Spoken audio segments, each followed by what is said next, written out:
Hello and welcome to this core on Spring Core. So this is an introductory Spring course. It covers core Spring concepts. In this course, we will explain the concepts and we will have live coding. Welcome to this course. Who is this course for? So this course is for anyone who is interested to learn Spring, particularly Spring core concepts.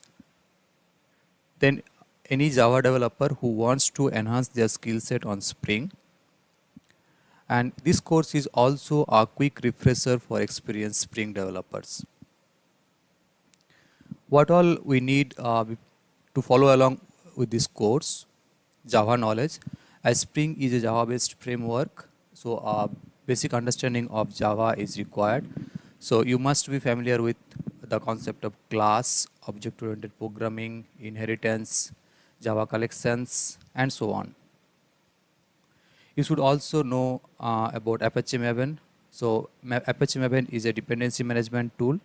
So in this project, we will be managing our Spring dependencies through Apache Maven.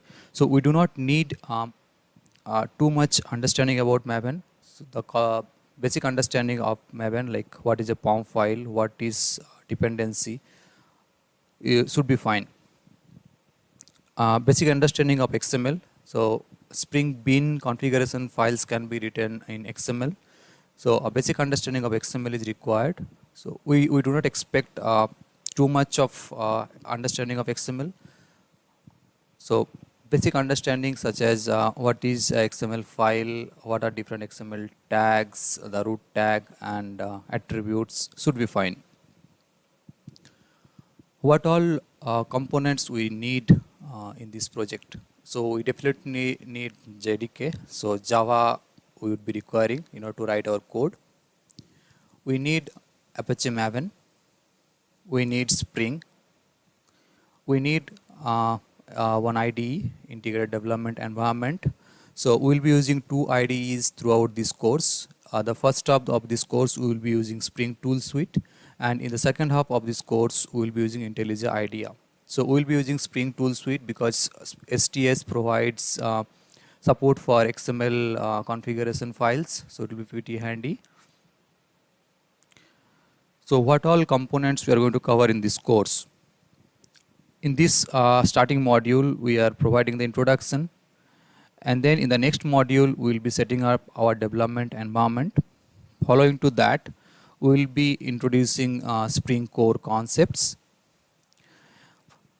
Next we will be doing XML based configuration. So we will be writing our beans and we will be instantiating the container, Spring IOC container, and we will try to access our POJOs and all those things. In module 5 we will be auto wearing beans. We will be seeing how Spring can automatically wear the beans. Then in the next module we will be seeing Java based configuration. Following to that, we will be loading external files. Then in module 8, we will learn about Spring expression language, which is Spell. We will then discuss about Spring AOP. Spring AOP is another way of programming. AOP stands for aspect-oriented programming. So we are familiar with OOP. OOP is object-oriented programming. AOP is aspect-oriented programming. In OOP, we deal with object and object communications. In AOP, we generally deal with aspect. So we'll see more about AOP in this module, Spring AOP. Then we'll learn about Spring Task Executor, different type of executors which Spring provides.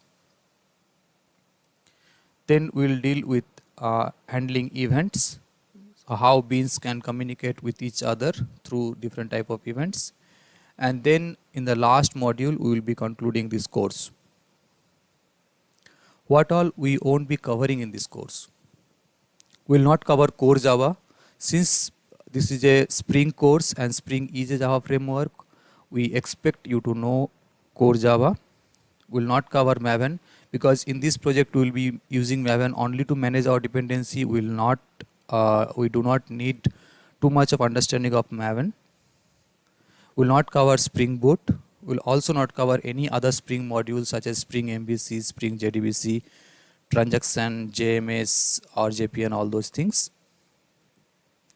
So in this module, we introduce you to this course. We provide the tools we require in order to follow along with this course. And then we discuss who is this course intended to. Then we provided a brief walkthrough about the different modules. And then we talked about what all components we won't be covering in this course. Thank you for watching. I'll see you in the next module. Welcome to module 2 of Spring course series. In this module, we'll be setting up our development environment. So as part of environment setup, we will be installing Java. We will be installing Spring Tool Suite, and then we will be installing Intellij IDEA. So let's get started. In this lecture, we will be installing Java. So head over to the browser. So currently I am in Oracle website page. Here go down and look for Java version. So we have Java SC Development Kit JDK 12 and download JDK 12 now. So as of this recording, JDK 12 is available and we are going to use JDK 12. Though in this course we need JDK 7 and above. But since JDK 12 is available, let's download the latest version. So once we go to this index page, here we have all the versions: Java SC 12, Java SC 11, Java SC 8. Head over to Java Platform Standard Edition 12. And then we have download option for all the versions: Java SC 12, Java SC 11. Java SC 11 is the long-term support version. But as I said, we are not interested in our specific Java version. We just need JDK 1.7 and above. So that should be fine. Let's go to Java 12. In this page, we have the download option. So we have for Java for Linux, Java for macOS, and Java for Windows. Before downloading, we have to accept the license agreement. And now we can download based on our operating system. In this course, we are following with Windows. So most likely we need to download the Windows version. Already I have downloaded Java and installed in my system. So I'm going to skip this step. Thank you. In this video, we are going to install Spring Tool Suite. So Spring Tool Suite is a Eclipse-based IDE. If you are a Java programmer, you definitely heard of Eclipse. So Eclipse is the IDE for Java-based coding. So Spring Tool Suite is based on Eclipse. It is customized for Spring development. So Spring team has taken Eclipse as base, and then it is heavily customized for Spring. So different Spring nature is added, and it is mainly for Spring. It is freely downloadable from this Spring website. It is available for Windows, macOS, and Linux. Let's head over to spring.io website to download Spring Tool Suite. So currently I am in spring.io website. Here we have the option to download Spring. We can download Spring STS for Linux, we can download Spring STS for Windows, and we can download Spring STS for Mac OS. So based on your operating system, you can download the version. Since I have already downloaded this, I'll skip this download part.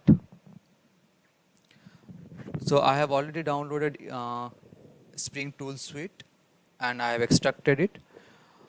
So you can follow the same download and then extract. Once it is extracted, head over to the Spring Tool Suite version. So current version as of this recording is 4.3.1. We will be using this version. And then let's head over to Spring Tool Suite 4 and open this tool. So initially it will ask to select a workspace. So by default, for me this workspace is selected. I'll continue with it. And then we are launching Spring Tool Suite. Again, it will take a while to initialize the workspace. So here is the Spring Tool Suite console. So let's just go through it. So in the left side, we have Package Explorer. So all our project and related information will be here. This is the area where we have where we'll be having all our Java files as well as XML files and other configuration files.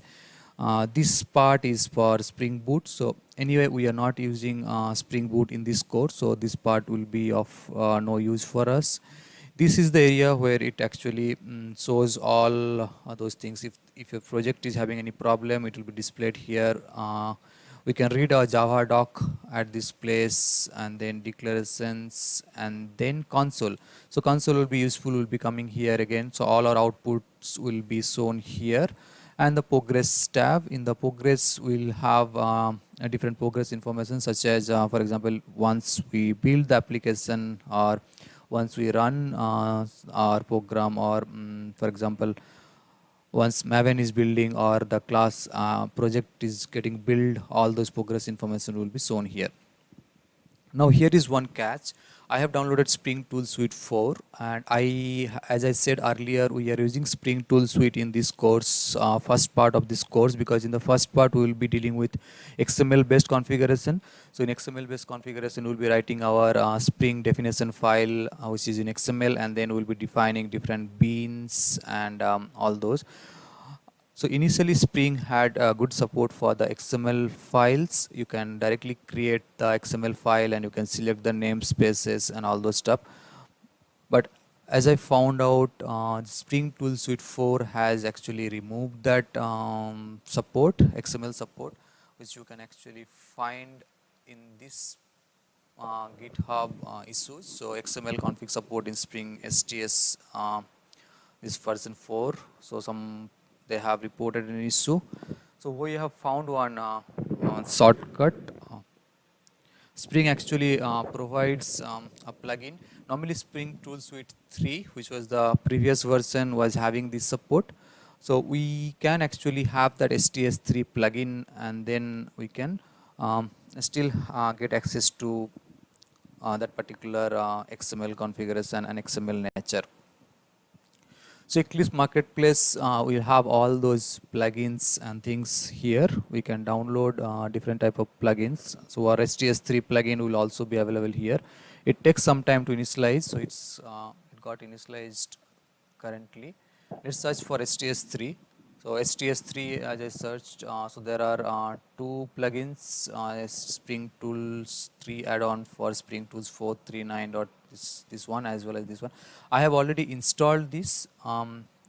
So what we will do is, once you see you will have this install option. For me, it's since it is already installed, it is disabled. Once you click install, you basically will be seeing something like this,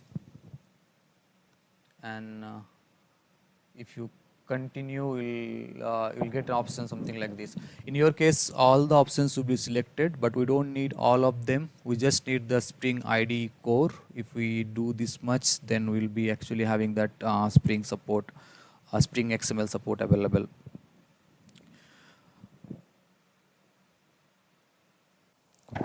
In this lecture, we will be creating a Maven project in Spring Tool Suite. In our previous lecture, we have downloaded Spring Tool Suite and installed it in our system. So let's head over to Spring Tool Suite and create a Maven project. So currently I am in Spring Tool Suite. It's open. So let's create a Maven project first.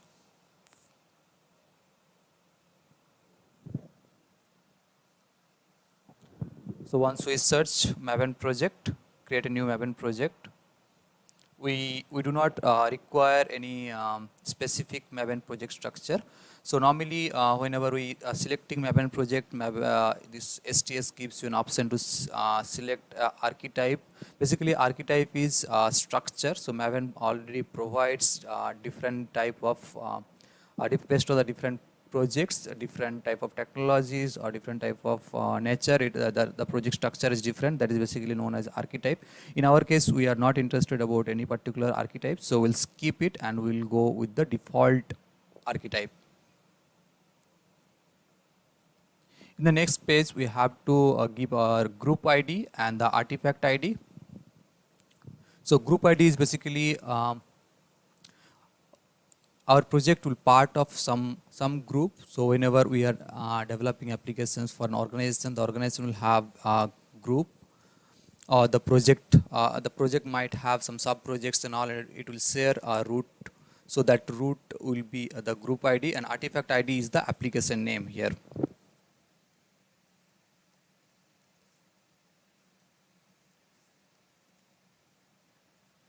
So I'm providing group ID as com.codefountain.spring.core and artifact ID as Spring Code tasks.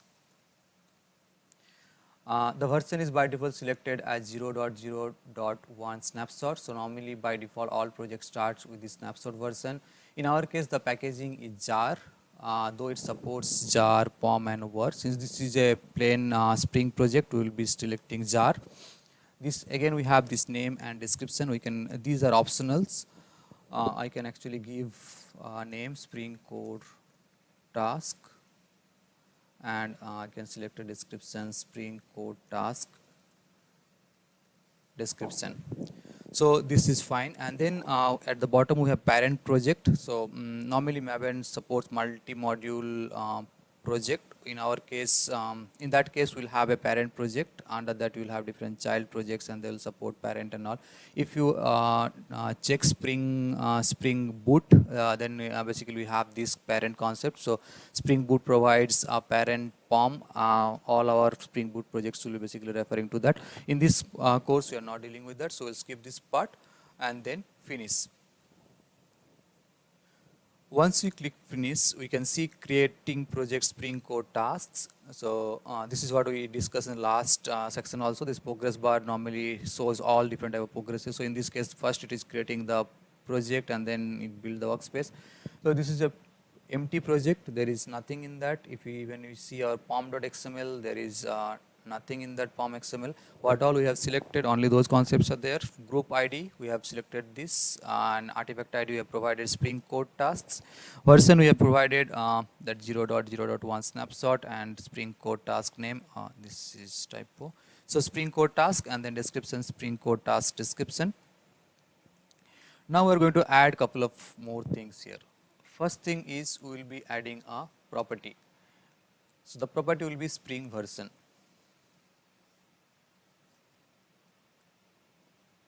We will be using Spring 5.1.8.release version,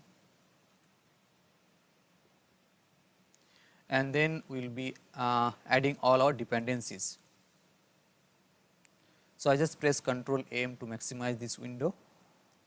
So dependencies, under dependencies we will add one dependency, and then we will have this group ID and artifact ID.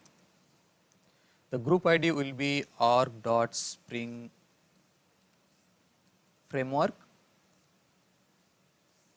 So org.spring framework, and our artifact, in this case one artifact we need is Spring Core, and then the last one is the version. So we are using Spring dot version. Similarly, we need another dependency which is Spring context. So these two will be mainly main versions. If you see the project, it's downloading all the dependencies and versions. Okay, some issue.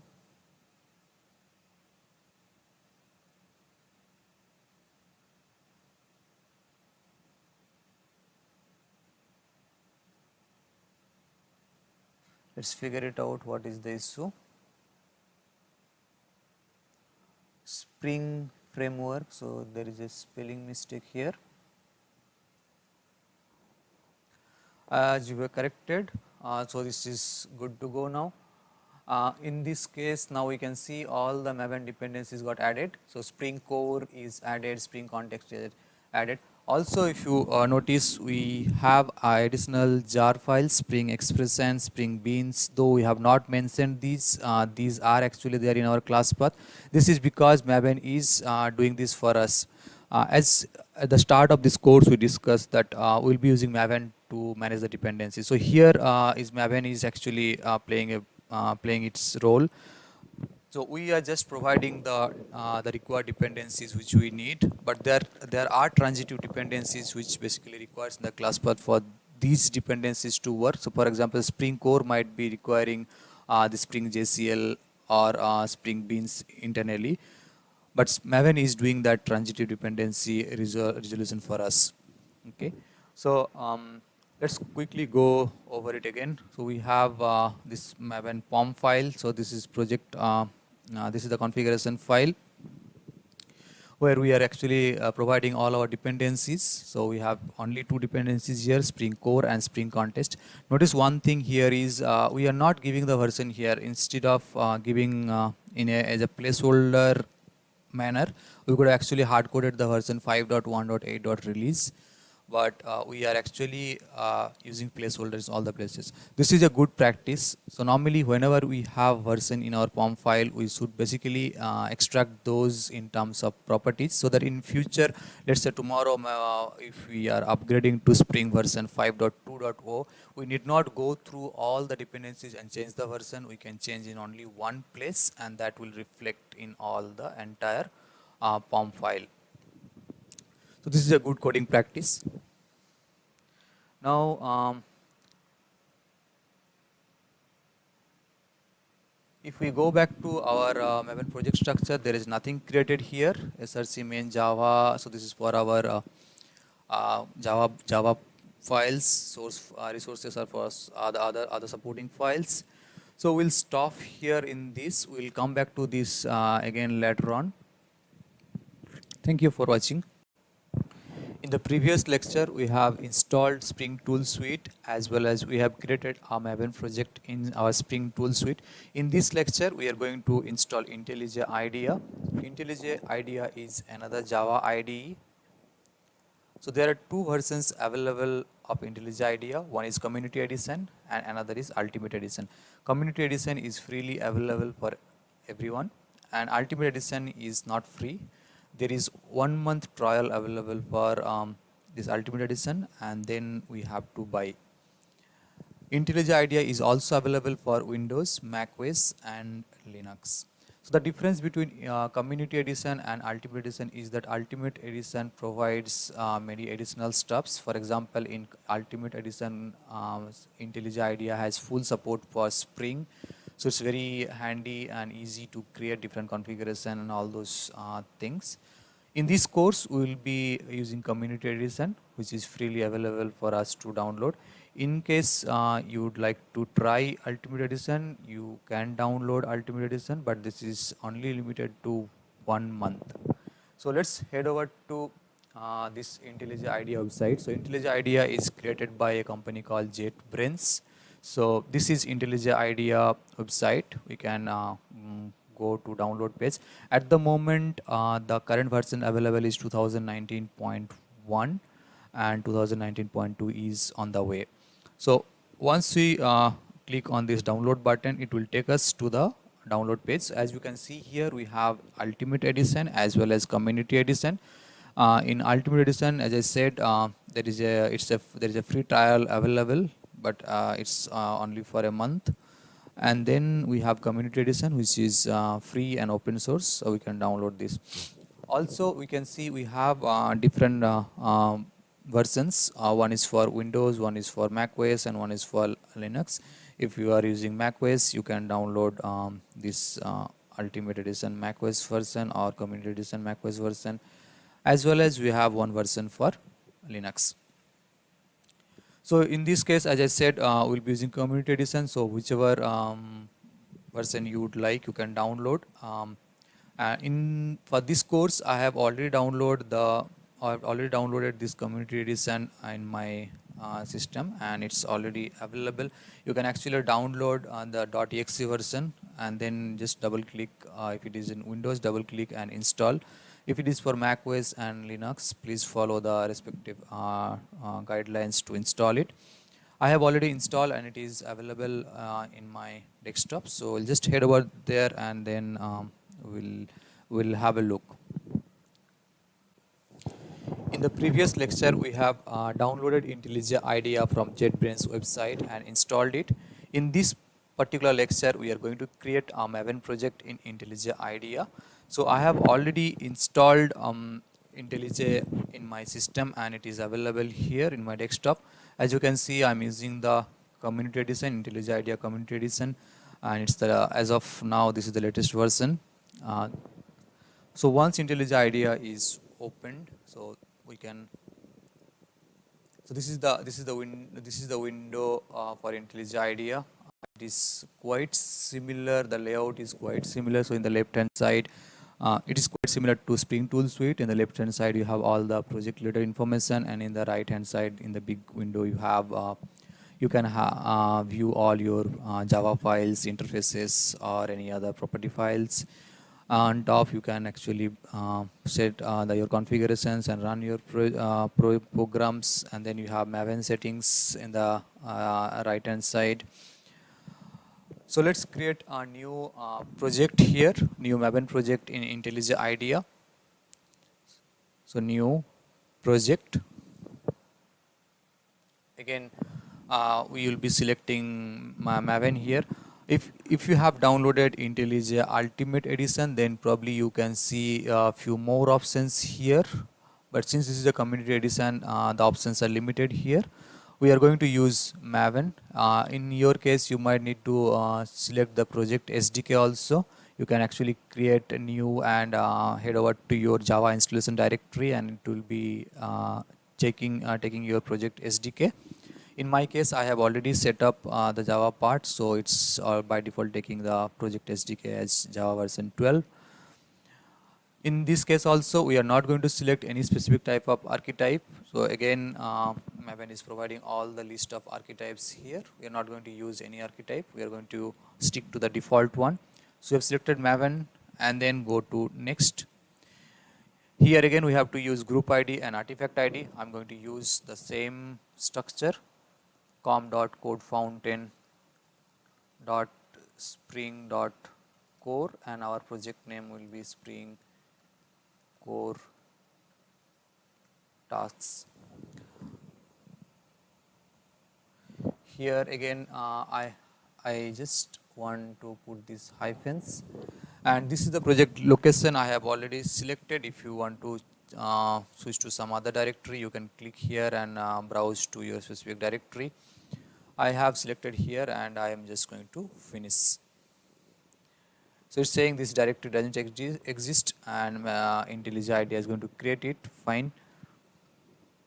And since I have already have one project in my workspace, it is asking whether I want to use this window to open the currently the newly created project, or I want to open in a new window. So in this case, I don't want to open another instance of Intellij IDEA, so I'm going to use this window. So once I click this window, it just it's showing us these options. Here it's giving all these options. Maven project needs to be imported. I will enable auto import. So enable auto import option I am selecting. Then again, what we have seen for Spring STS, the structure is almost similar. The model version, group ID, artifact ID, and version is as is. Only thing, the project name and the description is not here. As we discussed earlier, those two are optional. So even if we skip those, no problem. I'll just maximize this window a little bit. If I press the shortcut Alt-1, it will maximize the window. Now, similarly, what we have done for STS, we are going to do the same thing. Only thing here, this particular Intellij IDEA, basically, you will have quite good tooling support. It's very easy to type here. Intellij IDEA will provide a lot of suggestions based on the context. So if I go properties, in this case I just need this, and then I'm going to select this spring dot version, and I'm going to stick to Spring 5.1.8 release, and then I'm going to select the dependencies, and then dependency. So this is what I was talking about. See, with very less typing, we can actually get all these boilerplate code we need not type. These all will be prompted by Intellij. So in this regard, Intellij is better than STS.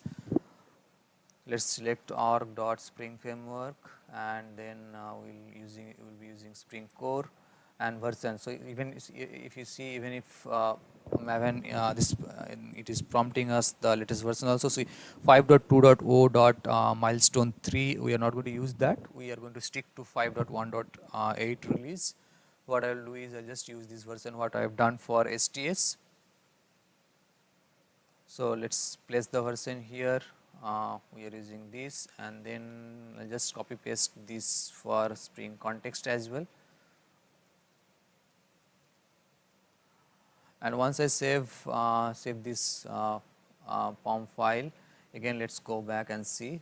So if you go to the external dependencies, if your project setup everything is correct, you can see that Maven dependencies are added as part of our external libraries. So here again we are having Spring AOP 5.1.8, Spring Beans, Spring Context, Core, Expressions, and JSL. So these are the bare minimum stuffs we need in this course. We will not be requiring, hopefully we will not be requiring any other dependencies. So that's it. So we have set up our Maven project in Intellij IDEA. We'll come back to this later part of this course. Thank you for watching. We are at the end of this module. In this module, we have actually set up our development environment, and then we installed Java, the JDK. We have also installed Spring Tool Suite, and then we have created a Maven project in Spring Tool Suite. Followed to that, we had installed Intellij IDEA, and then finally we had created a Maven project in Intellij IDEA. Thank you for watching. I'll see you in the next module. Welcome to module 3 of Spring Core series. In this module, we are going to provide a brief overview of Spring Framework. We are going to see the history of Spring, as well as we are going to cover different important concepts behind Spring Core. So Spring overview. What is Spring, or what is Spring Framework? So this is the definition I found in Spring documentation. Spring Framework is a Java platform that provides comprehensive infrastructure support for developing Java applications. Spring handles the infrastructure, so you can focus on your application. So there is quite a bit of stuff here. One important part is Spring Framework is a Java platform. So it's a Java based framework. It's on top of Java. And then it is talking about infrastructure support. So this part is extremely critical in terms of Spring. There is many things in terms of infrastructure support which Spring does for us. We will come to that in a moment. And then for developing Java applications. So this is again, as Spring is a Java framework, so definitely it is being used for Java application development. And then Spring handles the infrastructure so that you can focus on your application. This is very true in terms of Spring application development. For application developers, there will be many aspects which a developer needs to take care of. For example, you will have transaction management, you will have messaging infrastructure management, or things like other things like remote API handling. So these are not exactly related to the application. These are the infrastructure which is our application depending on. So these infrastructure, at times this infrastructure cause too much of problem. For example, let's say we are handling a transaction, a database transaction. So there are many points that needs to be taken care of. Firstly, the commit, whether the transaction is successfully getting committed or not. or if it needs to be rolled back, or different save points, or different connection management. So these all are actually infrastructure. It has nothing to do with the actual business part of it. So in these scenarios, Spring comes very handy. It does the heavy lifting for us. So for example, if you see, let's say you want to make a Java method execute in a database transaction without having to deal with the transaction API. Or in that matter, let's say you want to make a local method a remote procedure without having to deal with the remote APIs. So these remote API or transaction API, these are the infrastructure here. In terms of Spring framework, Spring provides a very good support in this aspect. So for example, transaction API, Spring has a very robust transaction management facilities. It has that declarative transaction management. So we just tell what we need to do, and Spring takes care most of the infrastructure of the heavy lifting part. In this lecture, we are going to talk about Spring history, how Spring evolved. So the very first version of Spring Framework is Spring Framework 1.0, and it got released in 2004. Following to that, Spring Framework 2.0 came in 2006. In Spring Framework 2006 version, which is 2.0, we have simplified XML configuration and Java 5 support. In the year 2007, Spring Framework 2.5 came, and this 2.5 version provides support for annotation-based configuration. Spring Framework 3.0 came in 2009, and then in 2013, another major release of Spring Framework 4.0 came. In that, Java 8 support was added to Spring, and lastly, in 2017, Spring Framework 5.0 came. So this is the last major release of Spring, and this is the current version. So in our project, we've seen we are using 5.1.8, and we have some milestone releases like 5.2. But at the moment, Spring Framework 5.0 is the major Spring release. In the last lecture, we have provided an overview for Spring. We discussed what Spring Framework is, and we also discussed how Spring has evolved over the period. Now, in this lecture, we are going to talk about what Spring means in terms of a developer perspective. So it's a dependency injection framework. So at the core of Spring is the dependency injection part, which will come very shortly, and we'll have a detailed section on this. What is dependency injection? But in core, Spring is a dependency injection framework. Spring enables us to build applications from POJOs.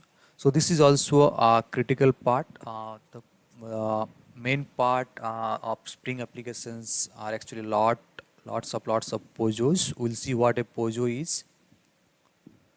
And then Spring also enables us to apply enterprise services non-invasively to the POJOs. So as we have seen in the Spring overview section, that enterprise services means those sort of stuff where we are dealing with transaction API or messaging API or things like remote API. So those Spring allow us to apply on our POJOs. And last but not the least, Spring is open source. In this lecture, we'll talk about different Spring modules. So this is a reference diagram which I have taken from the Spring's reference documentation. So if you see, we have the test section, we have a core container part, then we have AOP aspects, and then we have data access, integration, and web. So these are the high level blocks in Spring. In the core container, so this is where this is the foundation. So all other modules are actually relying on this core container. And so in core container, we have Spring Beans, which handles all beans, then Spring Core, Spring Context, and Spring Expression Language, which is Spell. So if you have seen when we created the Maven project, we have actually used core and context dependencies. And when we use core dependency, by default Spring Beans automatically came because that was a transitive dependency. So these are actually related. Then we have AOP and aspects. These are for aspect-oriented programming. So Spring provides support for aspect-oriented programming. Then we have instrumentation and messaging. Spring provides excellent support for JMS, messaging infrastructure. It provides many simplified templates and all such things. Then we have web part. In the web part, mainly we have Spring Web, where we have actually Spring MVC, WebSocket, Sublet, and Portlet, all those stuffs. And then we have data access and integration. So Spring provides excellent support for JDBC, for Java database connectivity. So your application can actually use different type of templates, JDBC templates, which is provided. Also, Spring provides different type of prepared statement setter, result set, extractor. So those are very handy. Then it has a support for object relational mapping, ORM. Then we have, as I said, we have support for JMS. This is basically for integration purpose. Normally, Spring is used for developing enterprise applications, and enterprise applications will definitely have some integration points so that it can talk to some different applications. And JMS is one of the module which is very heavily used industry-wide for communication purpose, message-based communication purpose. Then we have OXM, object XML mapping. In Java, so many times we will be using Java and XML. So at times we need to convert Java object to XML structure and XML structure to Java. So this support also is provided. And then last but not the least, there is a support for transaction management. Sometimes managing transactions can be very difficult because there are so many things to take care of.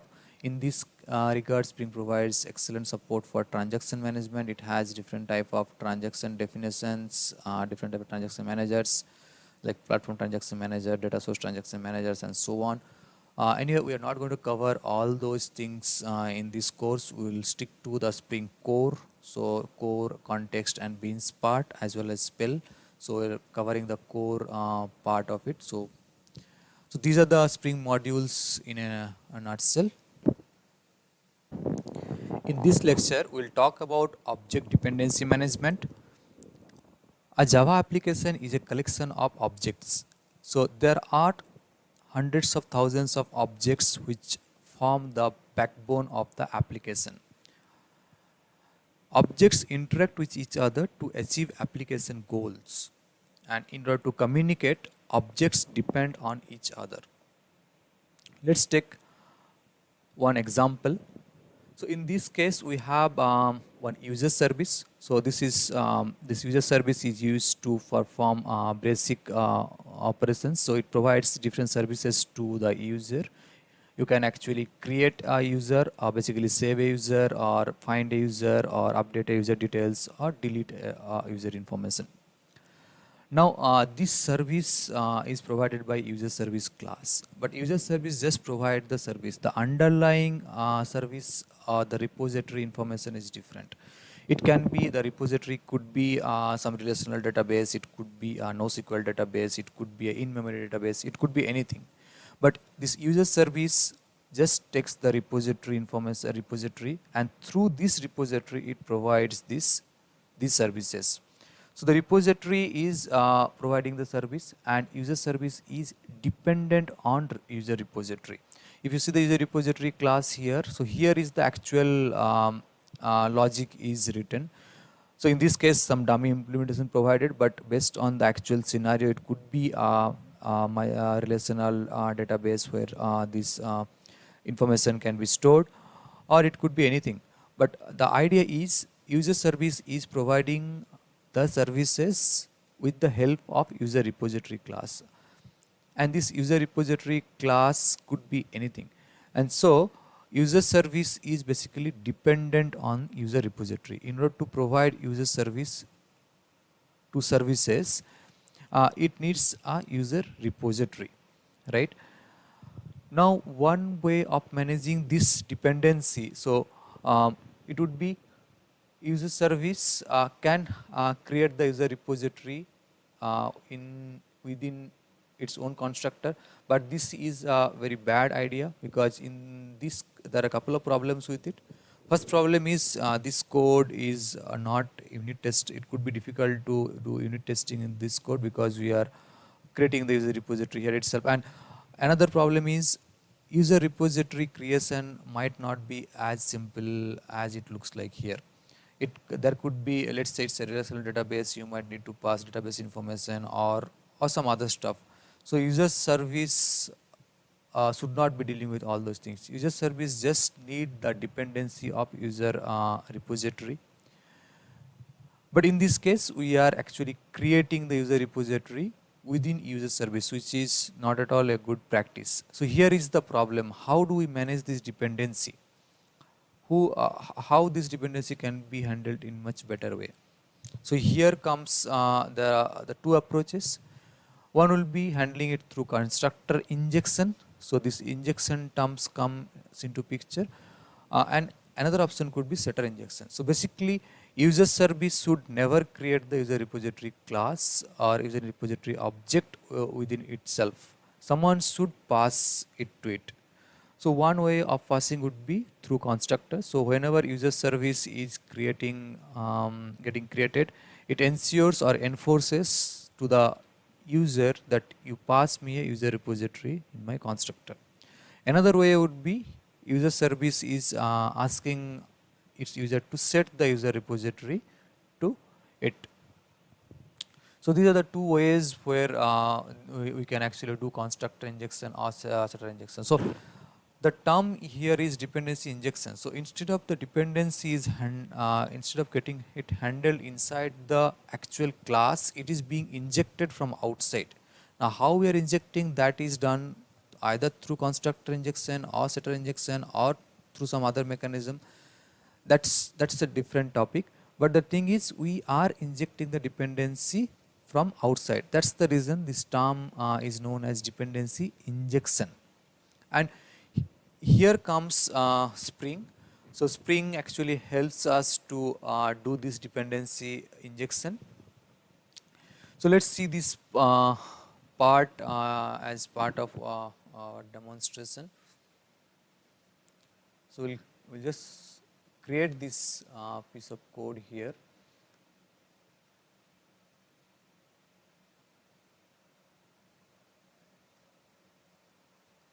So com.codefountain.spring.core, this is our package.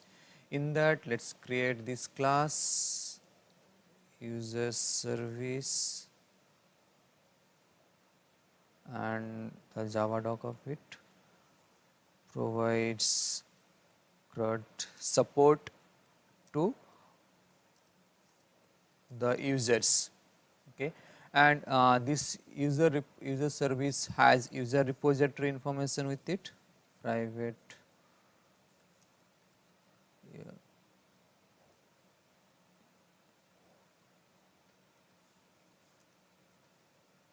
user repository, and let's create this.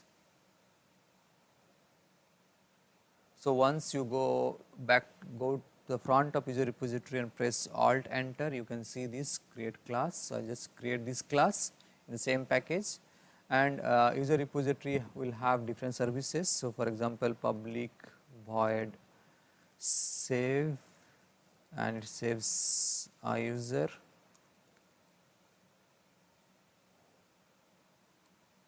We created this class. This is the POJO for us. It takes the basic user information. Let's create this as well.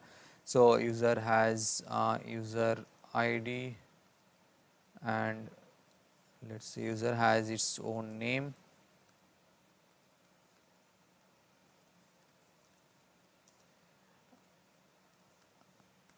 And the toString method. So if I press Alt insert, we will get the shortcut.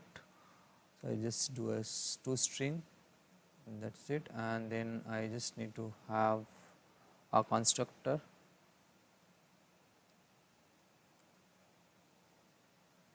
Right. So we have created the user and user repository. It will just provide a save mechanism. So we are not going to provide any implementation here. So we are just providing the methods. So save method just saves an user in some persistent storage. We don't know here what it is. And public user find by ID long user ID, and then it just returns. So in this case it just returns null, but in actual scenario it will maybe look up to the database and it will find out that user, or if the user doesn't exist it should throw some exception. Other case is public void update. So you take updated user and just update it in the database. In this case also we are not providing any implementation. And the last but not the least is the delete. So we delete in existing user, we take the ID of the user and we delete the user or make the user inactive in the database. So these are the services, these are the facilities provided by the user repository class. So it will have it provides an option to save an user, it provides an option to find an user, update an user details, or delete an user information. Now user service just call all, so public void save user, and then we will just call user repository dot save, and we will just pass the user information. Okay. Similarly, we will have public void find by ID, and then we will pass long user ID. So again user repository dot find by ID and supply the user ID, then public void update will take an updated user information and we will just call user repository dot update and we will pass the user information. And the last one is delete, public void delete again takes the long user ID and it calls user repository dot delete, supply the user ID. So the same thing which you have seen in the presentation. So user service has a dependency on this user repository. Okay. So how we create this user repository is the main part here. So in case of Spring provides option to do both constructor injection as well as setter injection. Also Spring provides an option to auto where. So we basically have an auto where option here. So Spring can actually do the auto wiring by type or by name or by constructor. So based on different type of type configured, it can actually find out that user repository and automatically inject it for us. So that is where Spring dependency injection or Spring IOC container comes into play, and it helps in dependency management. In the last lecture we talked about dependency management, object dependency management, and how possibly we can deal with it.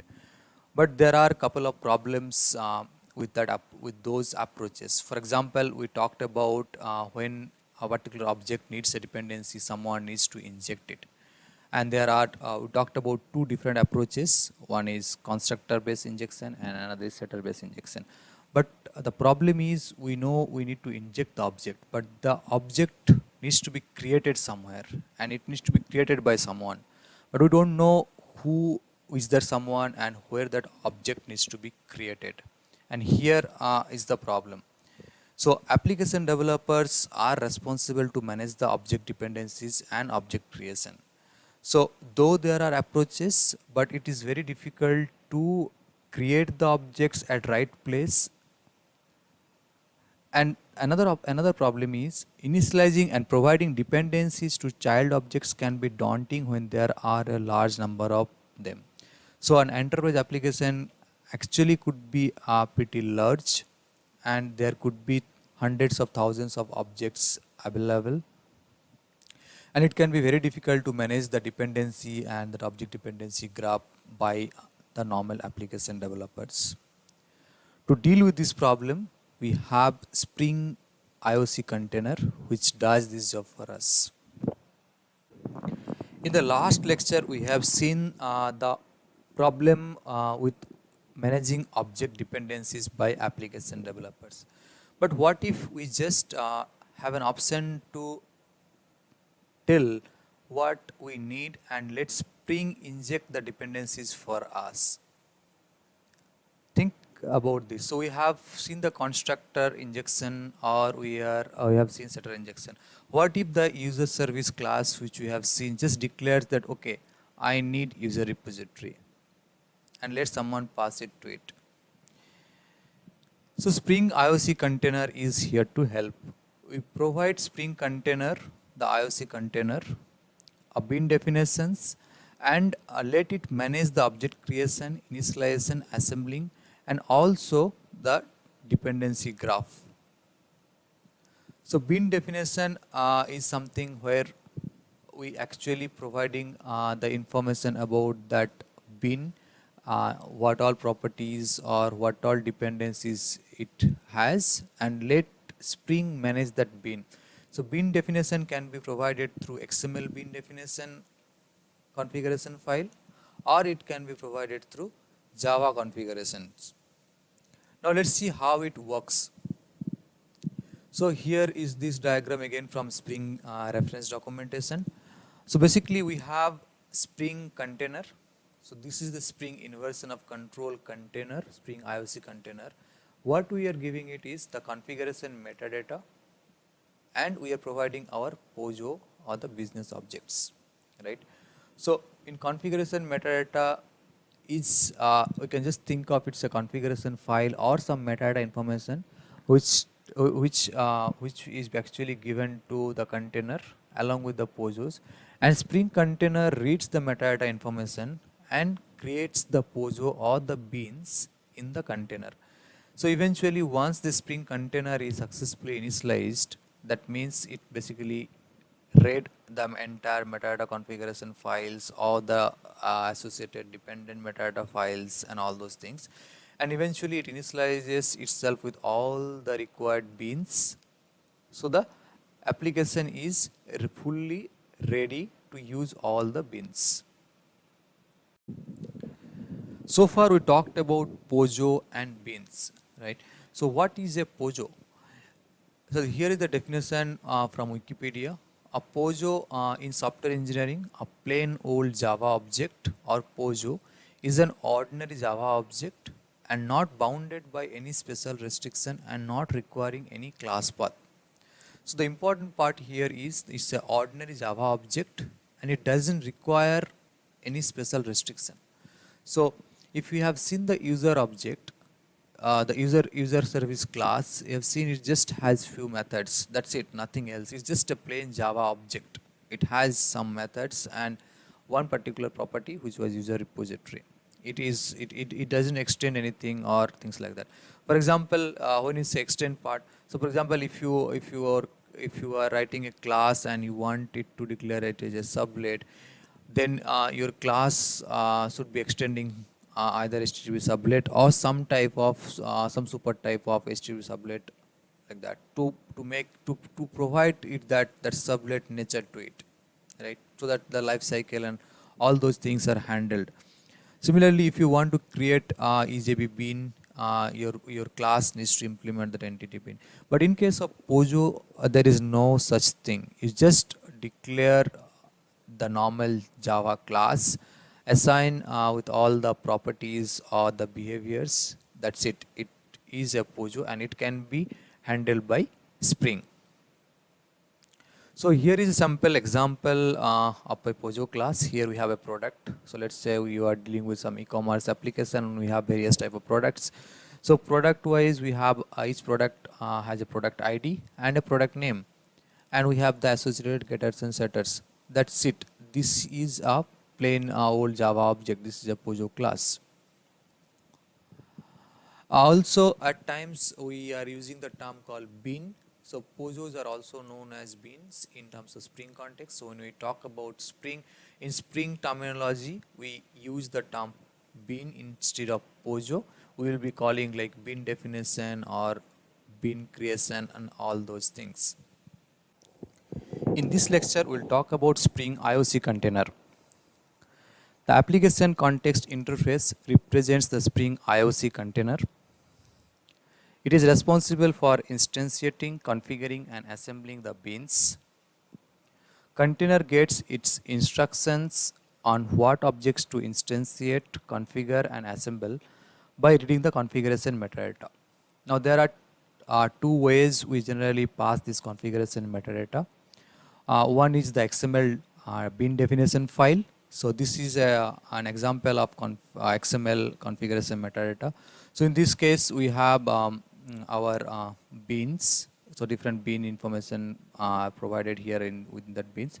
Basically, it's the XML document. So it has this XML version and encoding information.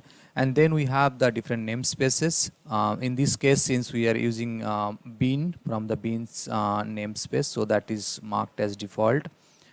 And associated, we have only implemented Spring Beans XSD file here.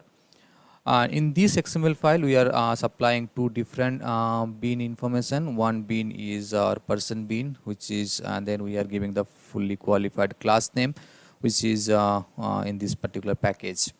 Okay, this is one way of feeding this. So if you recall the earlier diagram where we are actually passing this two information, we had this Spring IOC container, and then one way we are supplying that configuration metadata, and other we are supplying the POJO. So if you see this file, the same thing, we are actually supplying our XML configuration file, and we are also supplying our person object. So we are the person class is written somewhere, so just keeping that information here. Right. So these two information, what Spring container does is it just read this information and it loads these beans one after another based on the dependencies. In this case, we have these two are two separate beans. They are not dependent. They are not depending with each other. They don't have any reference. So person is one bean and address is another bean. The other alternative is through Java configuration. So the configuration metadata can be provided through Java configuration as well. So this is a traditional way of passing the Java configuration. So this is the Java configs are mainly to deal with annotations, Java annotations. We have person configuration class. In that we are marking it as add configuration, which makes this class as a Spring Java configuration file. Within that, we are providing all the bean information. So we are giving the bean definitions here. So person object and address object and so on.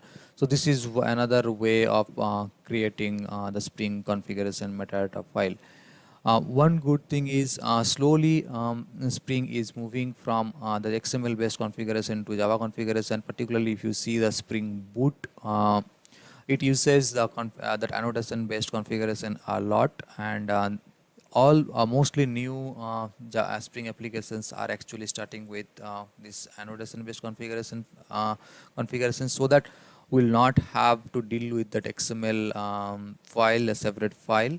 But there are still projects, old projects, which are actually started with XML files, and it's not very easy for them to move from XML to Java. So most likely both the configurations are going to stay for a while. So in this we have seen the Java configuration file, just one annotation add configuration that makes this class special, and it makes this class as a Spring configuration file. So Spring will know that okay, this is a configuration file, and in this class I will find bean definitions. So it will look for the bean definition. So whichever method is marked as with add bean annotation will be the bin. So this is a bin. So what we have seen in the XML structure here, bin ID as person and class equal to this. If you see, the same information is given here. So here if you see, there is no bin ID or things like that provided. The important part here is whatever method name we are providing here will be treated as bin name. Okay, alternatively, this bin annotation has the parameters, so we can actually, if you want to provide a specific name, we can override this behavior, and we can give a person. Let's say you want to give that person some name, and we can actually pass that information in name equal to so and so, and we can actually define. Or let's say we are defining multiple persons, so you can have person so many different overloaded methods. So and we can pass different person names, so that the Spring IOC container will manage those many beans with those different names. In this lecture, we'll provide information about Bean Factory interface. So Bean Factory interface is something which is there in the root of Spring container hierarchy. So in that, Spring dependency injection functionality is implemented using this Bean Factory interface and its sub interfaces such as this application context. Uh, Bean Factory is the root interface for accessing Spring Bean container, and this is also provides basic client view of a Bean container, and this interface is implemented by objects that hold a number of Bean definitions, each uniquely identified by a string name. In this lecture, we will talk about application context interface. So application context is the central interface to provide configuration for a Spring application, and this in particular interface is extremely critical in terms of Spring IOC. So most of the Spring IOC container will be different type of application context. For example, we'll have class path XML application context or annotation configuration application context, and there are different variation of it in terms of web application context. So we have web application context which deals mainly with the web application part. So this application context interface is extremely critical, and this provides a read only when the application is running, but it may be reloaded if the implementation supports this. So this is just an interface, and Spring will Spring provides different implementation of it. Then we have this implements various other interfaces to provide useful features.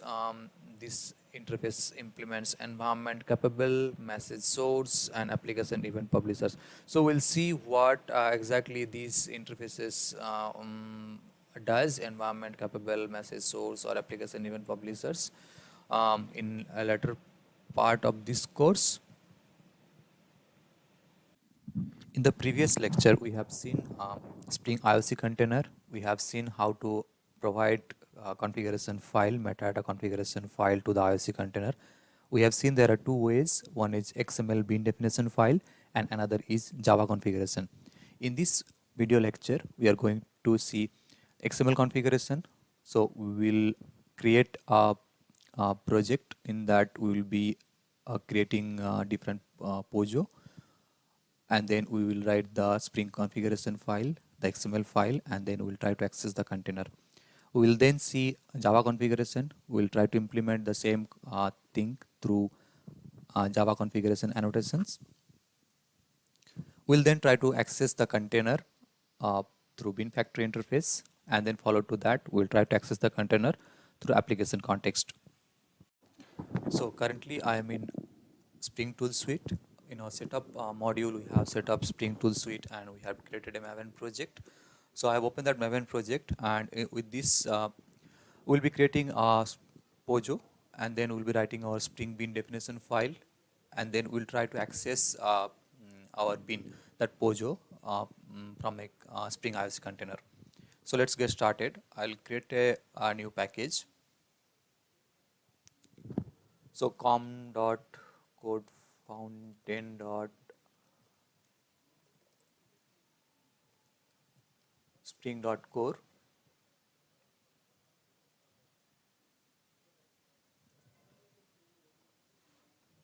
and we'll create a product object, product class here.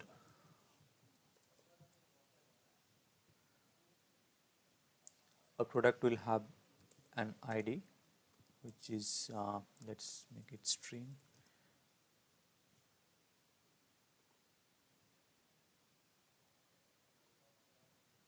We have product ID,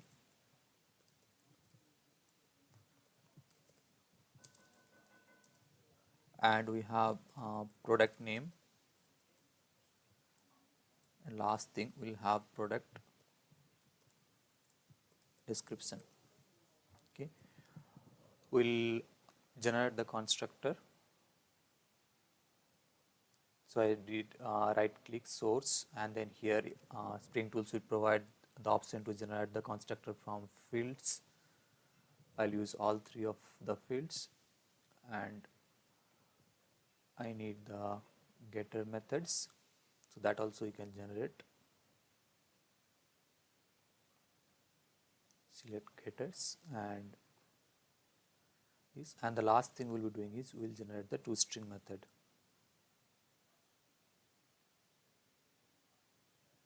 So we're using all three of these fields to generate our toString method. Now if we have a look, we have for our product class, in that we have product ID, product name, product description, and we have our constructor and the getter methods to get access to these parameters, and then we have our toString method. Let's save this file. Now we'll create a new Spring Bean definition file. So if you look, you will have Spring here, and you will get Spring Bean configuration file. So with this wizard, we can create our Spring Bean configuration file. Next, so we'll give this a name. We'll use that name application context .xml. Next, now here is a different namespaces. So as of now, these are the namespaces, since we have AOP, beans, C namespace, cache, context, JE, lang, P, task, and util. In this case, we are dealing with the beans, so we'll only select the beans namespace, and we will also select the latest namespace XSD file 4.3, and then we'll do next. There is nothing extra to be added, and finish it off. Once this file is created, let's maximize the editor. So this is the empty application context file. Since this is an XML file, we have this XML version encoding, and then the beans namespace information what we have selected.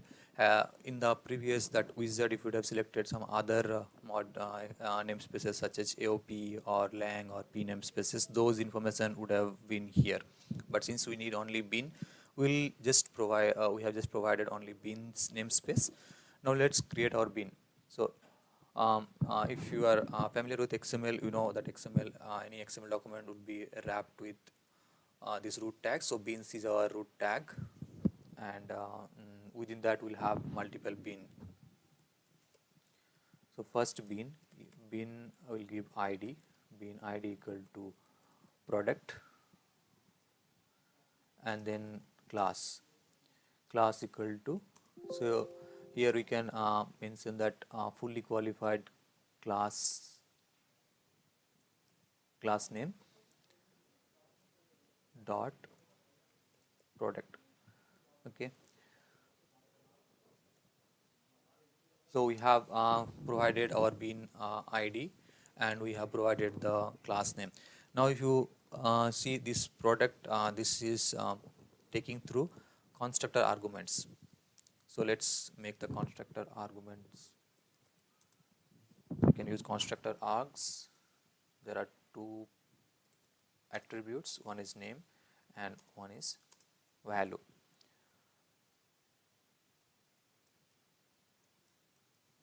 Since in our case we have three parameters, we are passing three. We have product ID, product name, and product description. Product ID,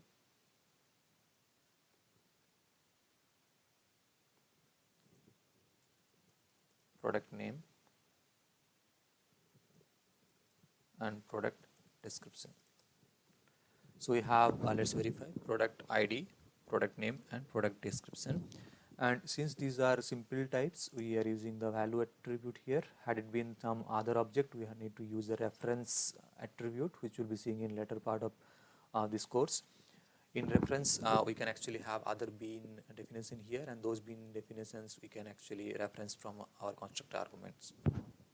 Let's give the product ID some ID, and then give a product name. Let's say it's a laptop, and product description, let's say it's some laptop. Right?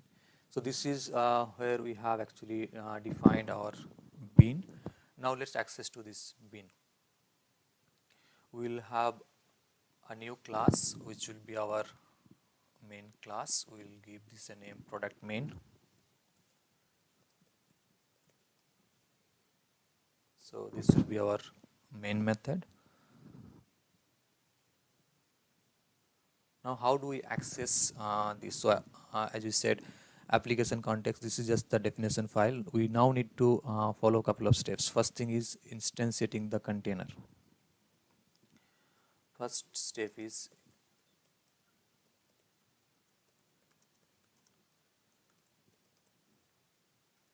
instantiate the Spring IOC container. Then next step will be get the bean information Spring IOC, and then use the bean, right? So let's instantiate the container.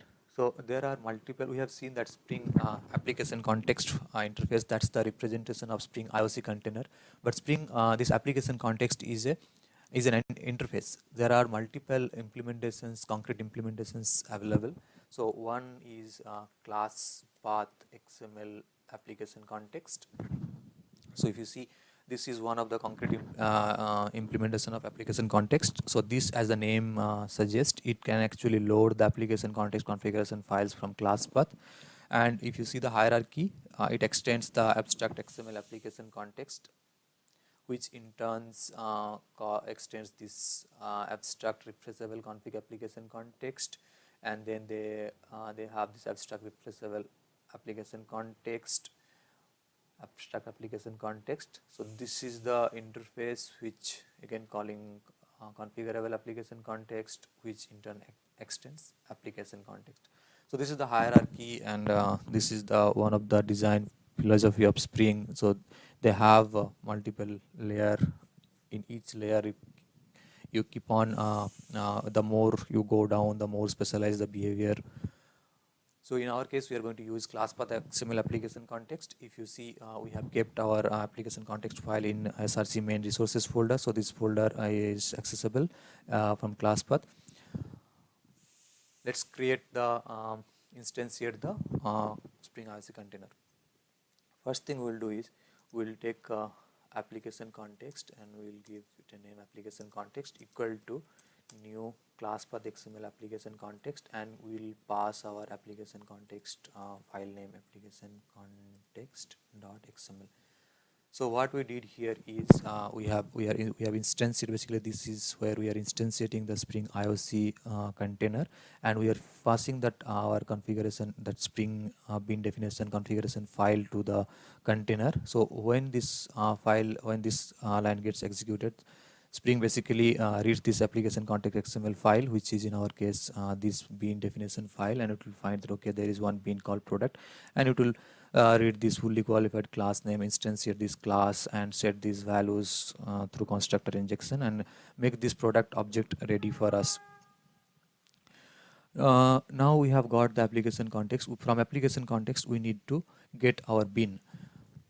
So application context provides many methods. So if you go to the get bean, there are many overloaded methods. One is get bean. You can pass the class type. Get bean, you can pass your bean name. You can pass the required type and some arguments. You can pass get bean, the bean name and the class type, and so on. So in this case, we are going to use the required type bean. So this is the easy one.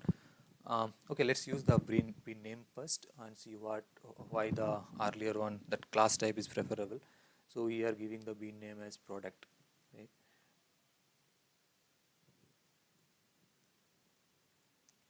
Now the problem with this is the get bean returns an object type. If we pass the bean name here, then it will returning an object. We need to do explicit type casting to get the particular type. So for example, we know this is a product. So if we see product equal to this, we will be getting a error that it can't type mismatch, cannot convert from object to product. So we have to explicitly cast we have casted it now, right? Now let's just print out this information, product, right? So let's run it. As you can see, it just printed the product information. Product ID is A123, product name equal to laptop, and product description is some laptop, which we have actually provided in our configuration file. So the interesting thing here is there is no new operator here. We are not instantiating the product class here. We just providing the definition in application context.xml, and then we are instantiating our Spring IOC container. So as part of that process, Spring IOC is reading the bin definition, and then we are asking that application Spring IOC container, hey Spring IOC container, just give us that bin. We're just passing the bin name, and then it is applying us the product information or the product particular bin type. Now this is, we are doing explicit typecasting. We don't want to do that. So what we can do is we can actually we can actually pass the class type of it. So product dot class, so that Spring cannot actually figure out, okay, this is a this is a product class type. So accordingly, it will do the casting and all those things, and will return the appropriate type here, and we can print this. So let's execute this.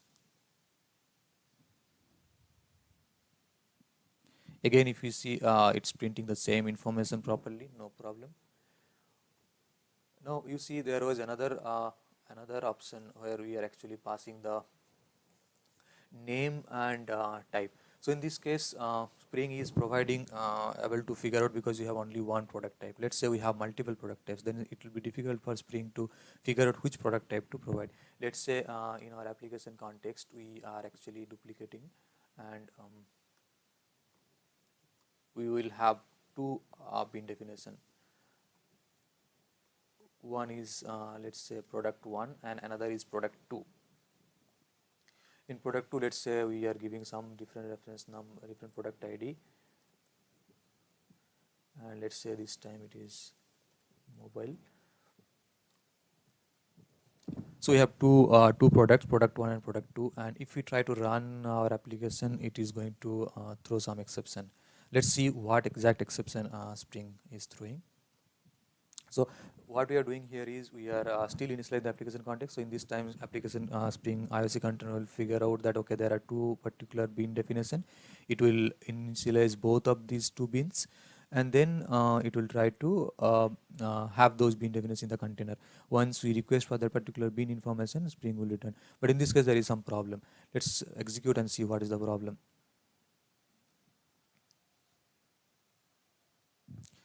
So as expected, there is some error. If you see what is saying, no unique bin definition exception. So this is the exception Spring is throwing, and it is giving a clear message as well. It is saying no qualifying bin of type product available. Expected single matching bin, but found two, product 1 and product 2. So the type, it can't actually figure out which bin to return, product 1 or product 2, because we are just asking give us a product bin, but there are two of them, which one to provide. To resolve that, the other method comes into play.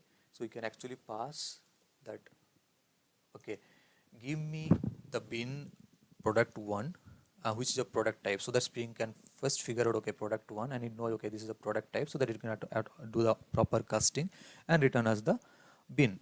Now let's say if we execute this now, it should be fine. So we can see that it is printing the product laptop, which was earlier, and let's say we try to access the product 2.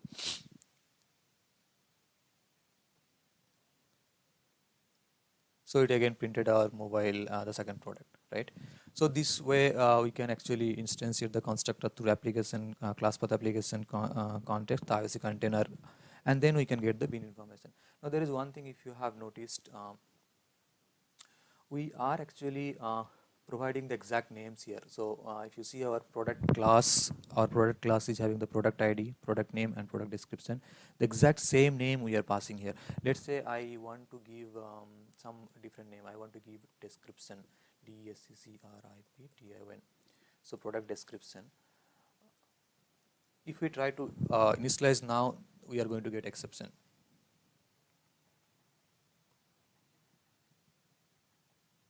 So we are getting exception because now there is no mapping. What the error is saying is unsatisfied dependency exception, and it can't create that product because it is now looking for the parameters which is not matching. So it's saying that ambiguous argument values for parameter of type. So it's not basically it's not able to find a mapping. Now in order to do that, we have one option where we can do it. It is Java annotation. We can actually pass constructor properties, and we can provide our properties in this fashion. So now what we did was these two parameters are fine, product ID and product name.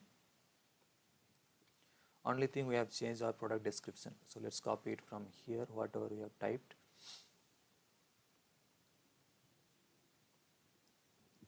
And let's re-execute it. So this time Spring was able to map properly. It is actually, even though in the bin definition we have given some name, it is actually able to map that product description to product desc. So this is one way where we can use different name in the bin definition file and in different in the constructor parameter. In the previous lecture, we have seen how we have actually written one Spring XML bin definition file, and we had created our POJO, and then we accessed that bin from the Spring RC container. One quick note here, in case you have trouble creating the Spring bin definition file with Spring Tool Suite 4, you can actually head over to Spring site and download Spring Tool Suite 3, and Spring Tool Suite 3 has support for XML bin definition. So you can actually go to Spring Tool Suite 4 website, and then you can head over to this page where they are mentioning support Spring Tool Suite 3. However, they are saying STS3 distributions will be until mid of 2019. And if you click on this page, it will take you to download STS3, and you can download the STS3 version, Windows, Mac, or Linux. However, I would recommend sticking to Spring Tools 4, STS4, because STS4 is the next generation Spring Tool Suite from Spring, and they recommend using this only.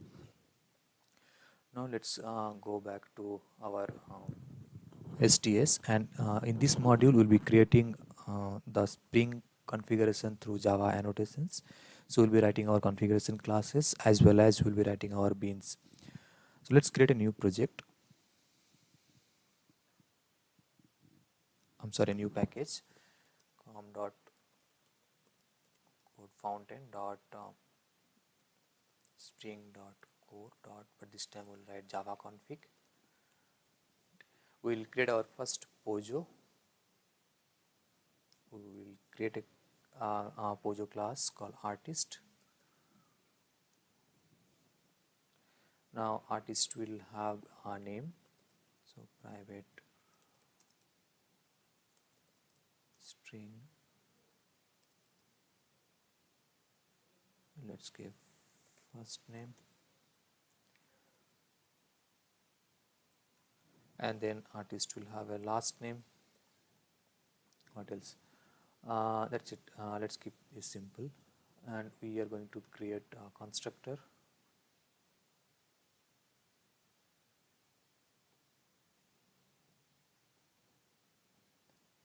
And we'll have our toString method.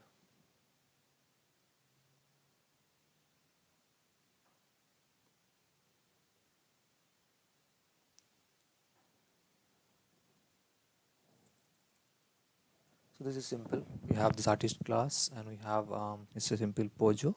We have first name and last name. We have the constructor, and then we have the toString method.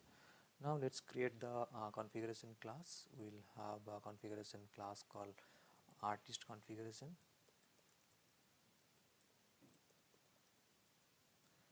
So at the moment this is just a normal Java class. It has no meaning, but soon we are going to make this class a bit special, and we are going to add configuration annotation. So once we added the configuration annotation, this class become a Spring Java configuration file. So Spring can actually detect this particular configuration class and read the content inside it. So if we, for example, if we say let's create our bin, so public artist, and then artist, so we'll just return new artist, let's say name John Doe. So at the moment this is just normal method. Spring will not be able to detect this because we have not given the bin annotation. So once we have added the bin annotation, so this became Spring bin. Okay, now so this is pretty simple class. We have artist configuration, we just added one annotation add configuration and one bin definition through add bin annotation. Now let's create the main class.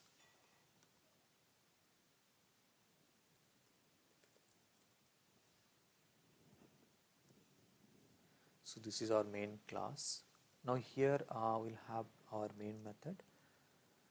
Now we are going to do a couple of things. So as you can see, this is not XML configuration file. So class path XML application context is not going to work here, because class path XML application context is, first of all, it's for XML configuration files, and it can only load configuration files from the class path. But in this case we are not dealing with XML and we have Java annotations. So we have a different implementation of application context. As I mentioned previously, application context is the interface, and there are multiple concrete implementations how we are exactly instantiating our Spring IOC container. So in this case, since we are using Java configuration, we have a different implementation of application context. So let's see. We have we'll still be using our application context because this is our root interface in the application context category. So we'll just give application context and new. Here we are going to use annotation config XML context. Annotation config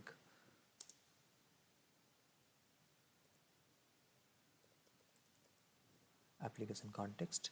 Okay, so annotation config application context, we have to supply the configuration file name so that it has it can actually find out that okay, this is the configuration file and it needs to read it from here, artist configuration, and we supply the class. So that's it. So in this annotation config application context, it can look for artist configuration class and can detect okay, this is a Java configuration file, and it can actually scan this file and look for the bin definitions and load those bins, and it will be available in the Spring IOC container. Now since we are accessing it through application context, this will be same what we have done earlier, the methods which we have used so far. So let's this time just print that value, application context dot get bin, and we'll just pass the bin name. For example, in our case the bin name will be in artist configuration class, and as the default naming policy is it will be using whatever is the method name we are giving. So in this case it is artist. Let's provide artist and see what happens if we run our. So we got our artist information printed, first name and last name, right? Now let's change this name. Let's say this is artist1. Is there any impact? Yes, there is, because now Spring is not able to locate a bin name artist, because we have the name with which this bin is getting created in Spring container is artist1, and what we are looking for is artist. So there is no matching. But let's say we want to use we don't want to rely on this default naming convention. So what we can do is we can actually pass the name, and let's say we want to give this my artist. Okay, and in this case we are going to access my artist. So we can actually access. Now it doesn't matter whatever method name I give here. Instead of artist1, let's say if we give another artist, it doesn't matter to us because we have given a name and we are always accessing with that particular name. So in all the scenarios we are actually getting the name printed properly. Now let's see one more thing here. So as of now, so far we are accessing the application context here, but we discussed that we have bin factory as well. We can actually access our application context, or we can actually access our Spring IOC container through bin factory as well. So what we will do is we will just comment out this part and try to reference through bin factory.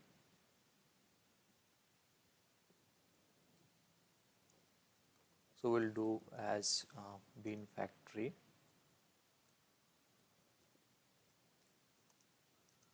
Okay, and here we'll pass our bin factory. So all these methods are still available in bin factory, because actually these methods, get bin methods, are actually from bin factory. Since application context extends bin factory, it inherits those those methods. So you see, we can still access the John Doe this information, the artist information. Only thing is, if you go to the bin factory implementation, so this is the root interface. See, as you can see, there is, it's the parent. There is nothing which it is extending. Or if we read the Java doc of it, we can see this bin factory implementation Spring. It prints the root interface for accessing a Spring Bean container, and this is the basic client view of a Bean container. So this is where we have all these get bin methods. You can actually read the documentation for more information. We have various implementation of bin factory, like listable bin factory and hierarchical bin factory.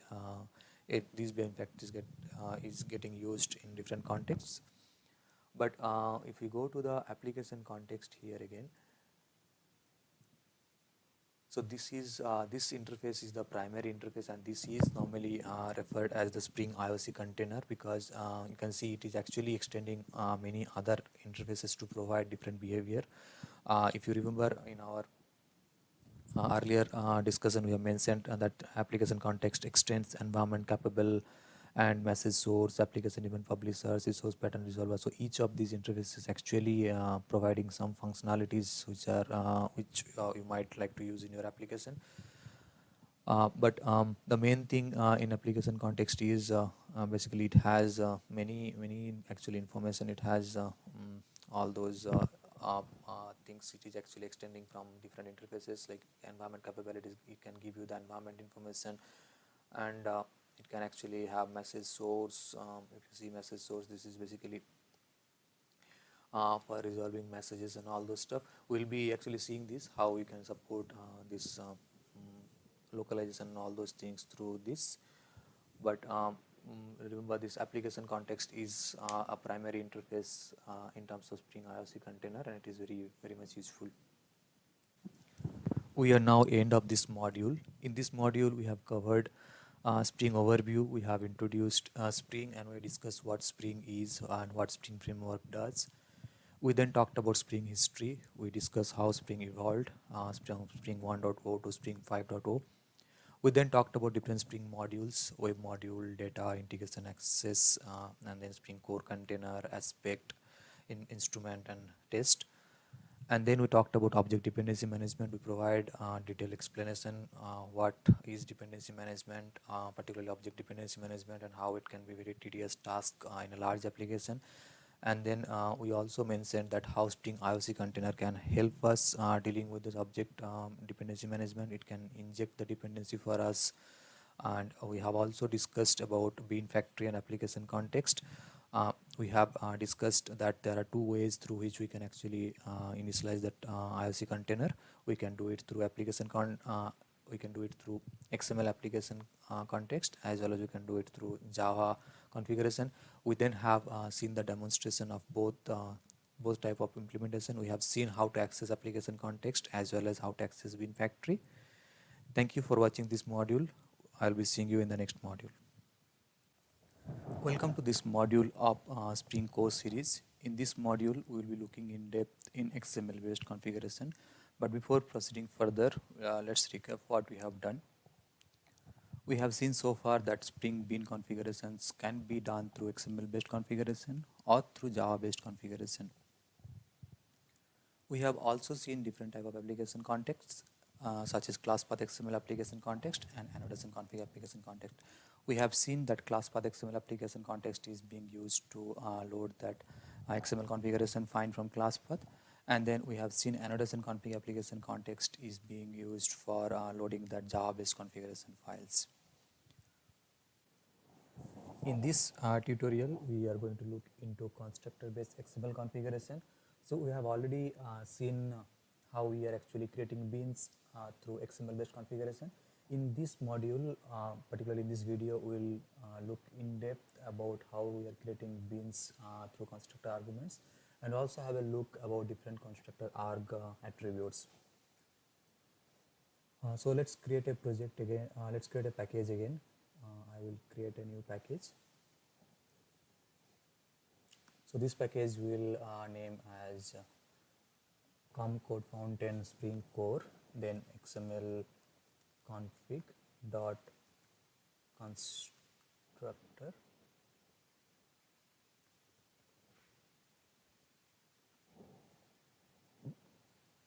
In this we'll have a simple plain of old Java object POJO, which will be person. So let's say the person has an ID, integer ID, and then person has first name,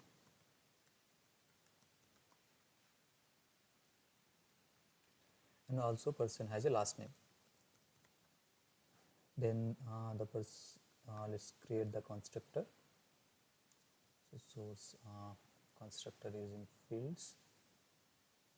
We are using all three of the parameters: ID, first name, and last name. We generated the constructor.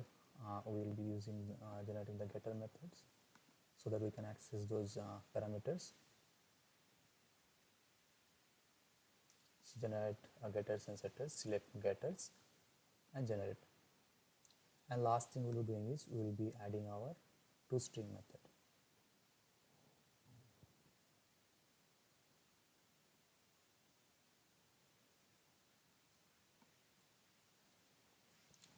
So this person class is ready. So this is a plain old Java object. It has three parameters: ID, first name, and last name. And we have created the constructor and associated getter methods as well as the toString implementation. Now let's create the application context for it. And note that this file name could be anything. Since this is just a Spring Bean configuration file, I just rename it application context. We can rename it to anything. We can even give it person.xml as well. So let's create. I'll just stick to the pattern which I am using. Other again Spring, head over to Spring and then Spring Bean configuration file. In that in resources section we are going to create. So select that file name should be application context hyphen we are using constructor, so I'll just give cons .xml. Then again we'll be selecting only beans namespace, and we'll be also selecting the latest XSD and finish. So this will initialize the this XML file with all the namespaces. And now let's quickly create the bean definition. So we have seen this earlier. We need an ID. Let's say this ID is person, and then we'll be having a class. So class will be it's person class, which is in this package.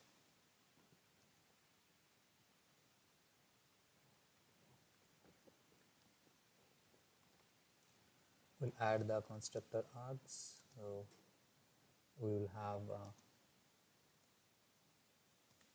name, and then we'll have the value. So we are using simple types here, so we can use name value combination. We have three parameters. One is id,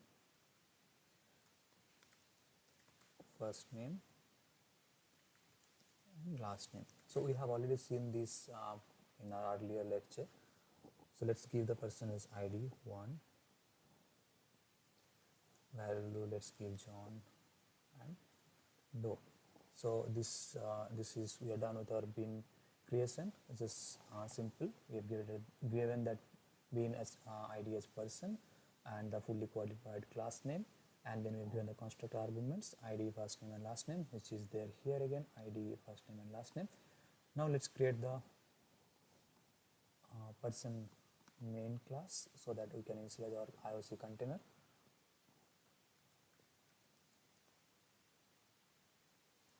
In this, let's have a main method. What we will do here is application context is equal to new class path XML application context. In that we can pass our application context dot constructor.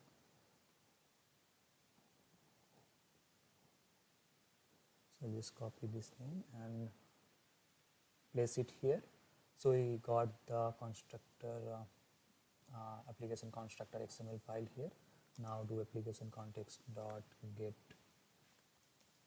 bean and we'll pass person dot class, and let's print the person information right way here. Sysout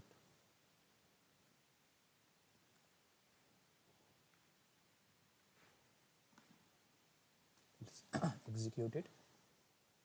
So you can see the person information is getting printed, first name, last name and ID. So we have already seen this far that how we are passing the constructor arguments and all. But there are other things which you can actually pass in the constructor argument. Let's see one thing here. The value is given as a string. Here the value is given as a string, but what ID is expecting here is an integer. So Spring is actually doing that implicit conversion for us and trying to provide us here. Let's say here, let me give some wrong value, which is not an integer. If I try to run it, then Spring is going to throw an exception because it can't cast. So it's saying us undependency that unsatisfied dependency expressed through constructor parameter 0 could not convert argument value of type. Basically it will be integer. It can't convert that java.lang string to required type integer. It got a number format exception. So that means Spring is internally trying to convert that integer type, that string type to integer type. Okay, so this is one point. Now another thing is, let's say I don't want to use the name here. So what I can use basically is I can let's duplicate this so that we can keep this.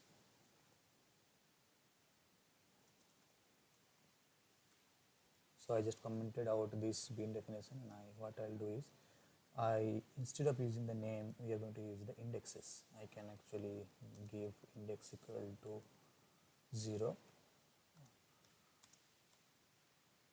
Right. So similarly, I can use here index equal to 0, index equal to 1, and index equal to 2. Right. So I can give that as well. Once since the bean name is same, we need not do any change in our other files.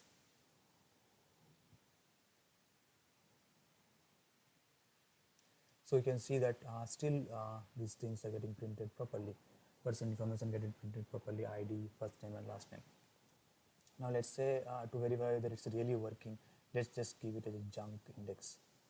Let's say I'm giving 10 here, but there is no index for it of 10 in our constructor arguments. So it is going to fail. So as you can see, Spring is throwing an exception. It is saying that there is could not resolve matching constructor. So it's saying that there is some issue. Okay. So this is one thing. Then one more thing we can do is, let's say I don't want to pass the indexes. I can still I can even do something else. So let's comment out this, and instead of passing the indexes, what we will pass is, we will pass the type information, right? So we still keep the bean information intact, only thing we will change here is type. So type will be giving as int, then here this is not integer, so it's a string. So string is a object type, right? It's not a primitive type, so we have to give the fully qualified name. It's java.lang.string. Same thing is for the last name, that is also a string, right? Now let's execute it. So it is able to, Spring is able to still determine what all these parameters are based on the type. So since integer, the first parameter id is an integer, it's an integer, so it's we are giving type as int. Other parameters are string types, so we have given as types as string. We have also seen in the other place in the previous video that if you don't want to use the same name what we are passing here, and use different name in the constructor, we can use that. We can actually use that constructor properties annotation, and we can pass those new name so that it can actually map. Okay, so this is pretty much about constructor injection. So we can actually, as you can see, we can pass the arguments in different ways, right? We can pass the name, we can pass the indexes, we can pass the type.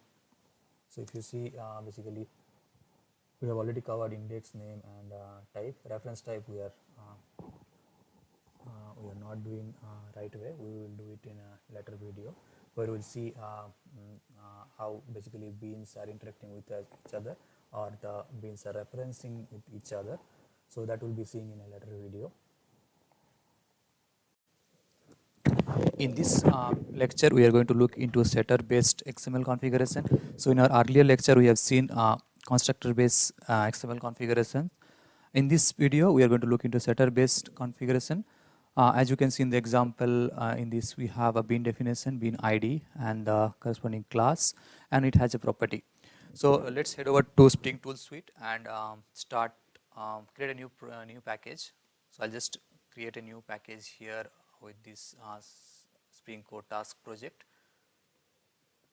and in this time I will rename it as a setter. Let's create one object here, one class here. We will be using a class called let's say artist. Okay, so our artist class, this will be the POJO, and artist will have their its first name, and artist will have its last name.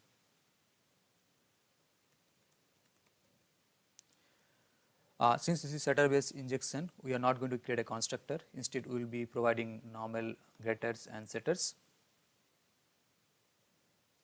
So let's head over to getters and setters, generate these two getters, first name and last name. I have selected all this time instead of selecting only getters, and generate these getters and setters. We will also have the toString method overridden, generate toString, and we have both first name and last name selected. Let's generate it. So this is the POJO, and we are done with the POJO. This is artist class. We have first name, last name, and we have the getters and setters and the toString method. Let's write down the configuration file. So this time I will not go from the beginning. I'll just copy this, and I'll just rename it to application context setter. In this, first of all, let's clean up. We don't need all this information. We'll create fresh bean. Rest all part remains same. So we have the XML and then the beans namespaces and the XST. Let's create the new bean. Bean name, bean ID equal to in this case artist, and class equal to. We are going to use the same class name which we just now created, artist. Dot. Now here is a difference. In the earlier one, we have seen we are actually using constructor args because we have a constructor, and these parameters are getting passed as a constructor argument. But in this case, we don't have a constructor. We are going to use setter based injection. So in that case, we need to select the property. So property name equal to what and property value. So property name in our case first name and value. So this is a plain type. So it will support value equal to, let's say again give the same name John. And since this we are not, there is nothing inside the property, we can actually close this property tag, self closing tag, and then let's create the last name also.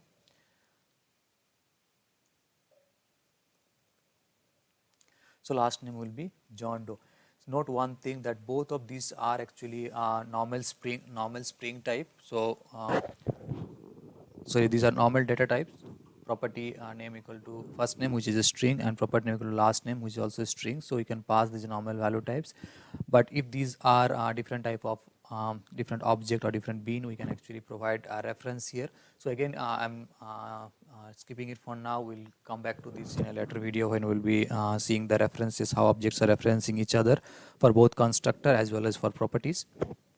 So we are basically done here. We have created the bean definition. We have the first name property and last name property, and we have created both provided both the values. Now let's head over to our let's create a new class called artist main. This is going to be our main class. In that we'll be having our main method. So I'll just copy this, say this from here in the old. It's same, only thing our application context file name is different. Instead of constructor, it is setter, and instead of person, this time it is artist, right? So we just cleaned up. So what we have done is we are again initializing this application context setter file, and then getting that artist class and printing that bin. So let's execute and see what it is providing. So as you can see, it has actually provided the first name and last name. So Spring still is able to figure out what are the properties it actually needs. So for first name, it is the setter for this set first name, and for last name, it is the set last name. And then since we have configured this toString method, basically it is printing that artist information here. So that means this bean is actually getting created inside this particular artist main here in this Spring IC container, and we are able to access the artist bean. So far we have seen constructor based dependency injection as well as setter based dependency injection. Now with both the approaches, we can actually initialize our objects and we can actually get our beans. But now the question is, which approach shall we use, whether constructor based or setter based dependency injection? Now there is a nice explanation provided in Spring framework reference documentation. I have captured this from there. So what they are saying is, since you can mix constructor based and setter based DI, it is a good rule of thumb to use constructor for mandatory dependencies and setter methods for configuration methods for optional dependencies. Now Spring team, they generally advocates constructor injection, as it lets you implement application components as immutable objects and ensures that required dependencies are not null.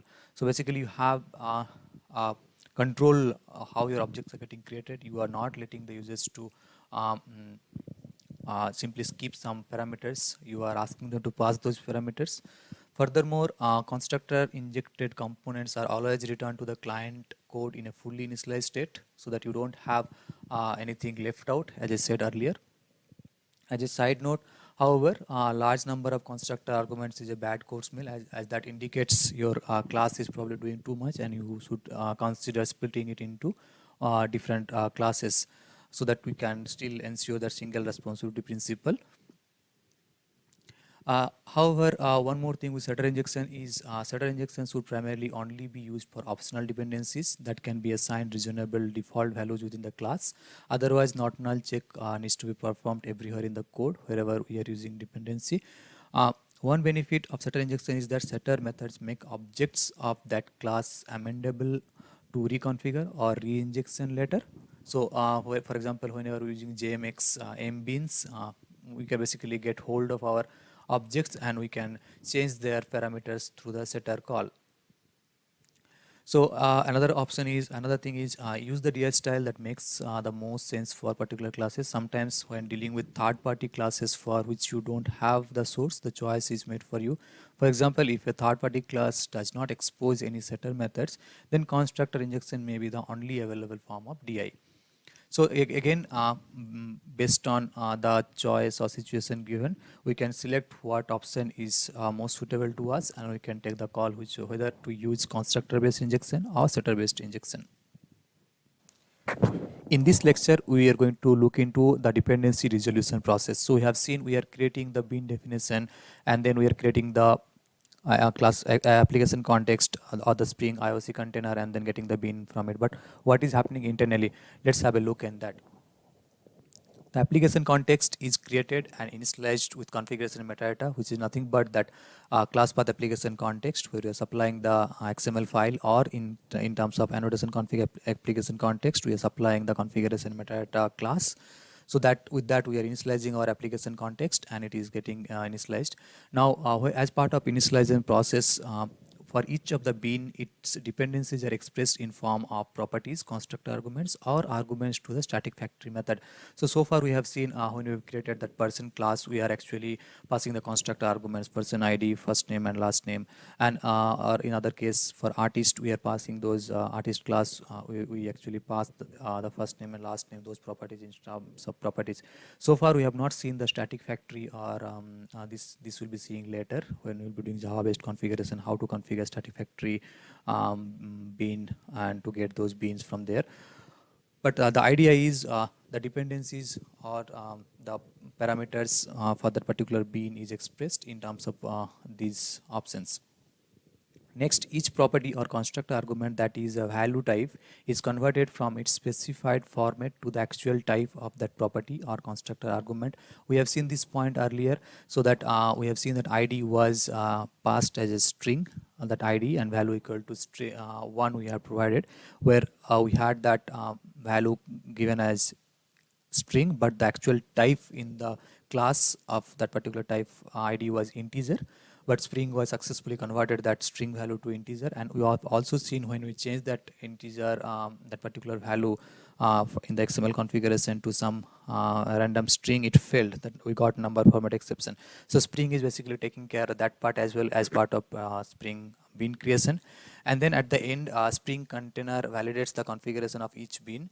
As and when Spring bean initializes that container, Spring when the container is basically loading all the beans, it validates the bean configuration, and then it just load that bean. So far we have seen normal bean creation. In those cases, for both constructor injection as well as setter based injection, we have created normal bean definition, where bean basically we created the bean through constructor arguments or through properties. But that the difference was in that case we had only used value types. We have not passed any reference type. But that's seldom the case in case of actual and application. So beans will be probably talking to each other, so they will be referencing with each other, so that this is known as bean collaboration. So they reference each other as and when they need. So one typical example is we have taken the person class. In that person POJO, we had just given ID, first name and last name. But let's say the person has address, but address is not a normal type. It's not a normal type, it's a reference type or it's a class type. So how do we refer that? So in this video, we are going to look into that. So we'll be having a person class. It will be referring to address. And let's see how exactly we do this. So I'm again back to Spring Tool Suite. Here in STS, I'm going to create a new package.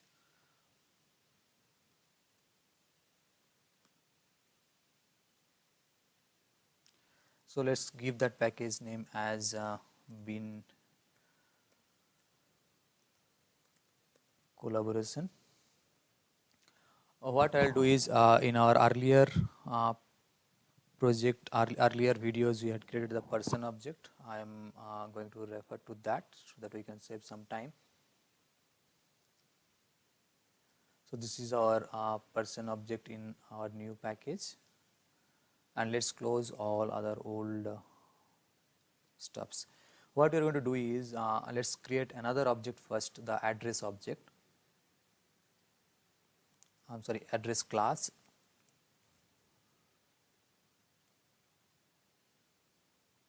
So it's in a typical address will have a private string, let's say unit name, and then private string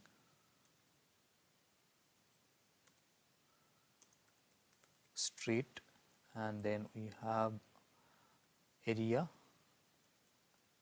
and we have pin, right? So let's here create normal setter, getter setters. So I'm creating the getters and setters here because you'll be anyway. It doesn't matter. You can choose to create a constructor or getter setters. Any type of injections would be fine. So let's create the both getters and setters. So I've created both the getters and setters for all 4 properties, and then last thing I'll be doing is we'll be adding the toString method so that we can actually print this in our console with appropriate values. So our address object is address class is created. So this is again POJO. We have given the toString method and we have provided those getters and setters, right? Let's have a reference. Let's say in our person class we have this address, right? So private address. So we have added one address, and now let's create the. I just use a shortcut here, Control 1 on the property name, and it allows me to generate the getters and setters. I just want the getter here, so I'll put it here. We have the getter, and let's change that to string again, and let's regenerate it this time along with the address, right? So now the change here is we have one type which is not a simple type, it is a class type, the reference type, and that reference type we are actually supplying here, and also we are doing this dot address equal to address. So we have now a 4th argument added in our constructor, 4th parameter. Now let's create the constructor. Let's create the configuration file. We'll be using this same we'll just copy this and paste it. We'll see bin collaboration 1. In this case now we have to create the other bin. Let's stick to the name configuration which we have used in our earlier videos. So this is the bin we have created, but now there is a 4th constructor argument which will be the address type, but let's first create the address bin. So bin id equal to address and class equal to, it's the same package, same part. So let me keep this here for some time.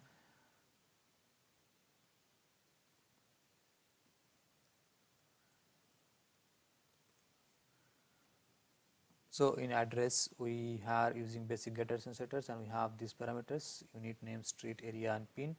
Let's create those properties. So property name, unit name, value equal to, let's say, unit 67, and same thing for, we have street here. Unit name we have given, we have provided the street, and then the area, and then the pin. So let's say pin is some pin 76931, and area is, let's say, some area. Let's give something ABC. Let's give something 7 by 8, some street, right? So we had created this address class here, and we have this unit name, street, area, and pin. Now the 4th argument was here constructor argument, constructor arg, name is here the address, But now we can't reference it with value type because it's not a simple value, so we will be using ref. So that's the reference.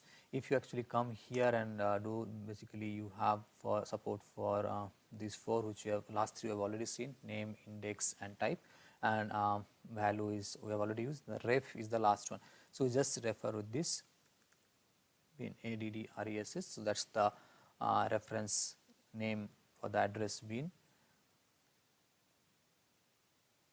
right? So we have actually created all of this properly. This is showing some exception. Okay, saying address class is not found. Okay, the package is different. Package is collaboration, so we have to change the package.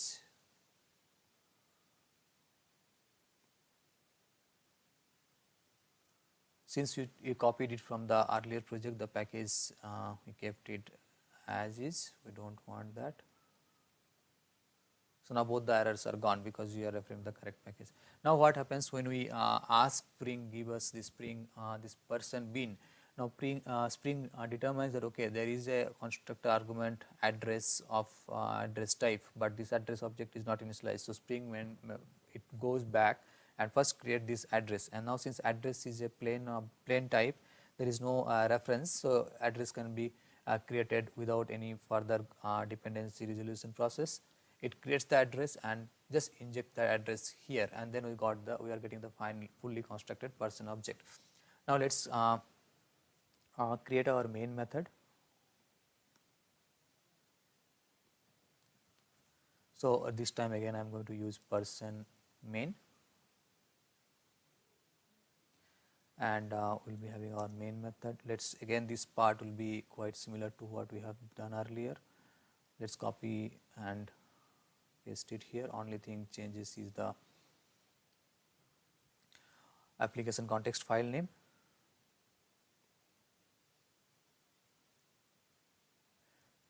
Okay, so what we have done is we have actually given the definition here in our application context file. Application context, this application context bin, okay, we have incorrectly modified this file, so let's use this.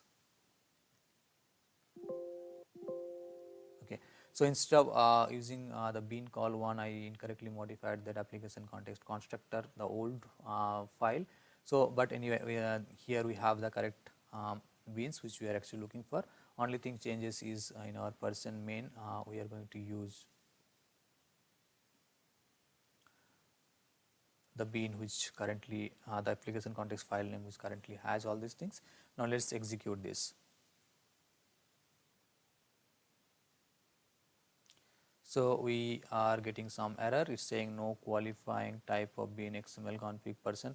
Okay, so again there is some typing issue here. Okay, so it's saying Spring constructor com code fountain Spring config XML config constructor. So it's going to the wrong. So here basically we need to go to this. I'll close all of the Java files, and then this is our class person main, and here we have application context constructor.xml, and application context constructor.xml is referring correctly. So let's execute this.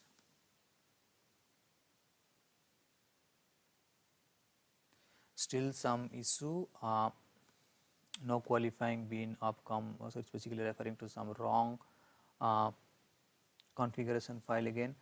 So application context constructor. Okay, so see, here is the problem. We are trying to get a person which is from the other class, so we don't have this person here.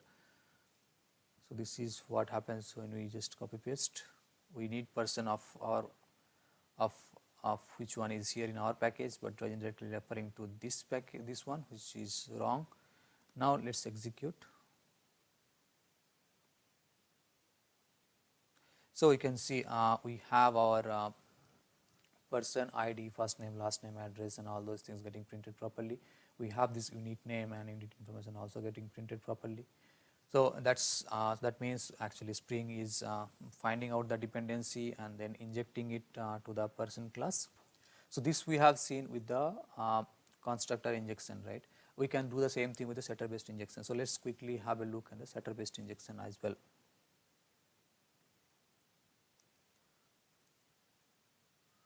We'll just rename it as setter 2. And this time I'll make sure we're opening this. So we don't need all these things. We just need the properties. So property,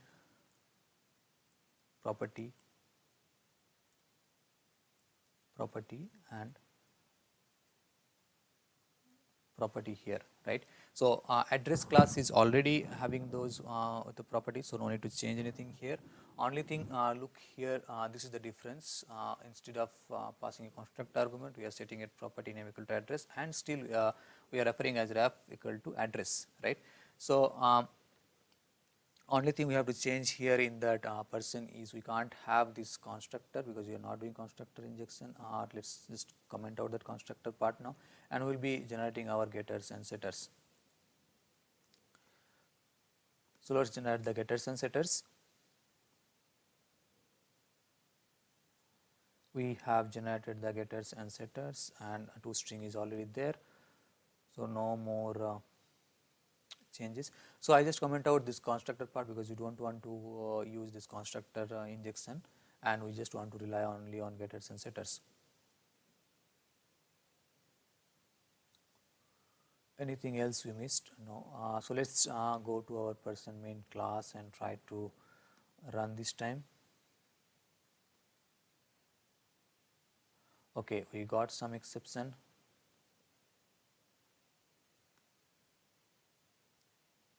Okay, so what we did wrong is we are still referring to the application context constructor. We need to use the setter2 because we are using the setter2 file where we have the actual definition now. And person class remains same. Let's try executing again. Okay, so this time we are able to get the data. Sorry for those type configuration issues. So we have person ID equal to 1, first name, last name, and the address information. So with setter based reference also we could achieve the same what we could do through constructor injection. So the idea is again, so now you can think basically you can have a full sort of beans which they can refer to each other. So for example, you have a let's say class which is a configuration class which basically will have plain getters and setters, and you will set the values through different mode. So in these cases we are actually hard coding the values. So in cases, some cases you might not hard code, you can basically use Spring expression language to get those values from different places, class path or system level variable or things like that. We don't hard code these values, and you can have those beans, as many beans as you want, and then you can basically link together those beans based on the reference type. So one example I could give is that Hikari recipe configuration. If you have worked on Hikari recipe database configuration file, they have Hikari config, which is a plain getter setter base object. You can basically set all the required parameters in Hikari config, and that Hikari config you can basically supply to Hikari data source. So Hikari data source expects a config. So basically you can use the same way. You can actually create Hikari config and set all the properties, and then you can use Hikari data source, pass that particular Hikari config, and that this is one way, one real life example where people use Hikari recipe database configuration. In the previous lecture, we have seen how beans can refer to each other. So we have seen it's one way where we can actually achieve that object dependencies. Now there could be scenarios where things can go wrong. So one such example is circular dependency. Let's say if we use predominantly constructor based injection, it is possible to create an unresolvable circular dependency scenario. So for example, let's say we have class A which requires an instance of class B through constructor injection. So while creating class A, you need an instance of class B to fully construct the class A. But now let's say class B also requires an instance of class A through constructor injection. So now if we configure beans for class A and B to be injected into each other, the Spring IOC container will be in trouble now. So because so when it sees that class A requires class B, it will go and try to resolve class B first. So in our earlier example, we have seen like when we have person and address. So Spring IOC container is seeing that okay, person class person before creating this person bean, I need an address. So it is going to create an address and creating the address and injecting the address to person. In the similar scenario, when class A is detecting that when Spring is creating class A, it is finding okay, I need a class B before I fully construct class A. So it is going to class B, and when it is trying to create class B, it is again checking oh I need an instance of class A. So now there is a cycle which can never be we can't break this cycle because class they are depending on each other. So if we configure beans for class A and B to be injected into each other, the Spring IOC container detects the circular reference at runtime, and it will actually throw a bin currently in creation exception. Let's see this in an example. For example, here we have two beans. One bean is department, which is IO code fountain, and this department class, which is having one reference of employee, and this reference type is EMP. And then we have employee bean, which is basically referring to the department. Let's see what happens if we try to do such thing.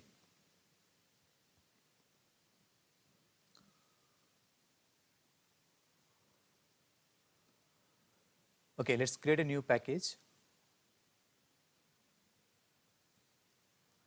I will create a new package and name it as com code fountain spring core, and we'll name it as circular dot dependency. Circular dot dependency. In this first will be, let's close everything else. We'll create a class called department. In department there will be a class called reference called private employee EMP, and then so as of now employee class is not created, so we are getting compilation error, and we are going to soon create it. So public department, we will supply employee EMP, and let's set it this dot EMP equal to EMP. So we have created the employee object. Now let's create this class employee. Now I have created the employee as well. So since employee is created, department is this is fine. And similarly, let's in employee class, let's have a dependency of department, private department, and here we will have public employee. This is the constructor, and it has a reference of department. So department DPT, and then let's set it this dot department equal to department. So far we are able to create these classes. There are department class which is referring to employee, and employee is actually referring to department. Now let's create a new application context. So I'll just name it circular. So we have created circular XML. In this we don't need all these things, so what we'll do is this will be our department first, and the package is com code fountain circular this dependency and department. So let's give it as a DEPARTMENT department, and it has a constructor arg. It has name as, let's say, DPT, right? In the sorry, this would be employee. It has a reference to employee, and this reference will be EMP, right? And we don't need these two, so just remove these two. Similarly, I'll just create the employee bin. In employee bin we'll have EMP here, and it will refer to employee, and this reference will be for department. It has a reference to department. So what we have done is, so we have creating the department. So in department we are giving name as ID as department, and it has a reference to employee. So employee is actually we are referring here, and similarly we have employee class. So we are creating the employee bean. We are given that ID as employee and the fully qualified class name as employee. And employee has a reference to the department. So DEPT, which we have provided here. Now let's try to create the main class. This time I'll rename it as circular main, and okay,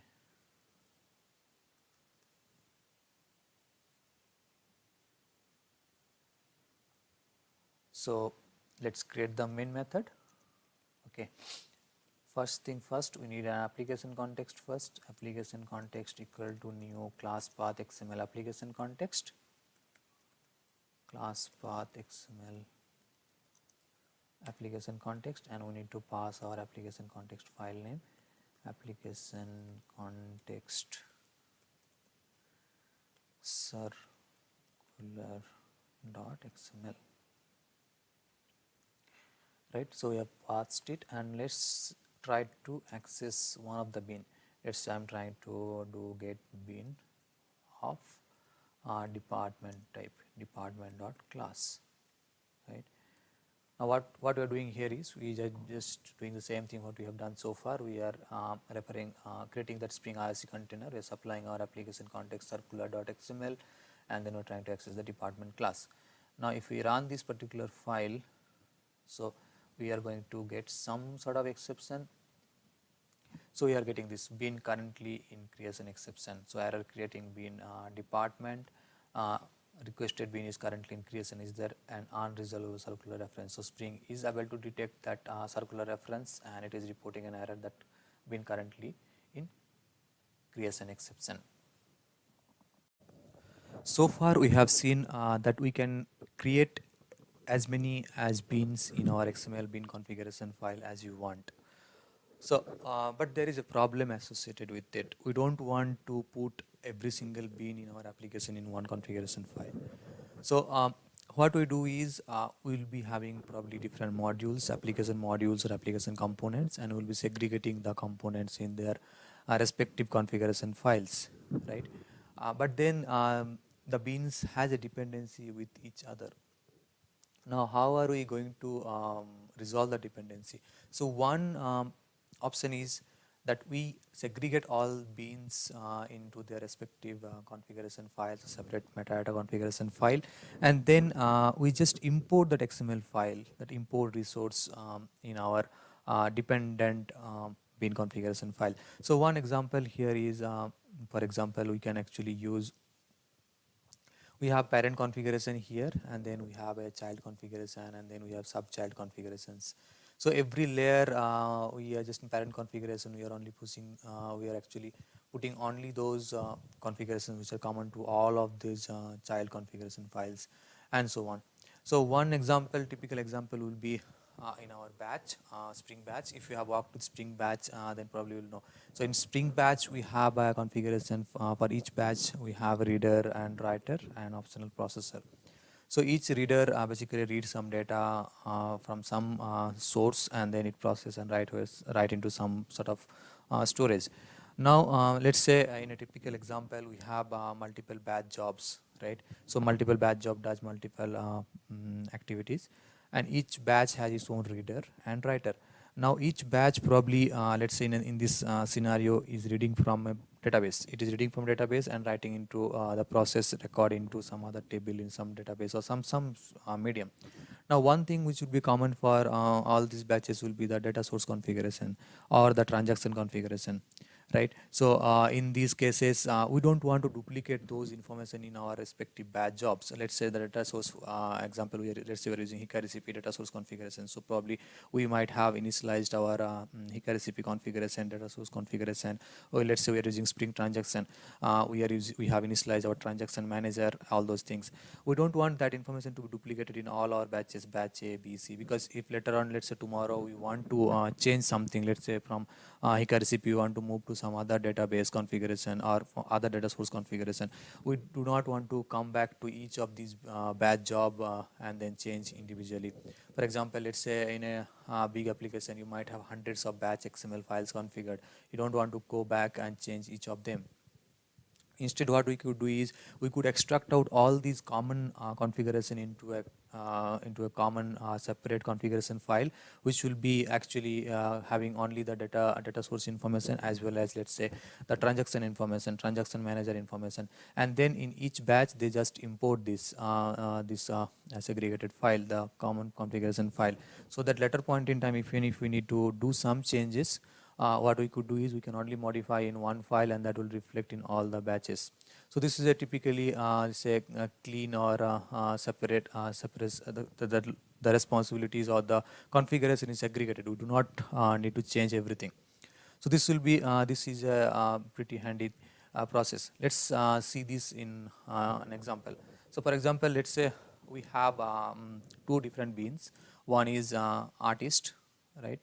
And there is something called instrument. So let's say each artist has some one or more instrument, but we don't know the instrument configuration. We just can refer to the instrument.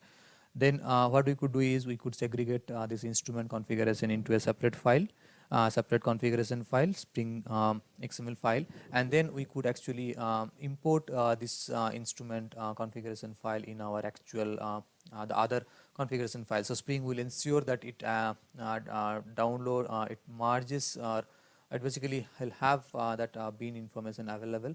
And when it initialize that Spring IOC container, you will have both artist and instrument bean available in the configure in the IOC container. So this is similarly similar to a Java. So basically we have where objects are referring to each other, right? So each let's say you have artist class in one package and instrument class in another package. So when you use instrument in artist class, we need to import that package, right? So similar thing, we are importing the XML file here. Let's see this in code.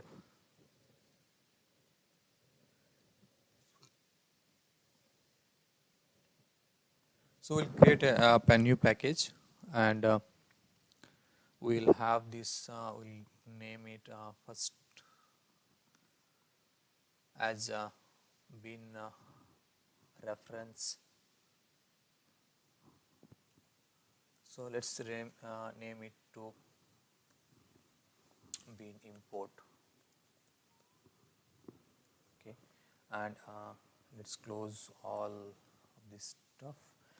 First thing, let's create the instrument.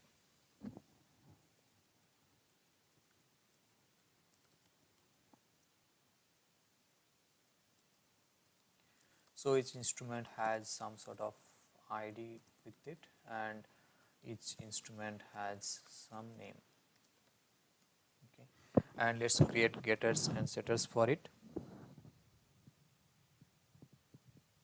So we have created the getters and setters, as well as we are going to create the toString method.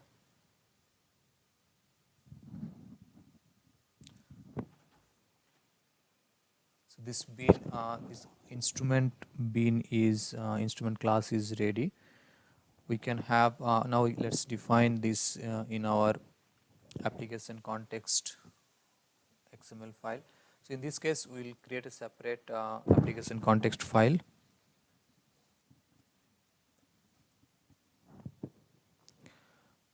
So we've created application context instrument.xml, and let's create our instrument bean here.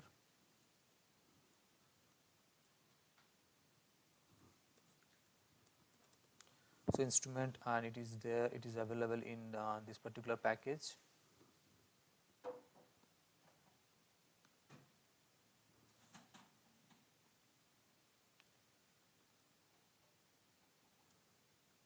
And there are no constructor args, we are using property. So property name equal to ID and value equal to, let's give some name.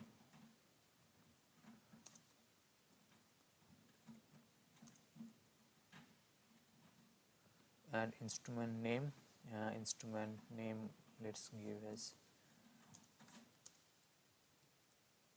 piano. So this is where our instrument bean is created and it's defined. Now let's create a new class called artist.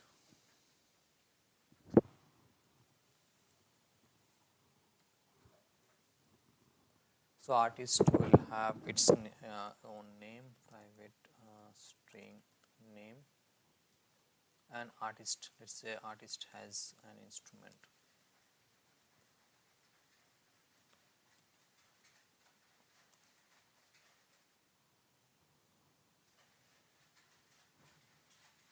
Okay, we have misspelled here.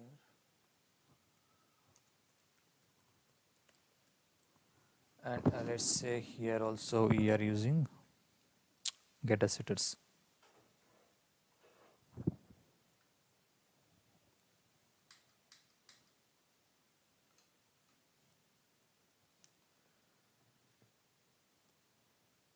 Okay, and let's use the toString method.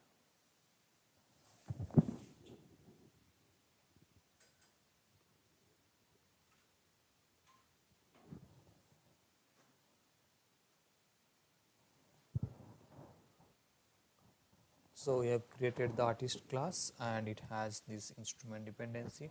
Now let's create another application context with this artist object.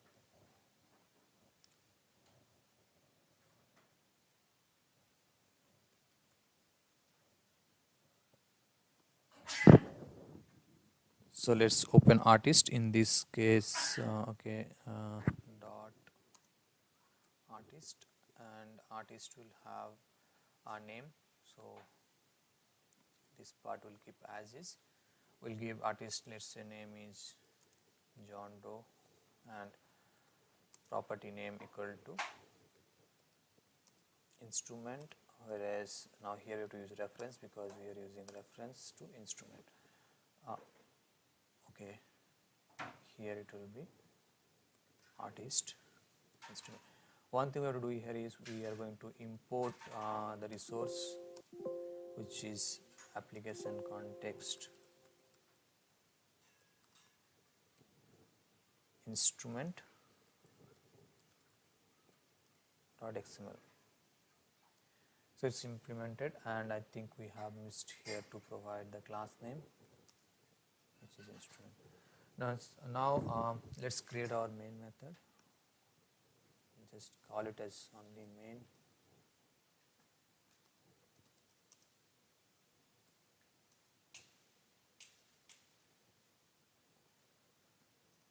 In this case, let's again initialize the Spring IRC container, Spring application context,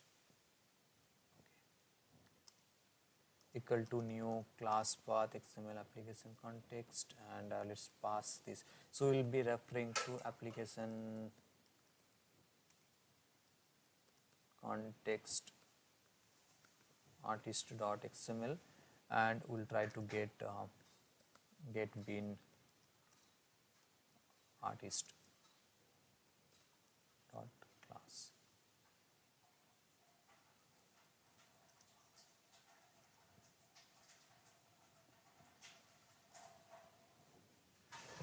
Now let's try to run it. Okay, as you can see, we can actually have artist name and artist instrument information here. So see, we have not given that artist that instrument information and bin information in our this application context XML file. We have just importing it. So Spring is ensuring that okay, the reference instrument is not here in this bin, and it is actually going and looking into that application context instrument.xml, and from here it is actually creating that instrument bin, and then it is actually injecting that to the artist object. So this way we can actually have this separate. Basically you can have not only one, you can have as many imports as you want.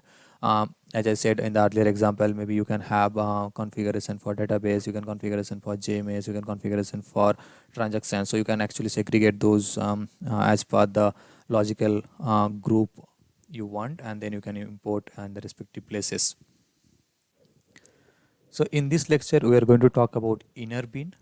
So a bean element, when put inside a property or constructor argument elements of another bean, that time we define that bean as a inner bean. So if you can see, we have a bean artist. This artist bean is actually having a dependency of instrument. Uh, so instead of referring it here, property name equal to instrument and ref equal to provide the reference, we are just putting the bean here. So this is one way of creating creating a bean. So we are creating the bean here. Note that we have not given any name because this is an inner bean, and there is no it is enclosed inside instrument. Let's see this in our code. Okay, so let me create another configuration file. So Spring XML configuration file, I'll just copy application context and I'll name it as inner bean. Let's open this inner bean.xml. Okay, so we have artist here, and instrument we are referring as normal instrument. So instead of referring here, what we will do is we will have property tag and we will put the bean definition here. So I'll get the instrument definition from here and we'll place it like this, and we'll just remove the ID. We don't need an ID here, and I'll just do Control Shift F to format it properly. Now we have property name and property instrument, right? Let's try to create this. I'll use the same configuration file here. Only thing I'll do is I'll just reinstantiate this application context part with the new configuration file in our bean, right? And now if I try to run,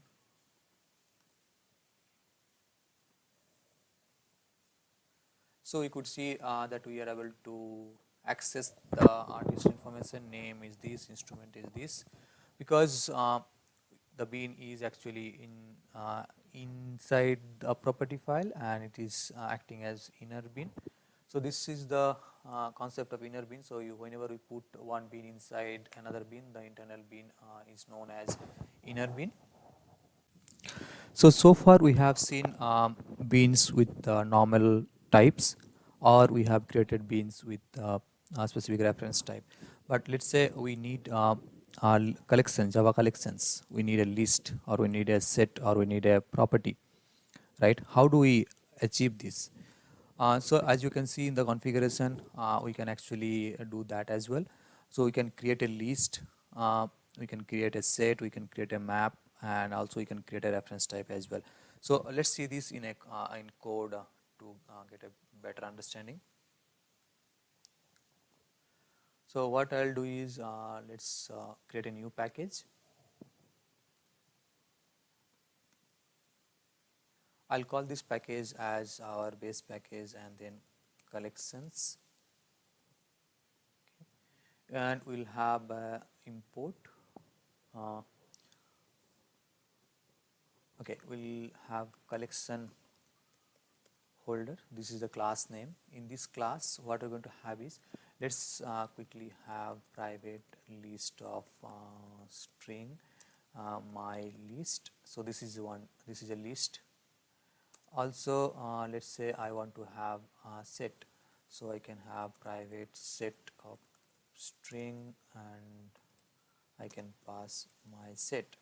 Or let's say I want to even have a map, I can have map of string comma string my map. Okay, and let's have the associated getters and setters. So I'm selecting all three of them and I'm generating the getters and setters for this. So getters and setters are there, right? Now let's say I want to populate my list, my set, or my map. Now let's go create a new configuration file, Spring Bean definition file. So with this I'll just create application context and I'll just tell it name it as collection.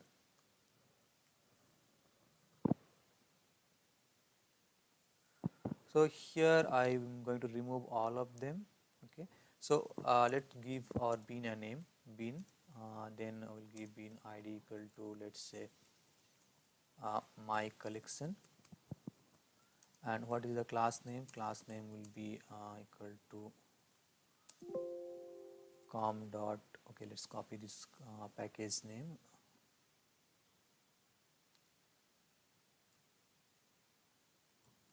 So we are giving our fully qualified class name dot, here we will be getting collection holder.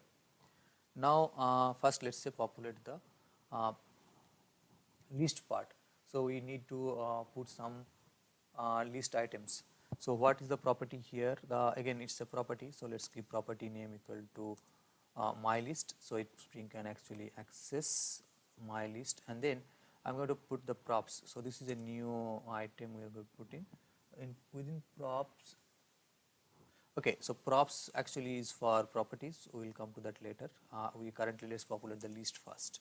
So we are having list, and within the list we have the value. So list value, so let's say I'm giving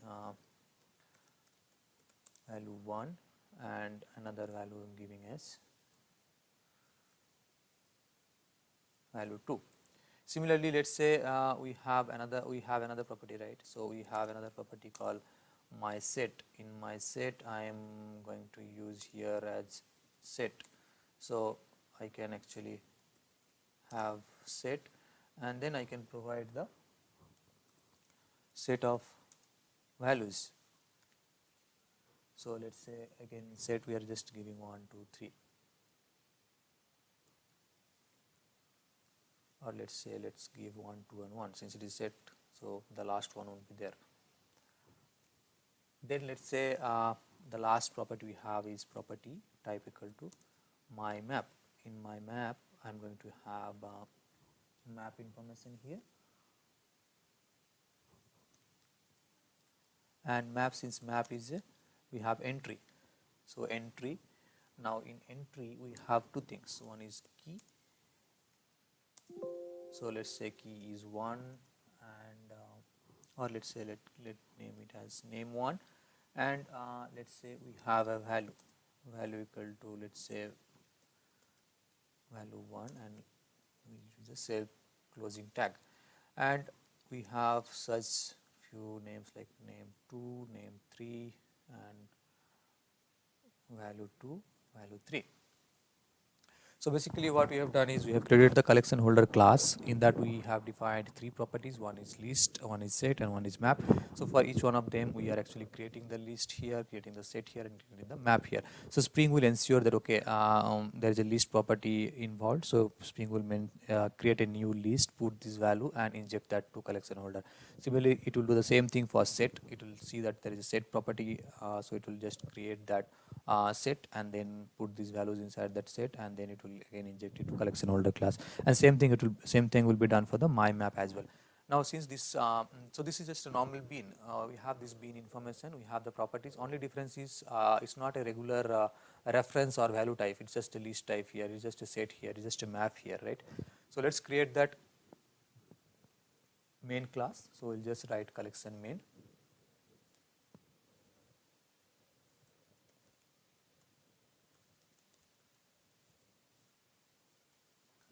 and we are actually going to create this, and application context equal to new class path XML application context, and we'll give application context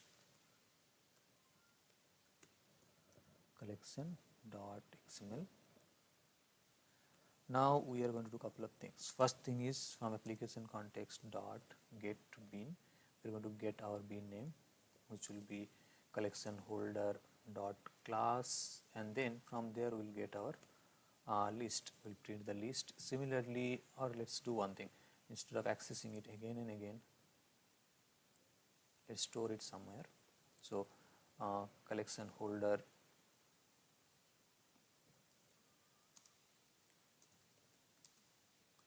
So we got our collection holder, and here we are going to use that reference. So we got a collection holder dot list,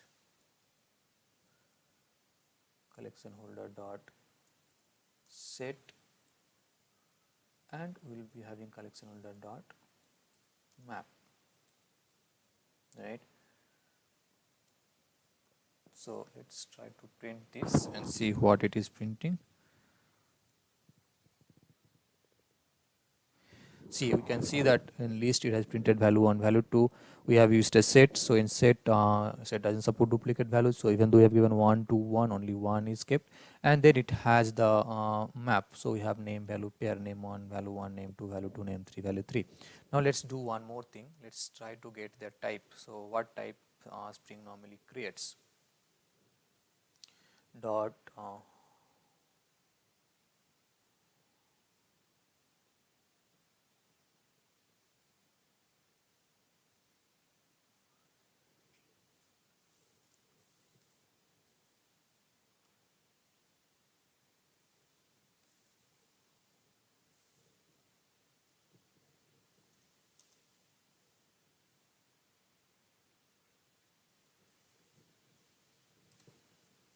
Yep, I'm looking for this. Get class dot get name, then this and this. So it will basically tell us what is the default list type Spring usage, what is the default set, and what is the default map Spring usage, right? So let's rerun this again. So you can see by default it is giving list wise using array list, not linked list. For set it's not, it's using linked hash set, and for map it is using linked hash map. So these are the default types Spring is using. Right. Now that's fine. Now let's say we want to have we have passed simple types. Let's say we want to have list of some reference object, right? How do we do that?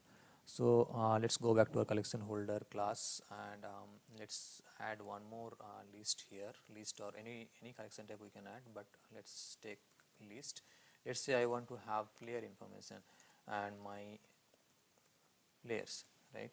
So player class is not available. Let's create the player class first. So create class player, and let's say in this case the player has just name, private string name, and we just have one constructor. I'll use constructor injection here. So string name, and we'll use this dot name equal to name. So we have player information, player POJO created. Now go back to our this collection class, and let's create a couple of players. So we'll have bean, this bean ID equal to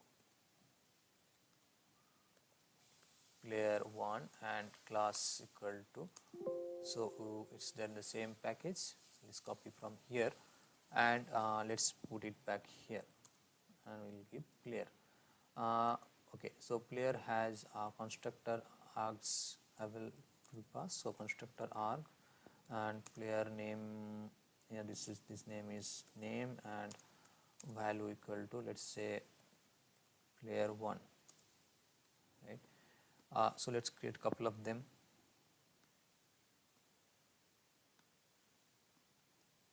So I have player 1, player 2, and player 3. Player 2 and player 3, and the name also let's give player 2 and player 3, right? So we have this at the moment. So we have created 3 players and they are ready. So collection holder, let's close these.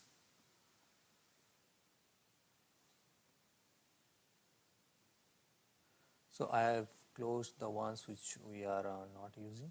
Collection holder here. Now my players, we have to create the getter setters for these. Control 1, I'll create the getter setters from here. Now in our application context here, I can actually have another property name equal to my players, and here I can actually give list, and then basically instead of value I can actually have reference. So here I could have actually the reference, and I can use the reference. Here the tag is, so you can have two actually, reference bean or reference parent. So reference bean is, let's say, player 1, and this will be self closing tag. So reference bean is player 1, then player 2, player 3. So these are the 3 players. Now if I go back to my collection main and then try to grab this, and let's print my players. So list of players will be printed. Let's try to get that. Okay, so you can see that, okay, player 1, player 2, since we have not implemented the toString method, it's coming a bit ugly. So let's implement that information here in toString. We'll just return that, return the player name.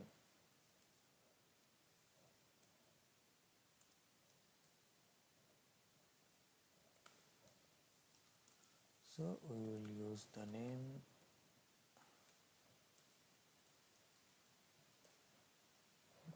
So player, some space, and then the name. So that's what we want to. So now let's rerun it again.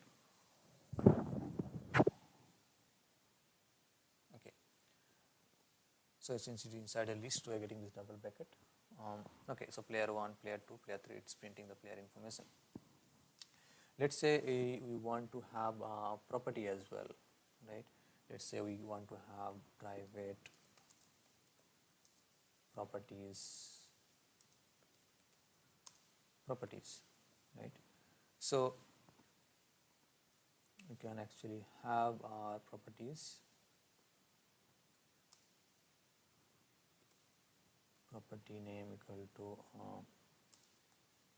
okay, we have not defined here. We need to create the getters and setters.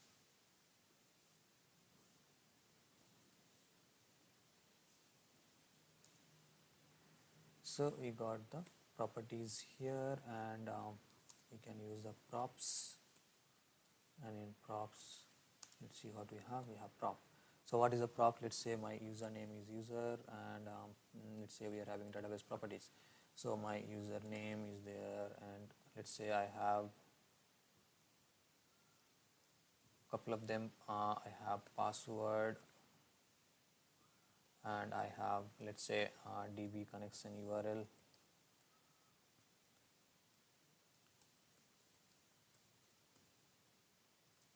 Let's say some URL, and password is some password, right?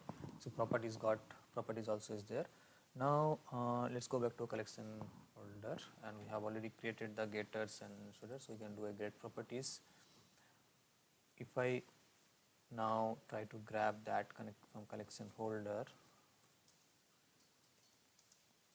dot get properties, let's see what we are getting. So as you can see, we actually are able to get the properties, password, connection URL, and username. So you know now how exactly we can create this Java collection stuffs. So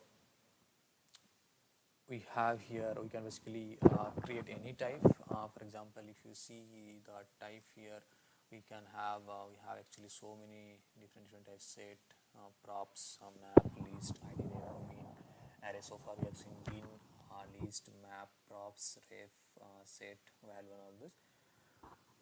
So this is pretty much about Java collections. So in next video we'll see how we can actually merge two different collections.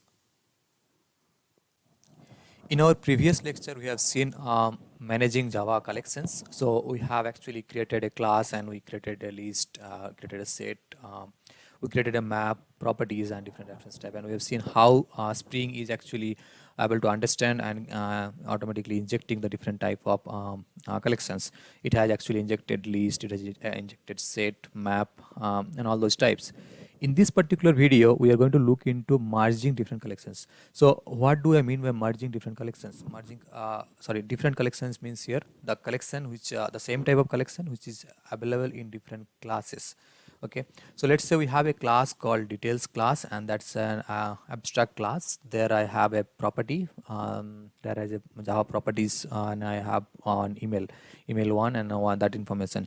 Now in my there is a child class which basically extends this parent class. There I have another property, and when I try to get that property in my child class, I want to get this information merged, and I want to get a common property. In the properties, I want to see both the values. So in this case, if you see, we have our details class. We have one properties, and in that we are storing email one and the value.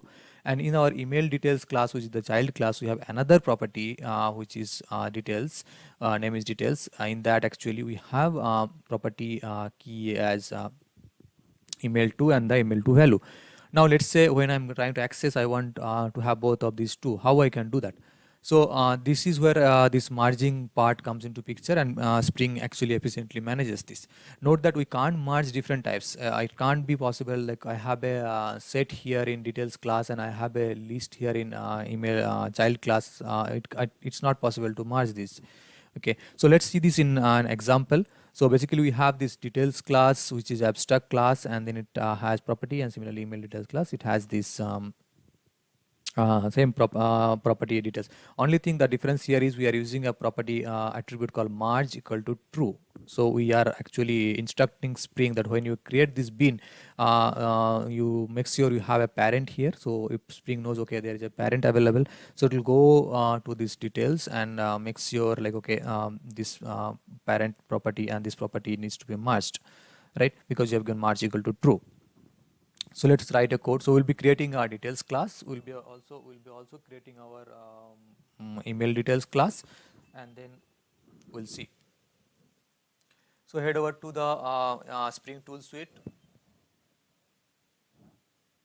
Head over to the Spring Tool Suite, and then let's see how exactly we can create this property merging.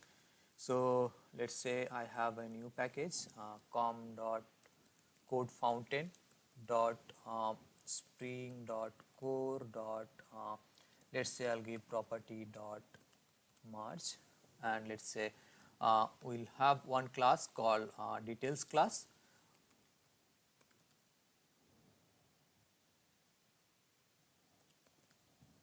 Okay, so this is an abstract class, and here let's say I'm having a property information. So private properties called details, right? And I have one getters and setters for this property. So I've selected the details, generated the property. So I have this details class, and let's say I have another class called email details. This is just a random name, and let's say this class extends this property, extends this details class, and similarly it also has properties details, and its name is it's a private. And same way what we have done for details, we have this getters and setters in the other class as well. So just let's copy paste it from here, and then let's place it into our email details class, right? So these two are done. Let's create this these two bin in our XML configuration. So we'll just say collection merge, right? And let's go to our collection merge XML, and here we need to create these two bin definition. So first bin is details. So package is different. We are actually using property merge dot details. And one thing is we need to let Spring know that it's abstract. So we are going to use abstract equal to true. Right. So we have mentioned that, and then we have our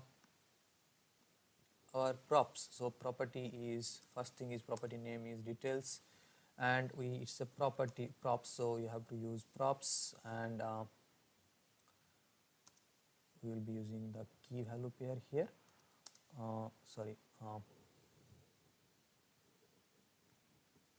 So we have prop is there, we have to use the prop and then key. So let's say the key name is here email1 and the value is email at admin at some xyz.com, right. Similarly, we have another bean called email details. So let's create this bean here. So it's pretty much same. Email details, it is having details, but only thing is there is no abstract here. It's not an abstract class, but it has a parent. So Spring needs to know that it has a parent, so which is details. So parent equal to details, and in props we are going to use marge equal to true. Right. So we have done this. We have created the details bean. We have actually provided the details bean here information, and let's change that property key to email2, and let's say this is a user at xyz.com, right. So now let's we are going to create our main class.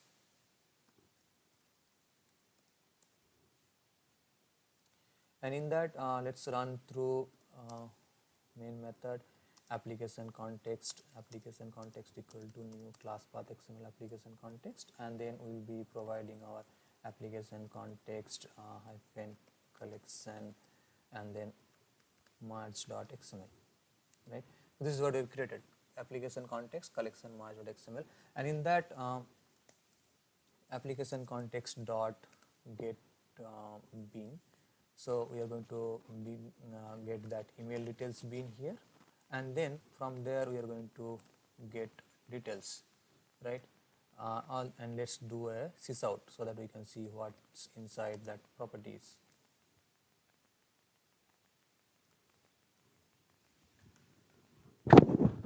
So once we execute this, okay, we got some exception.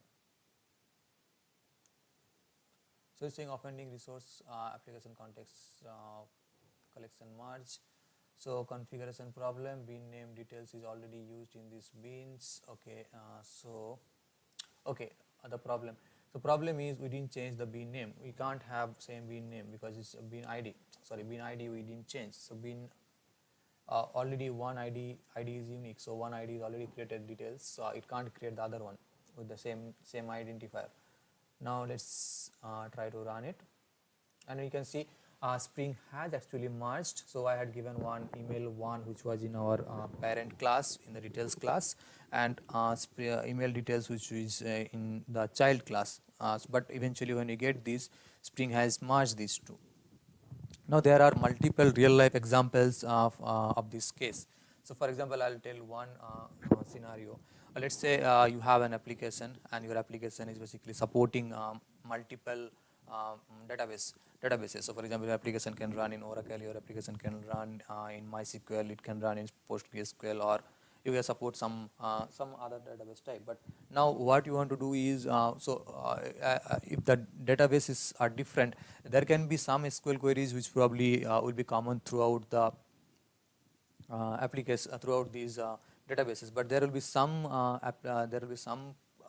SQL queries which will be basically different in different databases. So one particular query might be Oracle specific, but the same query there is a syntactical change when you execute it in DB2 or MySQL, right? How do you manage those things? So in those cases, actually what we can do is we can have a bean. Let's say common bean. In that common bean, you define the common class, and then let's say you have a map. In that map, you keep a key value. So in the first bean, you have all those common properties, right? And then you have a bean, separate bean for separate database types. Let's say I have Oracle, and Oracle I'll mention the parent equal to the previous one, and then I will just keep providing my other properties which are specific to Oracle. Then let's say I have one for MySQL, and then I will be providing for MySQL. Then when actually we load these things, since that time, let's say I need Oracle, my application is running in Oracle database at the moment. So what will happen is I'll query through, I'll get the Oracle bean. So what will happen is I'll get the Oracle specific queries plus my common set of queries. So this will give us the common set of queries for Oracle. So I'll get Oracle specific queries plus my common set of queries. Similarly, when I'm going to run for MySQL, in MySQL I'll be getting the queries for MySQL as well as I'll get the queries for the common script. So that what happens is I need not in our code we need not have that queries hard coded. Okay, something underscore Oracle, something underscore MySQL, something underscore some other database type. So this is one efficient way of managing, because Spring is providing us that option, so we can actually merge and get a common set for different types. So this database is an example. You might have some other type of example as well. We have seen so far that the beans can refer to each other through references, the ref attribute, and we have also seen that Spring ensures that whenever there is a dependent bean, the dependent bean will be created first, and then that dependent bean will be injected to the actual bean object, when the actual object is created. But there are times when we want to force the container to load one or more beans before that actual dependent bean is loaded. We want to be explicit. We don't want to just rely on Spring to do it for us. We just want to tell Spring, hey, Spring container, this is why this is the bean I want, but see, this is the these are the following beans which are actually my current bean is depending on. So what we'll do is we'll just pass that with depends on. With that particular clause, Spring IRC just initialize depending beans before creating the actual bean. So this is just explicit instruction to the Spring container that before you initialize the actual Spring bean, you make sure you initialize those other two or four or how many number of dependency you have, right? And another thing is, in the similar way, when Spring destroys your current bean, it will also make sure that it is actually destroying the depending beans first, and then it is destroying the actual bean.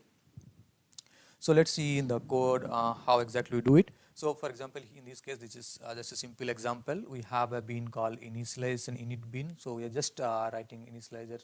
So we want that initializer bean to get loaded first before our this initializer dependent bean gets loaded. So we have created another bean called init dependent, and then in that we are just explicitly telling Spring that my current bean, this init dependent bean, is depending on the init bean. So Spring will make sure that this init bean is getting created first, and then the init dependent bean is getting created.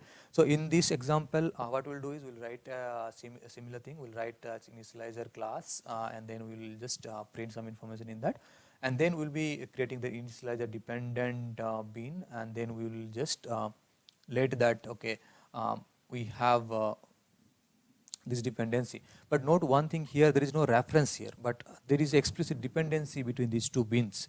For example, let's say my initializer is something where I am initializing my database connections or doing something registering my database driver, which needs to happen before this bean is getting loaded. So in this case, what happens is, since there is no reference, Spring probably will not have information that, okay, I need to load that bean first. But for this bean, initializer dependent bean to work, we need this initializer to initialize first.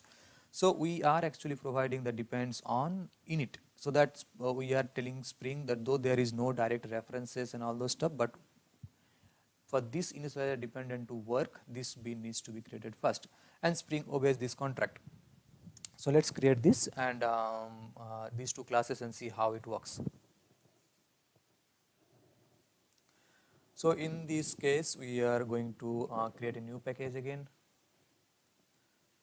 We'll give this package a name. I will tell that is dot depends on, right? So I'll close all other stuffs, and we will have this new class called initializer.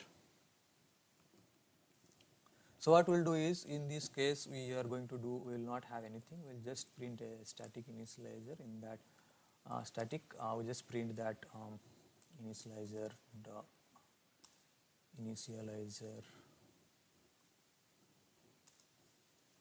dot class dot get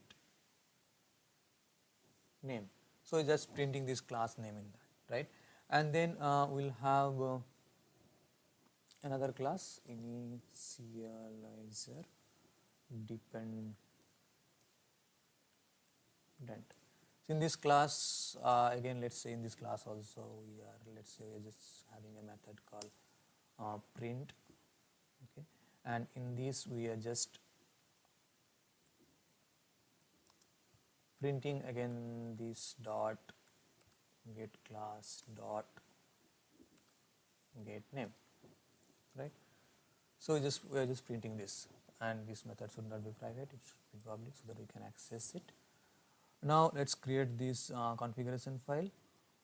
I'll just again copy paste. I don't want to do from the beginning.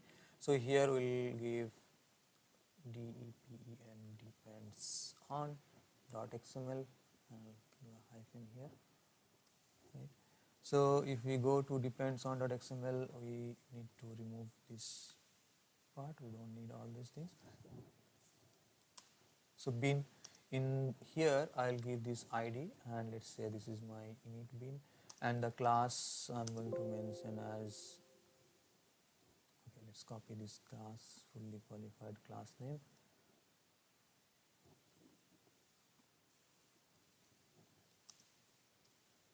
Initializer, and there is no property, nothing, so we can simply create it like this, and then we have init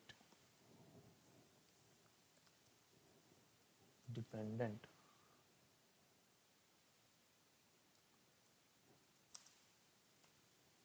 So these two bins we have created. Only thing now we are going to provide that information that depends on, and we'll say it depends on init, right? Now let's go back and create the main method. So we are going to create the main method, and we will be initializing our Spring container.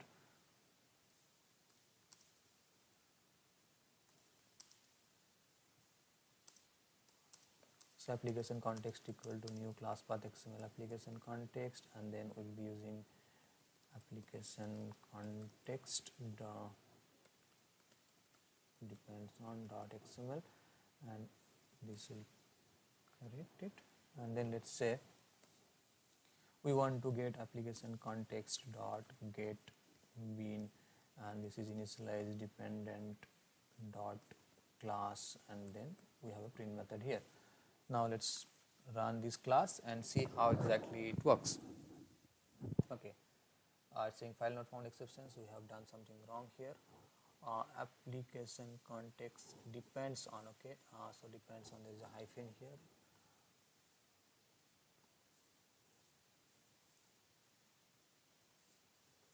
So see, it is actually printing the initializer first and then doing initializer dependent, right? So Spring is actually ensuring that, see, we are only calling our print method, right? We are calling only print, but Spring is actually loading. So this, since we have called the static in that, so in the initializer static, so whenever this class gets loaded by Spring, this static will definitely get invoked. So that's the reason we are able to see this print. This initializer is getting printed. And the similar way, when we are calling our actual initializer dependent class, we are seeing this print. So that is the way we can actually enforce with this depends on. We can be explicit to the Spring IOC container that what all dependent beans we have and we want. And note that we can actually have multiple depends on, so we can actually give a comma separated list here, and Spring will ensure that all of them are actually loaded before our actual depending bean is getting loaded. In this video, we are going to look into lazy initialization. So by default, when Spring load beans, it will be eager initialization. So when we are actually supplying that application context configuration file or the Java configuration file to Spring Spring container, it basically scans each of the beans and try loading each one of them.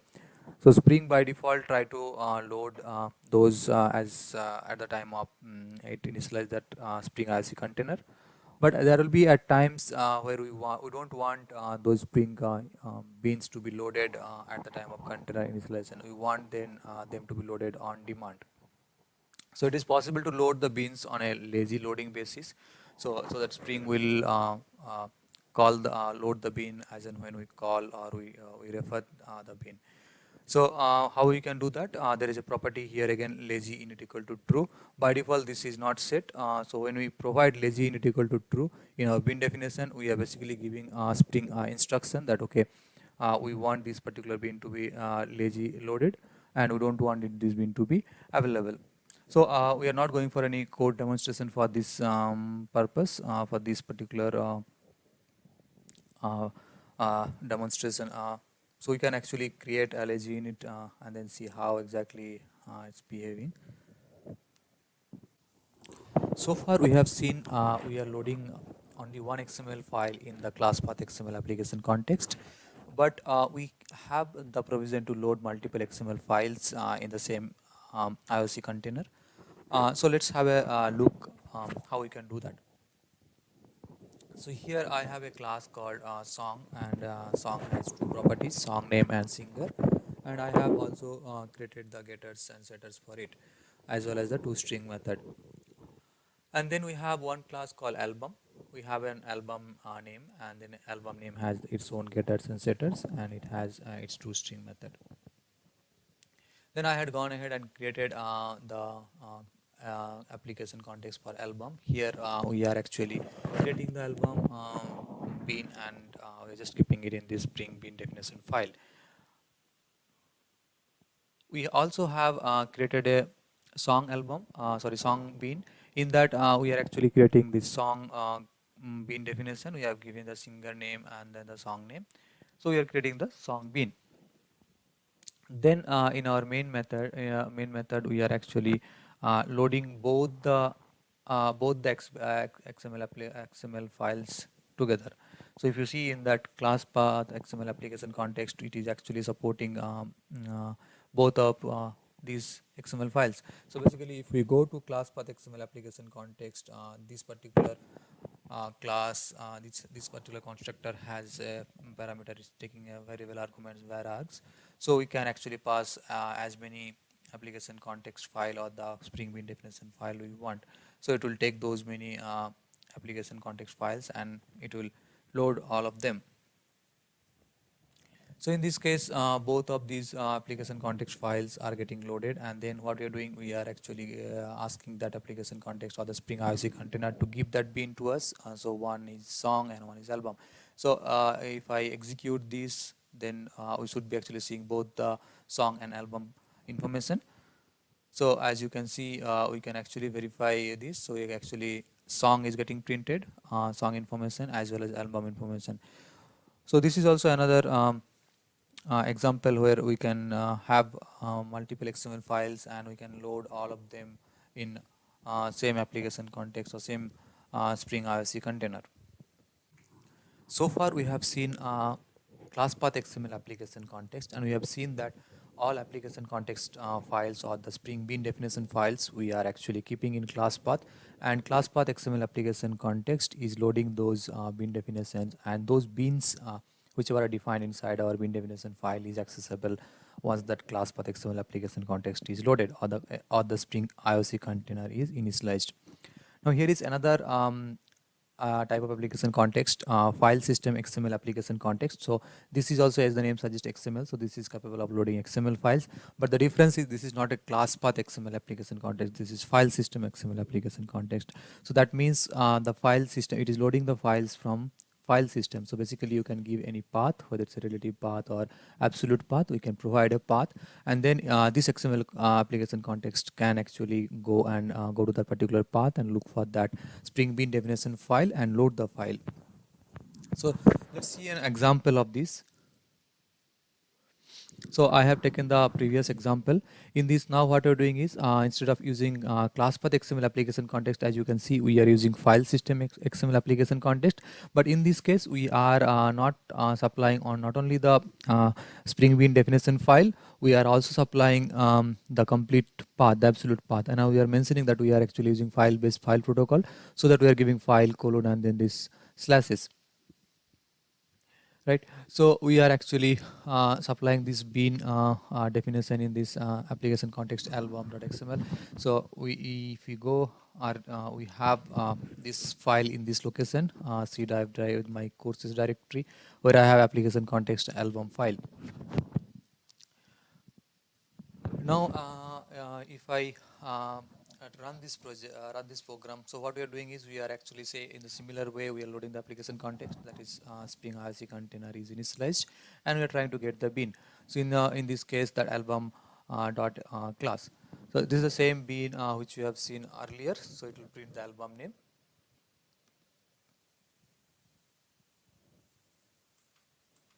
So as you have executed this, and we could see it's actually printing the album information.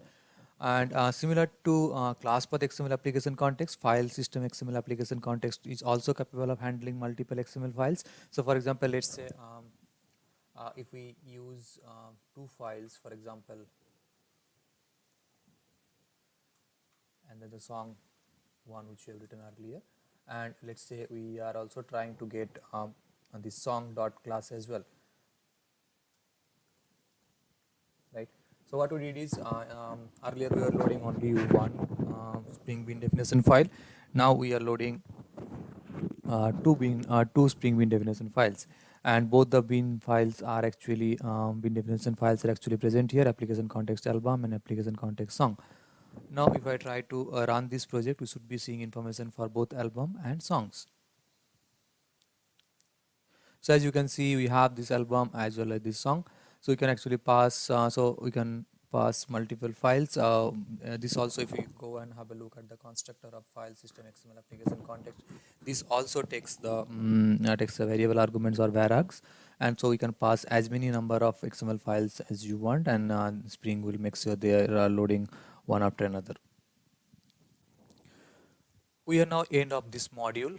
In this module, we have covered POJOs, and we have configured POJOs through XML bean definition file, and then we have covered application context. We have also seen constructor and setter based injection. We have seen the different type of injections, constructor injection, where we are actually passing the constructor args. In constructor arguments, we have seen different types, the name, index, and type. We have also seen the setter based injection, where we have actually the properties through which we are setting the different properties, as well as the values and reference types. And then we talked about bean collaboration and import. So we have seen how beans are referring to each other in order to work or in order to communicate. Then we have also seen how we can actually refer beans in some other configuration file, and we can import different beans. And then we have also seen collections, how exactly we can create a list, set, map, properties, or a list of strings, list of different reference types. We then talked about inner bean, where actually instead of referring to a particular bean in some other place, we are actually creating the bean inside the property. And then we talked about depends on. We have seen at times we want to be more explicit, and we are providing that explicit information through depends on in the bean definition, and we are highlighting to Spring that what all bean our current bean is depending on. And then lastly, we talked about lazy initialization. We have seen like we can actually instruct Spring not to load the bean at the time of container creation. We can ask the Spring container to load the bean as and when we request for it. Welcome to this module of Spring course series. In this module, we are going to talk about auto wearing. We'll see how Spring beans can be configured automatically by Spring IOC container.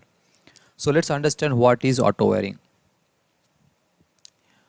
So far we have manually managed the dependencies between the objects, right? So we have seen, we have created our Spring Bean definition files, and we have created different beans, and we have seen all these beans are actually managed by ourselves. So whenever there is a dependency, basically, so we have explicitly passed those dependencies. We have used the reference attribute to pass those dependencies, and it is explicitly managed by the application developer. However, Spring can automatically manage these dependencies for us by inspecting the container, and this process is known as auto wearing. So as that is like sort of wearing the beans based on their dependencies, right? Auto wearing can significantly reduce the need to specify properties or constructor arguments. So we have seen whenever we have particularly this person class and address, so that address is a dependency in person class. We need to whether we use constructor arguments or we use the setter based injection. In both the cases, we need to manually use the ref attribute and provide the bean reference. Now think of a complex scenarios where we have multiple objects, and we we can have multiple dependencies. So each of those we have to do it manually one after another, and that can be pretty cumbersome to do. Now auto-airing can also update a configuration as objects evolve or they grow or they change. So for example, if a new dependency to a class is added, the dependency can be satisfied automatically without a need to modify the configuration. Now we have understood what is auto-airing. Let's try to understand what are the different types of auto-airing modes provided by Spring IOC container.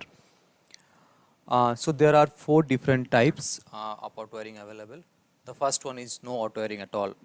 So this is the default configuration, and this is what we have seen so far. So bin references must define by reference ref elements. If we have recall the example which we have used earlier, we have actually referred the dependent beans through the ref attribute in the constructor argument or the properties. This is the default configuration. So by default, Spring is not coming into play to do the auto-airing for us. It expects us to provide the appropriate reference, and accordingly Spring will find out the proper dependencies and it will inject. The next type of auto-airing type is by name. So as the name suggests, it is auto-airing by the Spring bean name. So auto-airing by property name. Spring looks for a bean with the same name as the property that needs to be auto-aired. For example, if a bean definition is set to auto-air by name and it contains a property called master, then that is basically you will have a set master method. Spring looks for a bean definition named master and uses it to set the property. The third type of auto-airing mode is by type. So it's by that bean type, bean class type. So let's say property, so it lets a property to be auto-aired if exactly one bean of the property type exists in the container. If more than one type exists, this type of auto-airing is not going to work and the auto-airing will fail. The last type of auto-airing mode is by constructor. So it is similar to by type, but this is mainly for constructor. Again, in this case also, if the constructor is having more than one attribute of similar type, this particular auto-airing is not going to work. Now we have understood what is auto-airing and the different types of auto-airing. In this video, we are going to see the demonstration of the auto-airing types. In this particular video, we are going to look into the first one, which is no auto-airing at all. So as we have discussed, let's quickly recall. We have auto-airing, 4 auto-airing types. One is auto-airing as no auto-airing, then auto-airing by type, then auto-airing by name, and then the last one is auto-airing by constructor. So let's head over to Spring Tool Suite. Here I have already created, since this example we have seen earlier, we'll just quickly go through how exactly we are referencing different beans. What we have done is I have created a new package. In that I have created 2 classes. One is address class. So in address we have unit name, street, area, and pin, and respective getters and setter methods, as well as the toString method. Similarly, I have created the person class. In person class I have created the person ID, person name, and here is our reference dependency, which is address. And we have our getters and setters as well as the toString method. Then finally I have created this XML configuration file, which is here. In this, what we have done is we have created the address bean first, and we are passing some normal properties, the unit name, street, and area, and pin code. So this is pretty simple bean definition. And then we have this person class. In the person class, person bean, we are referring to the person class, and we are passing the person ID, person name. And then here we are using the address. So address is a reference type. So we are actually using the ref attribute to call the address bean. This is something which we have seen earlier multiple times in our earlier video courses. In this case, as we see, we are not using any auto-airing at all. So Spring is just relying on what we have provided. It is not putting its own intelligence anywhere here. It is just seeing, okay, there is a reference of address, and it is looking for this address bean, and with that it is actually injecting it. So in case, in this case, again I have created the main class also. I am just loading this class path XML application context with application context auto-air no. and then I'm just looking for the person bean and printing it. If I execute this, we will be seeing the person information, which is here.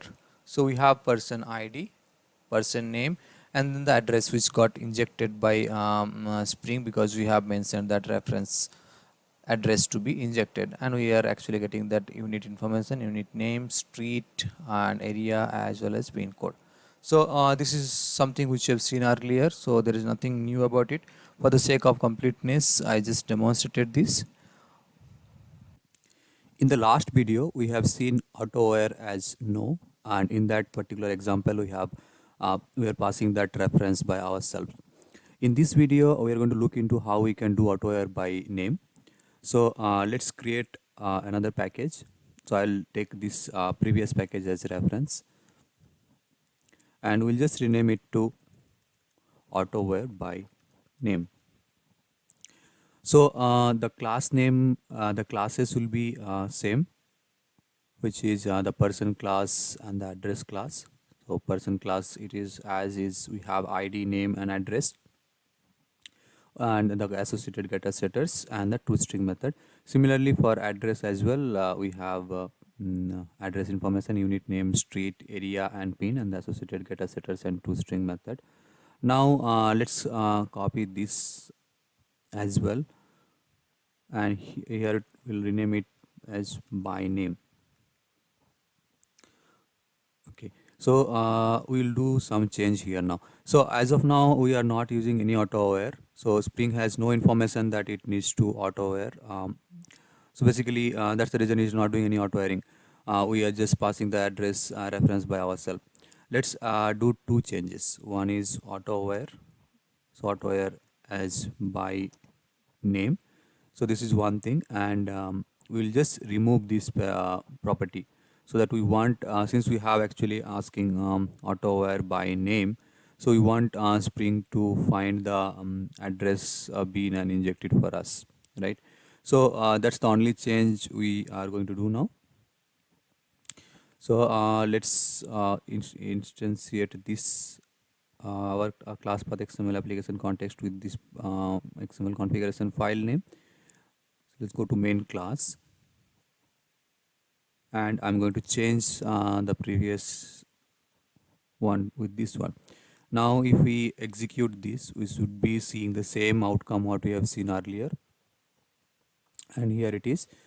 So if you see, we can still verify the person ID is this person ID, name, address. So even though if you look at this particular bin, there is no information about address provided in the person bin.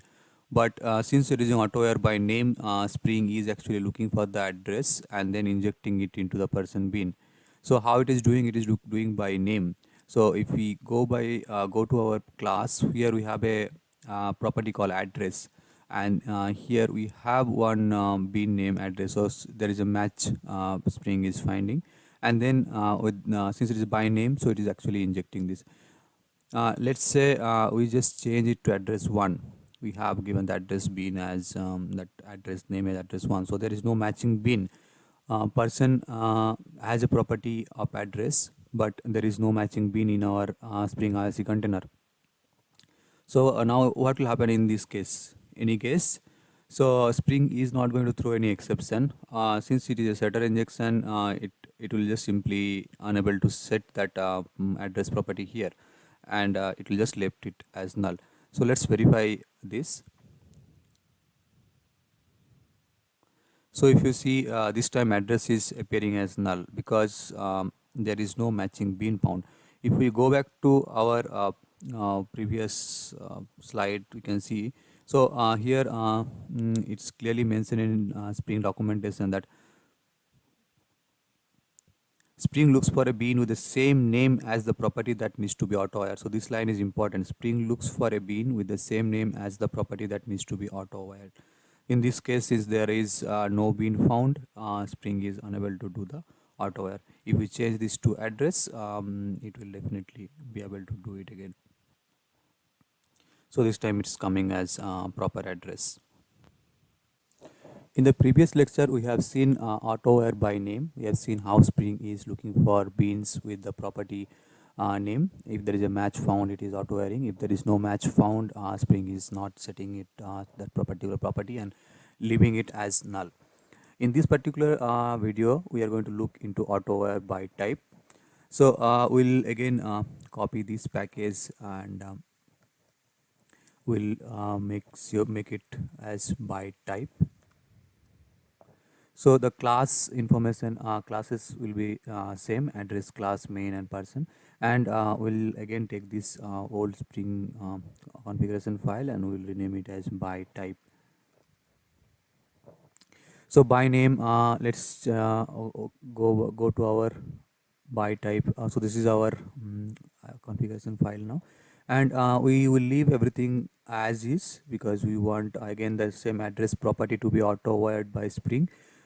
So we have this address being anyway available here, and only thing is missing is the address property here. We are not explicitly referencing it. We want Spring to find it for us, but this time we'll not do by name. This time we'll do by type.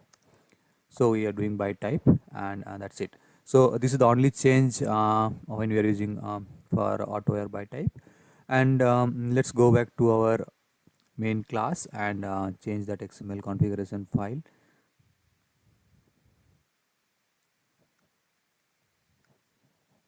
So this time XML configuration file will be by type, application context XML by type. Now if I initialize, if I try to execute it, we should be seeing the same result. So again we can verify we are actually getting the same exact same outcome what we have seen in earlier two auto-where types. As auto-where no also we have seen the same thing, auto-where by name also we have seen the same thing. Now there is a catch. So in case of auto-where by name, if there is no appropriate bean found for that particular property, Spring is leaving that particular property as null. But here, let's say here how it works is Spring will now look for a type. So for example, address type. So it will look for address type bean in the container. But one important consideration here is you have to make sure there is only one type of that bean exist in the container. So let's say if I have two addresses, for some reason I have another address and address 2 is present, right? Now there will be a problem because since we are trying to auto-where by type and there are two addresses found, address 1, address 2, and both the type matches to the address type. Now Spring will not be able to find which address it needs to inject to our person class. So Spring will throw an exception. So let's try it out and check.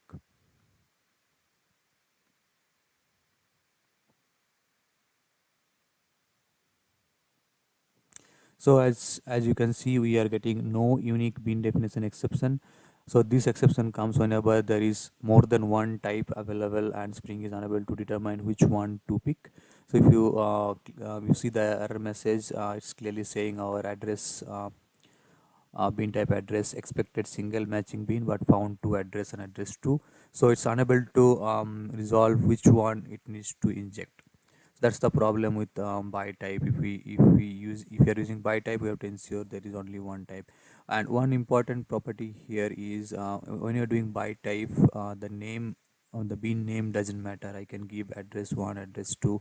It doesn't matter. It is going to work because we are doing a lookup for by type. So in this case, the address class type, that is what matters, not the name. We can give any name here, but in case of by name, the bean name should be exactly same as of what we are using in the property name of our actual bean. In the previous video, we have seen auto-where by type. In this particular video, we are going to look into auto-where by constructor. So let's copy one of these packages and then change it to constructor. So we have renamed our package as constructor. We have our address class, we have our person class. We'll do some changes in the person class. We don't want person to be a setter based injection this time. We are going to change it to constructor. So I'll add the constructor using fields and select all of them and generate the constructor. So we have now this time the constructor, no getter setters. Address class remains as is. We are not making any change. Let it be with getter setters only. This time we want to show that constructor based auto wiring. Let's create copy one of the XML file, previous XML file, and change it to constructor. So here is our new XML file. I close the rest of this. We'll make some changes. Instead of property, these will be constructor arguments, and this will be a constructor argument. So we are providing two constructor argument, and the third one is the address one. If we have a look at our constructor class, constructor here in person class, we have address as one of the property, but this property we are not passing. We want Spring to find out and do it for us. Another change will be the class name is now different, package is different, so it's constructor dot person, and similarly it's constructor dot address. As we have changed the package, so we have to make this change, and here we will be using constructor. So that's the only change here. Now if we go back to our main class, here we have to change, instead of by type we have to change as constructor. So now if we execute this and try to see the output, so we can see Spring is able to identify and doing the same thing which it has done in earlier cases, but this time it has done for the constructor. So the constructor argument which we are passing here, constructor argument, Spring is able to find out and injecting it. Let's say, what if we don't have our address bin at all? What will happen? So you could see if there is no address bin, Spring is throwing exception, because the constructor, if we so no qualifying bin of type address available, expected at least one of one, but which qualifies as auto candidate. So it is giving an explicit message that other bin is not present, so it can't do the auto wiring. Let's put it back. So this we have seen how exactly auto wire by constructor works.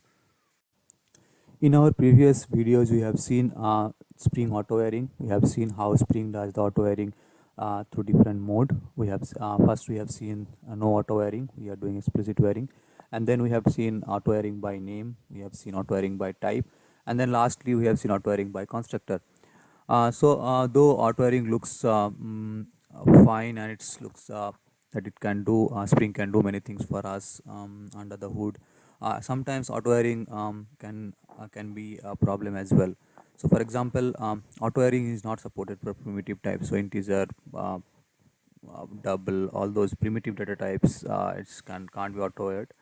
Second thing is, auto wiring is less exact than explicit wiring. So when we are doing auto wiring, we are actually leaving the control on Spring IOC container to do the right thing for us, but at times it can go wrong as well, and so it's better to do explicit wiring. So in that case, we'll have the control on the application developer. We know what exactly we are doing. Third thing is, multiple bin definitions within the container may match the type specified by the setter method or the constructor argument while doing auto wiring. We are now end of this module. In this module, we have seen auto wiring. We have discussed what auto wiring is. We have then seen auto wiring types. We discussed auto wiring by name, by type, and constructor. We had then seen demonstration of each one of them. We have seen firstly the auto wiring by type, and then by name, and then constructor. We had also discussed that if we don't mention any auto wiring, how exactly as an application developer we need to specify the bin references. We then talked about auto wiring drawbacks, what all problems that auto wiring has. So we are end of this module. I'll see you in the next module. Welcome to this module of Spring course series. In this module, we'll talk about Java based configuration. In our previous module, we have discussed how we can configure bean through XML based configuration. We have seen with the bean tag, and we have configured many beans with different bean properties or constructor arguments. We have done auto-wiring, but all we have done through XML based configuration. But slowly, XML based configurations, the usage of XML based configuration is reducing, and applications are moving towards annotation based configuration, so that we do not need to maintain different XML files, and we can have 100% Java code. So what all we'll cover in this module? We'll see configuring beans, but this time with Java annotations, not through the XML based configuration. We'll then have a look at component scan annotation, how Spring handles it can scan for the component through add component scan annotation. We'll then have a look at add configuration and add bean annotations. We'll also have a look at add component, add configuration, add service, and add repository annotations. We'll further discuss about constructor and setter based injection, but again with Java based annotation configuration. We'll talk about auto-wiring again, and we'll talk about add depends on annotation. We'll see add primary, add qualifier, add scope, add lazy annotations. So we in our previous module we have not covered bean scope. So in this module we're going to look into that bean scope as well. We'll then see importing configurations. So in our previous XML video, if you recollect, we have actually importing resources. We have taken that instrument and artist example where we're importing that instrument which is there in a separate bin definition file. So in this case, we'll see how we can actually import configuration when we are actually using Java-based annotations. So this module also will be quite heavy. There are so many things to cover. So let's get started. In this video, we are going to look into Java-based configuration. So previously, we have seen how we can create a Spring Bean definition file, and that acts our configuration or metadata file to the Spring IOC container, and Spring IOC container reads the bean definition provided inside that XML file, and it basically loads the bean as the definitions are provided. Now, in this particular module, we are going to look how we can configure bean definition in a Java file, in a Java-based configuration file instead of XML-based configuration file. So I have opened Intellij IDEA. So for Java-based configurations, we'll be using Intellij IDEA. So that we'll have exposure to both the IDEs. In the previous module, we have seen how we are using Spring Tool Suite, and then in this module, we are going to see through how we can use Intellij IDEA. Now, what we are going to do in this particular video is we will be creating a configuration class. So this will be similar to what we have done in XML based configuration. So the application context XML acts as the metadata file or the configuration file for when you're using XML based configuration. So and in this case, the configuration class which will be writing Spring configuration class, that will be our metadata file. Within that, we'll have different beans, bean definition. So let's get started. So in this case, what we're going to do is we'll write a simple that plain old Java object POJO. We'll be writing one product class. In that, we'll have some product ID, product description, and we'll have getter setters and what we have done earlier. And then we'll have a configuration class. That configuration class will be a holder of all our beans. So and then we'll create a new bean.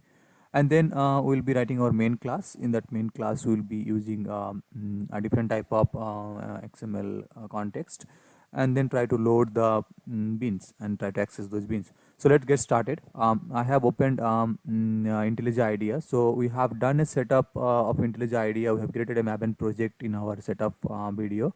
So we'll just start from there.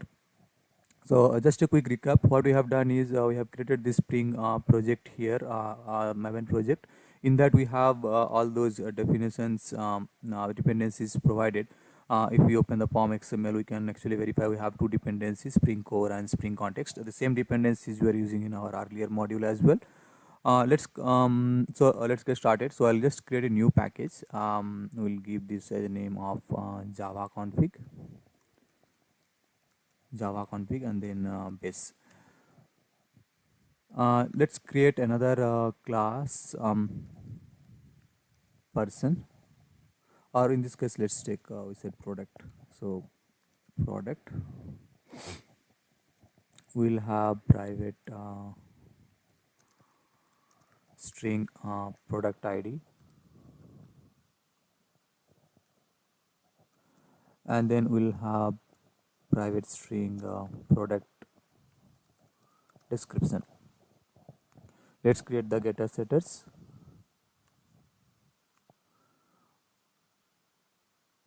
And let's create the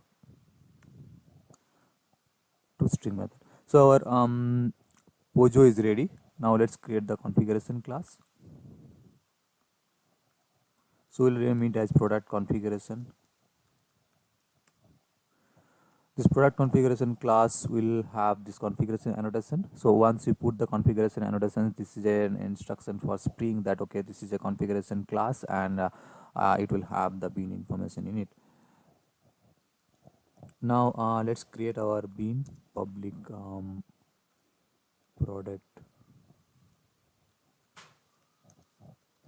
product, and let's return a new product, or let's create a product first because we are using getter setter. So product equal to new product, and then let's product dot set product ID. Let's say it's A456, and then product dot product set product description as well. Let's say it's a laptop, and then return the product. So if you see, you have created the method, but this method has no meaning at the moment because it's not a bean definition. So to make it a bean definition, we have to make it as a, we have to put this annotation, add bean annotation, which makes it a bean as a bean, right? Now let's create another configure another file, which will be our main method. So main, in that will be actually having our main class. Now one important thing here is we will be using a different application context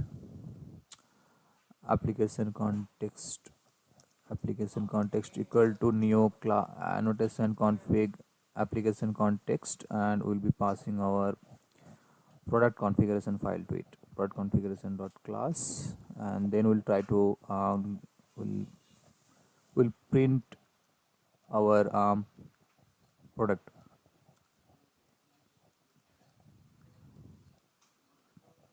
That's it. So we have used different type of application context here. In earlier videos, you have seen class path XML application context, which used to load XML based configuration file from class path. We then also have seen file system XML application context, which actually loads XML based configuration from anywhere in the file system, or from different URLs. In this case, since we are not dealing with any XML file, so there is no XML based application context, we are using annotations here. So we are using annotation config application context. So this particular application context is for loading annotation based application context. So if you see the documentation, it's saying create a annotation config application context deriving bean definitions from the given annotated classes and automatically refreshing the context.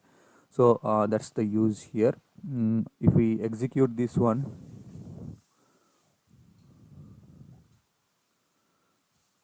so it's running, actually doing the build at the moment. We can actually see what it is building. It's trying to run all these things, and at the end it will give us the output. So you can see it's actually able to find out the product information, product ID, product description. Let's say I have I can actually have many more such beans. Let's say I have for example, let's say I have address class, which we have used earlier. In address class, let's say I have private string unit and private string street. Let's keep it simple, we'll keep this only, and then alt insert, we'll use constructor this time, and let's say we have alt insert to string as well, right? So this is there. Only thing we have to do is, in our configuration file, we have to create this new bean public address, and then we can actually return a new address. Let's say unit is unit 87, and next parameter was the street. It will be like let's say some George Street.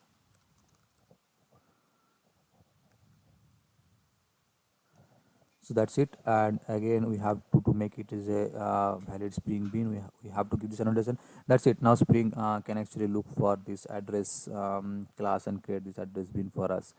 If we go back to our main class, and now this time let's say try to get address bean, so we can actually get address dot class. If we again execute this, we can see it will be printing the address information as well. So at the moment it is doing the build, and once the build is done, it will be printing the output. So in this case the output is again address, so address information is printed. So we have seen we can configure as many as beans we want, but the similar way we were doing in the XML configuration file, but in this case we are going to do all these things in our product configuration files. We can have this configuration file, give the configuration annotation, and keep adding as many beans as we want. In our earlier video, we have seen how we can actually configure Spring configurations with add configuration annotation, as well as we have seen how we can configure beans with add bean annotation. We have also seen in our earliest module that how we can actually let Spring auto add the beans for us. In this module, this particular video lecture, we are going to have a look at auto add annotation, how we can how Spring can do the auto adding for us, but in this time with add auto add annotation. We will not use any XML configuration. So let's head back to our Intellij idea.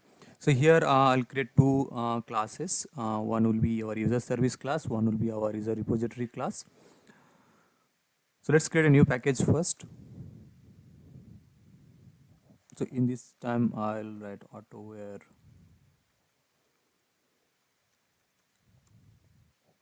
base. So let's create a class called first user repository. So it's a it's a repository class in traditional Spring repository class, which provides some persistence methods. Let us provide public void save.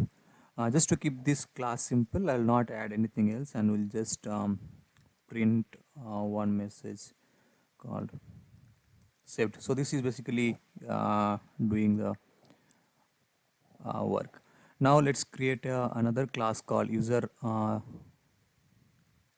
service. In user service, we will have the same method public void save, and it will be doing it just need user repository class, okay, and it will be using user repository dot save. So these two classes will be created. So user service is normally a service class, so this class provides some sort of services to its users, and user repository is the backing repository which connects to the underlying repository. It could be any type of persistent storage. So in this case, right now user repository will definitely be null. So we don't want user repository to be created by us. We want to auto add it. So we'll do auto add. That's it. So we'll do auto add. So if we use this annotation not at auto add, Spring will ensure that it actually inject while creating this user service. It will find that there is this particular property that needs to be auto add. Now let's create our user configuration.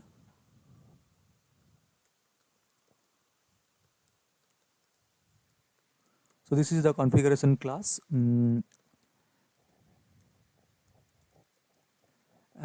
in this class we are going to create two beans.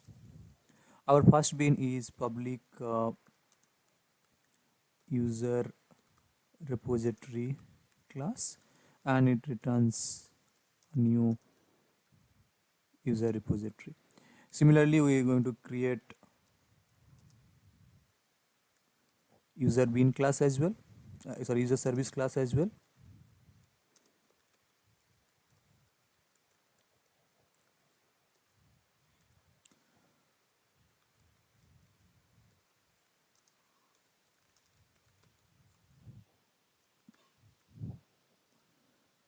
So these two beans are ready, and let's try to access. So we'll create our main method here. In main method, we will try to access the application context, which will be, again, since we are using annotation, it will be annotation application context. And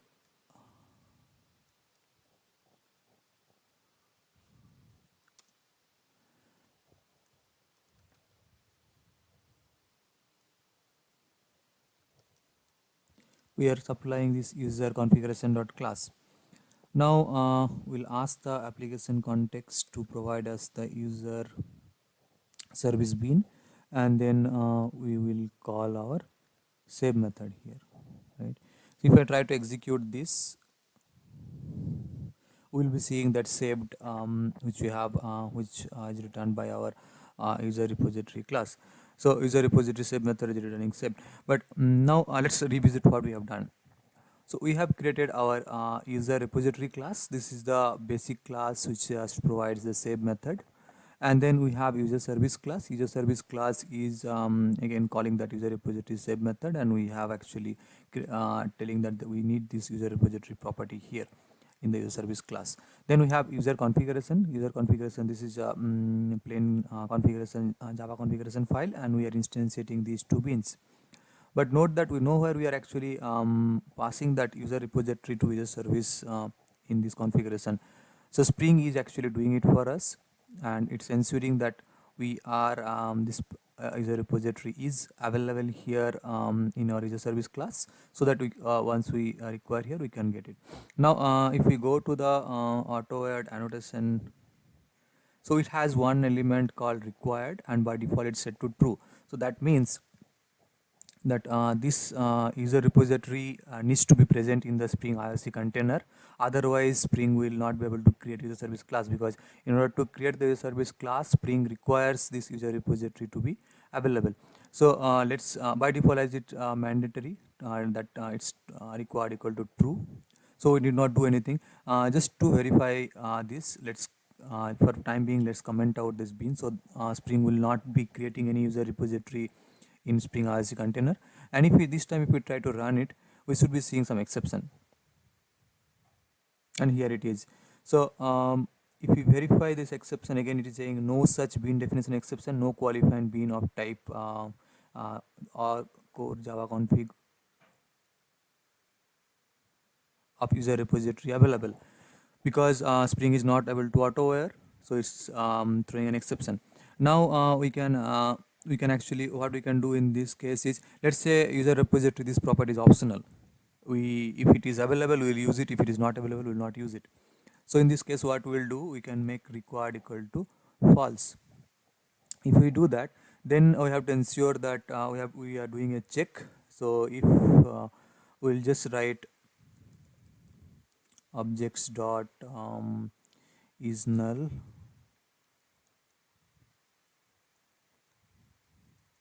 user repository, then basically we will, let's print a message here, and no repository is provided, and we'll just return from here. So this time Spring will not throw in any exception. It will just try to print this message and come out. So since we have made required equal to false, we are just relaxing the condition here. Since user repository is not available, it is not being injected, and it's simply saying in our null check we are checking it, and we are just printing this message and coming out. So if you are marking as required equal to false, you have to make sure that anywhere we are using this object, we are actually doing appropriate null check. Otherwise there can be null pointer exceptions. Now this is one of the cases. Let's say I don't want to do a direct injection like this. You can I want it to be through a setter injection. So alt insert, again you can write a setter method here, and we want the setter method to be auto add. So still Spring can do that. Only thing in this case, we have to uncomment this. So what we have done is, instead of this property to be auto add, we are doing the auto add by the setter method. So we have created a setter method for this user repository class, and we are auto adding this. Now if we have uncommented here as well, so that this bean will be created, and Spring can actually auto add this user repository property because of this auto add annotation is provided in the user repository method. So if we execute this time, we should be seeing the saved again. So we can actually see that there is the saved is again getting printed because it is able to auto add this property. So that's pretty much about this auto airing. So we have verified that we could actually use auto air here as part of the property. We can do auto air as part of auto air setter method. We can even do auto air as part of constructor as well. Okay, so that's one of this use case. Now let's go back and try to do something different. We will do auto air dot. We'll create a new package. Auto air dot collection. Okay, this should be outside.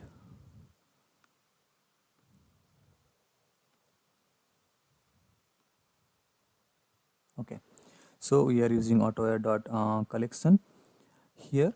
Now what we will do is what we have seen here is when there is one property, Spring is injecting those properties, that particular property. But let's say I have a list of the properties, then how we can actually do that? How we will get that list? Is Spring will be able to will Spring be able to auto air those many those list or array property?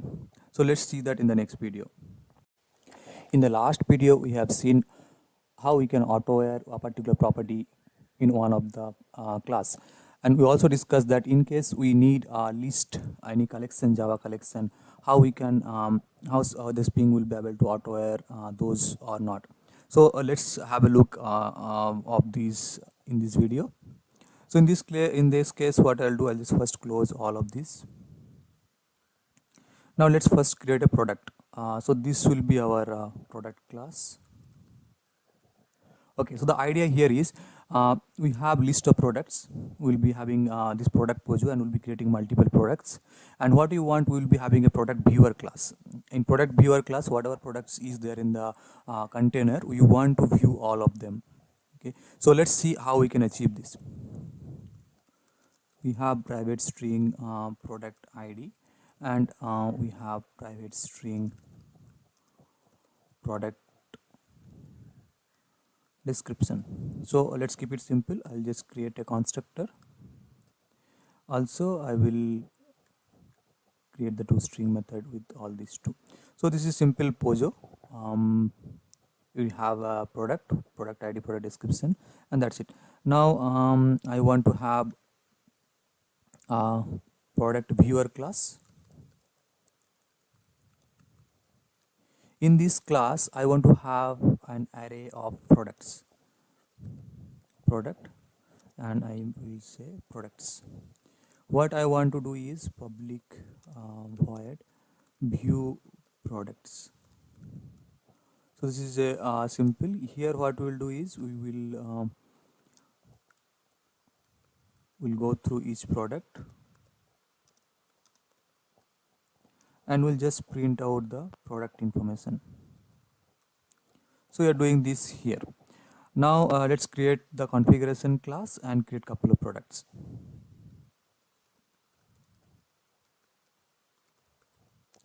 This is our product configuration class, and here we will be creating couple of products. So first, let's say public product. We will give this as a product 1, and we'll return new product. Let's say product ID is 1 and product description is laptop, and this is going to be a bin, so that Spring can create this bin. And let's say we have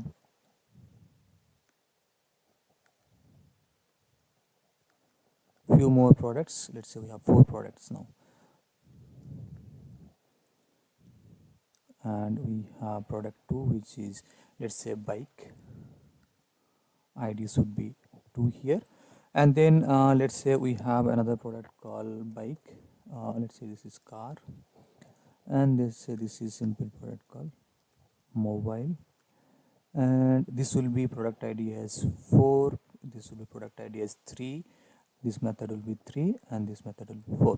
So what we have done is we have created 4 different products, product 1, product 2, product 3, and product 4, and they have their IDs and their description.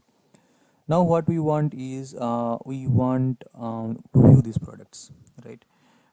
So let's come create our main class. Since main class is common everywhere, I'll just copy these 2 lines.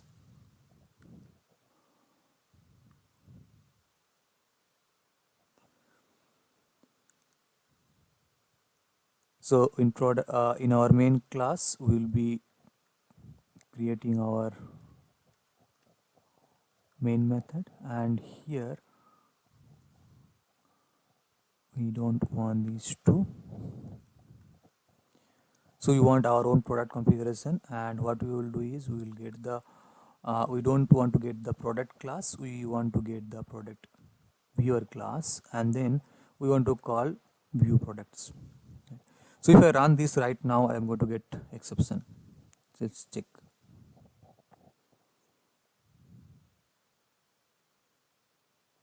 We got exception here because there is okay, so this exception, there is no product viewer. Okay, so we have not created our product viewer class, we have to create product viewer bin first. So public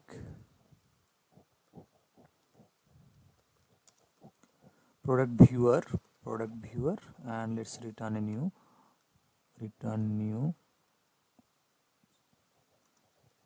product viewer, right?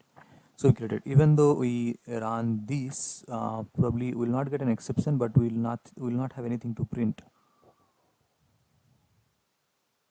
Okay, we got exception because that's this particular product in product viewer, this is empty, right? So we have not auto-wired this so far, so that's the reason we are not there is no product and we are getting null pointer exception here. So let's do a auto-wired first, and let's see how it changes.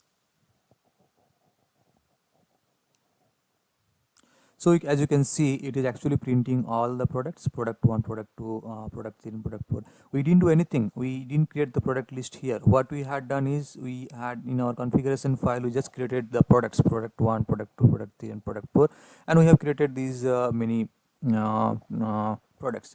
What Spring has done, since we are actually auto-wiring it, we are auto-wiring the in product viewer class, we are auto-wiring all our products. Spring has actually gone ahead and it is actually finding all those types and putting into this array, and we have access to this array and we are printing this. Now let's say instead of array, this is a list of product. Even if it is a list, Spring will be able to still figure it out. So for list as well, we can see it is providing the list of products, product ID, product 1, 2, 3, 4, and in case of set, if it is a set, we have set of products. So it is able to handle set as well. So 1, 2, 3, 4, and it is giving all the products. Now let's say the more interesting, let's say we have a map and we have string comma product. Will this work? Any guess? And in this case, the we can't iterate like that, so we have to take for products dot entry set.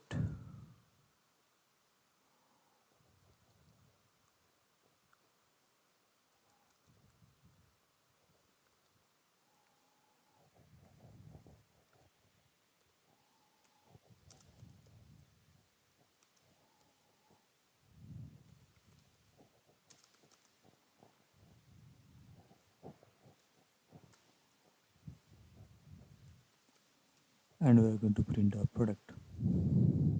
Okay, product dot get key, and let's print here itself so that we'll know.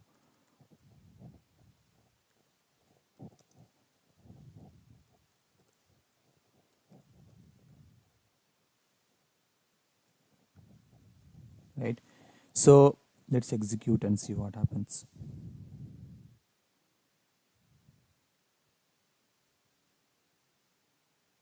So we are actually getting the product information here.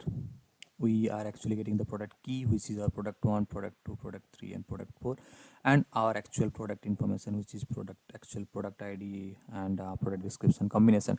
Now what happens here is we are actually Spring is actually getting all the products, since it is a since this is a map, it needs a key as well. So what it has done is it has taken those method names. So product 1, 2, 3, 4. If you go back and check our product configuration class, this is the name we have given, product 1, 2, 3, 4, and Spring has actually created those as the maps key. Right now let's do some changes here. One point is, by default, when Spring is creating this bin, it is actually creating this bin with this particular name. Whatever is the method name, by default with the method name, Spring will be creating this bin. In case of XML based configuration, we provide the ID or name, and accordingly the bin name is assigned. But here the method name will be bin name. If you want to change this, what we can do is there is a parameter here, name. So we can change this. Let's give that appropriate name for now, laptop, and then for this the name is bike. For this the name is car, and for this the name is mobile. So we have renamed our beans names, and now let's execute it again. So once executed, we can see that names have changed. So it is giving laptop, bike, car and mobile, and it is providing the product information. So in this video, we have seen how we can handle the collection types here. We can auto add collection types as well. We can provide array type. We can provide list, set or map. So all of these collection types work. In our last video, we have seen that one class can actually declare its properties, and then it can provide that at word annotation for Spring to understand and inject the particular type while the Spring is creating that bin. What we have seen so far is we have one class and there is one property, and that particular there is only one particular property is present. So for example, if we go back to this previous exercise, where what we have done is we had the users, we have that user repository class, and in user repository we have this and user service class, and we were actually able to auto add this particular property, user repository property. But the catch here is there is only one user repository being created in our user configuration class. What if I have multiple user repository bins? Then how Spring will understand which user repository to inject? So there will be a problem. Let's quickly simulate this in code, and then we'll see how we can solve this. So let's create a new package.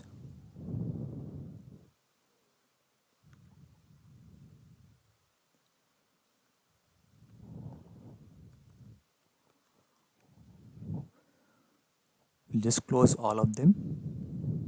Okay, so in this case we are going to use our previous example, vehicle. So we have a class called vehicle, and this is an abstract class. What we're going to do is it will have one abstract method, public abstract drive, right? Okay, this will be having void. So this is, it's having only one method, this abstract class and this abstract method. It has two implementations. One is bike, extends vehicle, and let's do Control O and provide implementation of this. We'll just write driving bike, and then let's create another class called car. Car also extends vehicle, and let's provide the implementation of drive method. We'll write driving car. So we have bike and car, and let's create the vehicle configuration.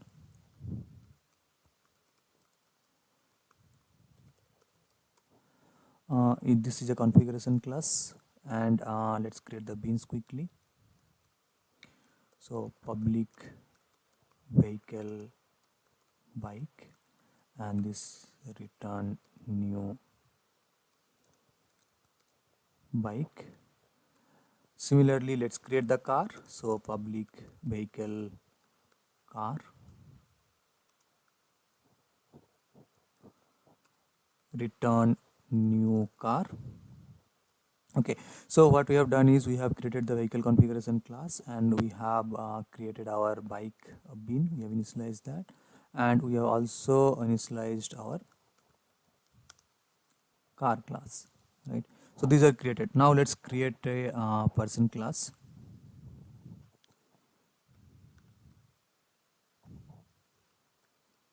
Okay, so a person will have a vehicle, private vehicle, and let's say we are just doing create another method, public void drive vehicle, and in this we'll do vehicle dot drive, right? And here let us do auto void. Okay, and let's quickly create the person class as well here. So at bin public void public person, and we will return new person. Now create the main class. Here we'll have the main method, and we'll have application context equal to new annotation config application context, and here we'll pass our vehicle configuration file, class file dot class, and then application context dot get bin. Here we'll ask for person, and person dot class dot drive vehicle. Now if I try to let's execute and see what we are getting here now.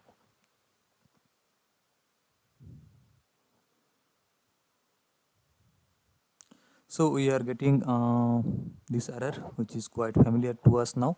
No unique bean definition exception. So Spring is not able to auto wire that particular vehicle property here in the person class, because there are two. It is looking for one, but it got two, bike and car. So even though the person has a vehicle, it's not able to auto wire, right? Let's see how we can resolve it. So when we have such type of issues, what we can do is we can use at primary annotation. So at primary, what it does is it gives whichever bean is declared as at primary, that will be given preference by Spring. So let's go to this bean and give at primary. Now if we execute, we should be seeing different result. So we see it is giving driving bike. So when there is a conflict which want to pick up, since we have given primary, so the primary is getting preference, and the bike is being selected for injection. Now let's say I want the same thing happen to car. At primary is given to car, and if I execute this time, it will be printing driving car, right? So this is the usage of at primary annotation. It can actually appear to resolve the conflict when we have multiple types present. So in your actual case, real life application as well, we can there will be many cases where we can actually assign at primary annotation to or the bean which we want it to be a primary one, right? So it can be it can happen like we are expecting one particular type to be given priority. For example, let's say you have some configuration which is which you're expecting, but let's say some other configuration also is present.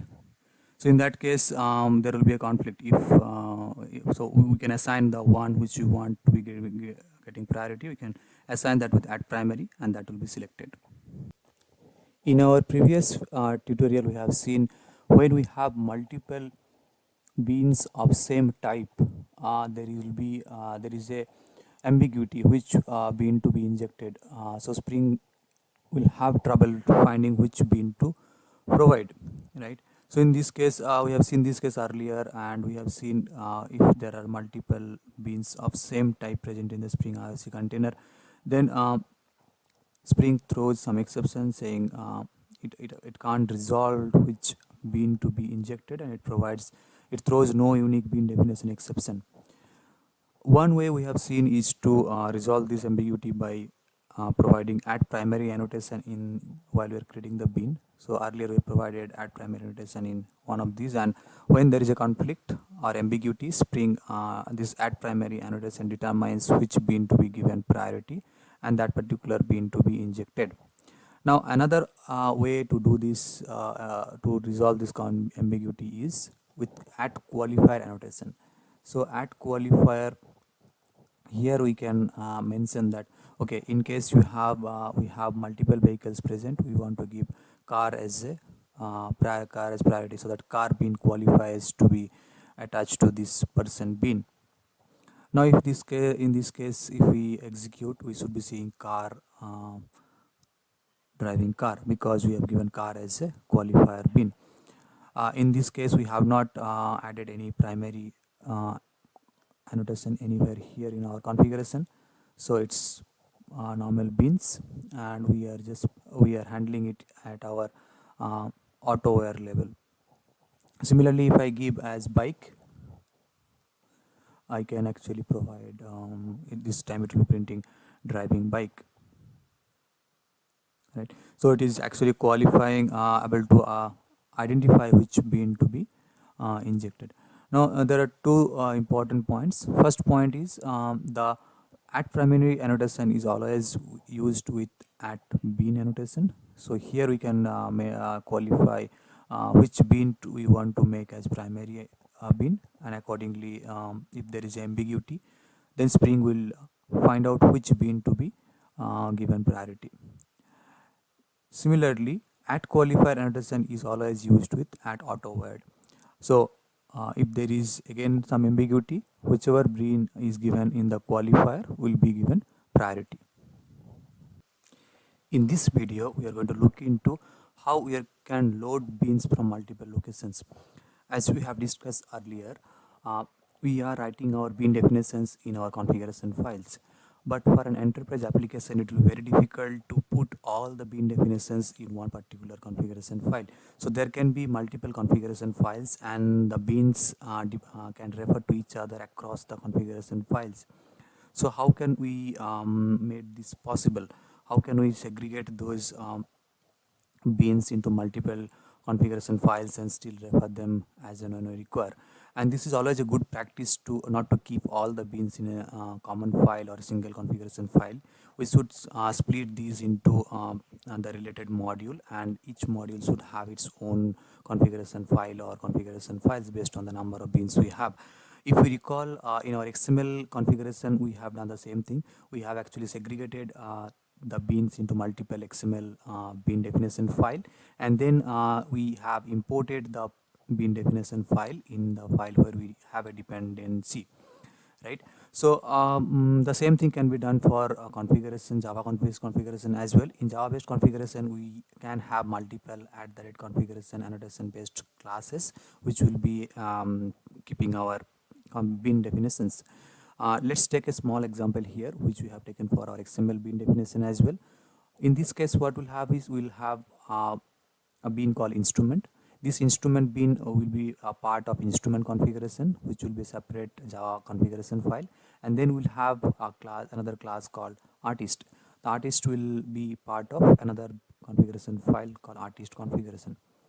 Now artist will have a dependency on instrument. The artist should have a bean. Artist should have an instrument. So since these are part of two different configuration files, how we can actually make these two bean refer as and when required? So how do we refer instrument from artist class? So when we will construct artist class, we will be requiring a reference to the instrument, but instrument is part of some other configuration file. So how do we do this? So let's head over to our Intellij and then try to code this and see how we can solve this problem. So basically we have two solutions for this problem. So let's look at them one by one. Here I will create a new package.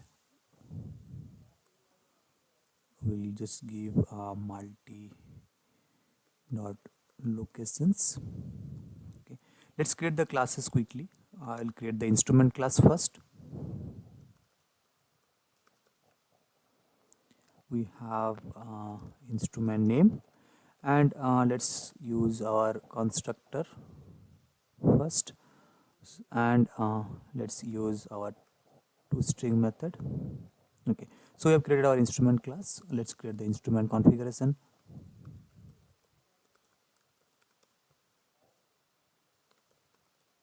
We have created our instrument configuration class as well.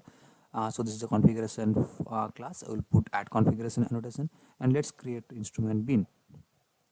So public instrument, and let's return new instrument. Okay, and let's give the instrument a name called piano. So we have created our instrument class, and we have created our instrument configuration. So when we load this particular configuration file, this instrument bin will be available in Spring IOC container. Now let's create our artist class, and artist class will have definitely have a reference to instrument.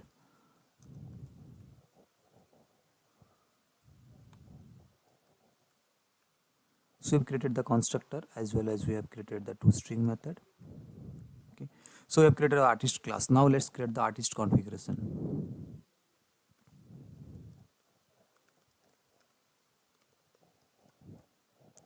Artist configuration is also a configuration file, so let's create it as a configuration. And now we want to create the artist bin. So public artist, and let's return a new artist. But here is the problem now. If we go to artist class, class enforces instrument to be passed. Artist should have an instrument. Now how do we get that instrument reference? We don't have it here in this file anywhere. So here let's declare private instrument, and this is one way. Now what will be the instrument value? How do we get it? So what we can use is we can use add value annotation, and how it works is we can mention the name which we have given there, instrument, and so we'll come to this expression and all these things later, but this is one way where we can have this instrument available here. So we can now we can pass the instrument. Let's try to run this. So before that we need to create our main class.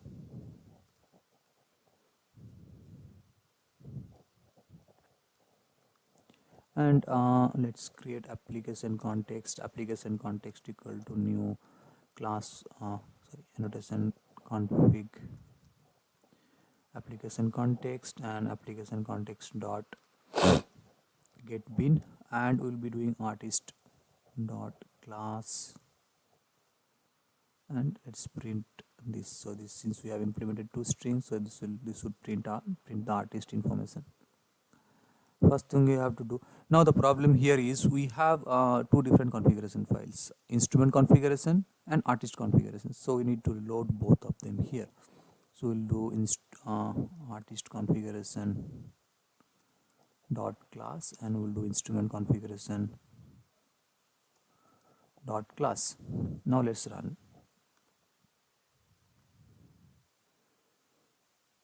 So this is trying to do the build and all. So as you can see, it is printing artist information, instrument equal to instrument, and piano. So it got the reference. Okay. Now here like class path XML application context or file system XML application context, annotation config application context also supports multiple locations, so you can pass as many configuration classes as you want, because it takes a variable argument of class type, class of known type. Now there is, as we said, we have another approach to do this thing.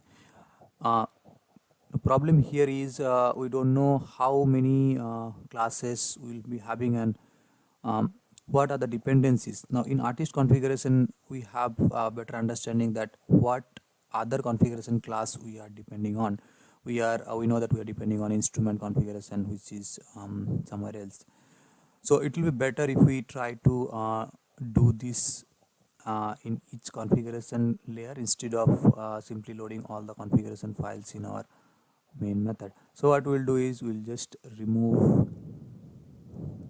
this, and then what we have done in case of our XML bin definition file is in our artist that application context we had imported import resource, and then we have added our instrument configuration file, and Spring ensure that it has imported that bin and initialize it before it actually start configuring the artist bin. Same thing we are going to do here. We will be doing import, and import, what will import? Will import instrument configuration dot class. So now this will ensure that we have one more configuration class which needs to be imported, right? And in our main method we have removed the other file, and we are having only artist configuration. So let's re-execute and see whether we still have the same behavior. So it's currently executing, and as you can see we have this artist instrument as that instrument. So artist got its instrument. Now if we to verify whether it's working, let's just comment out this import and see. So this time it's going to fail because this is, there is no instrument. So Spring is saying that it can't parse this property or field instrument cannot be found on object. So Spring is not able to understand this.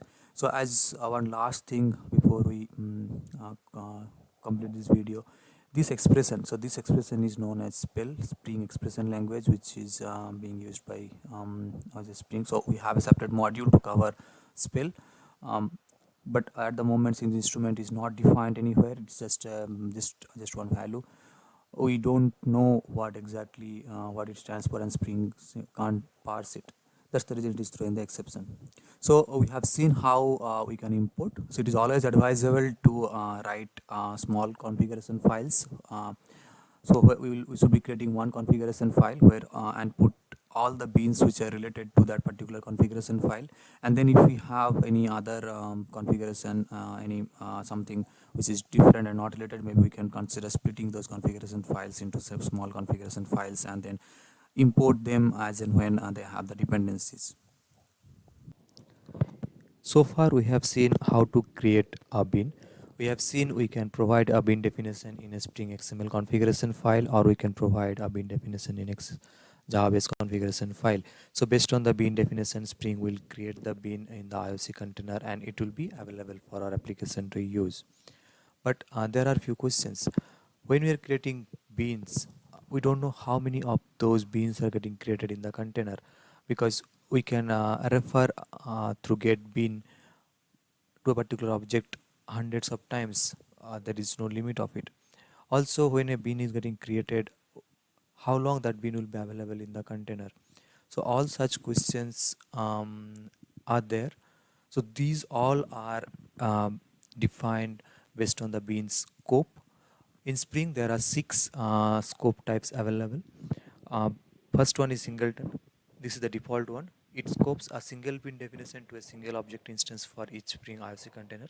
So this is the default one. Whenever we are defining a particular Spring bin, there will be only one object created in the Spring IOC container, and every time we request for that particular object type, the same object will be returned. This is the default behavior in Spring IOC container. Next type is prototype. So this scopes a single bin definition to any number of object instances. So this is per request one bin will be returned. So these two are the one which we will be using in the normal applications, in traditional Spring application. The rest four are related to web-based applications, and those are related to web application context. So the request type, this scopes a single bin definition to the lifecycle of a single HTTP request. That is, each HTTP request has its own instance of a bin created off the back of a single bin definition, only valid in the context of a web-aware Spring application context. The next scope is session. It scopes a single bin definition to the lifecycle of an HTTP session, only valid in the context of a web-aware Spring application context. Application, it scopes a Spring bin definition to the lifecycle of a sublet context, only valid in the context of a web-aware application context.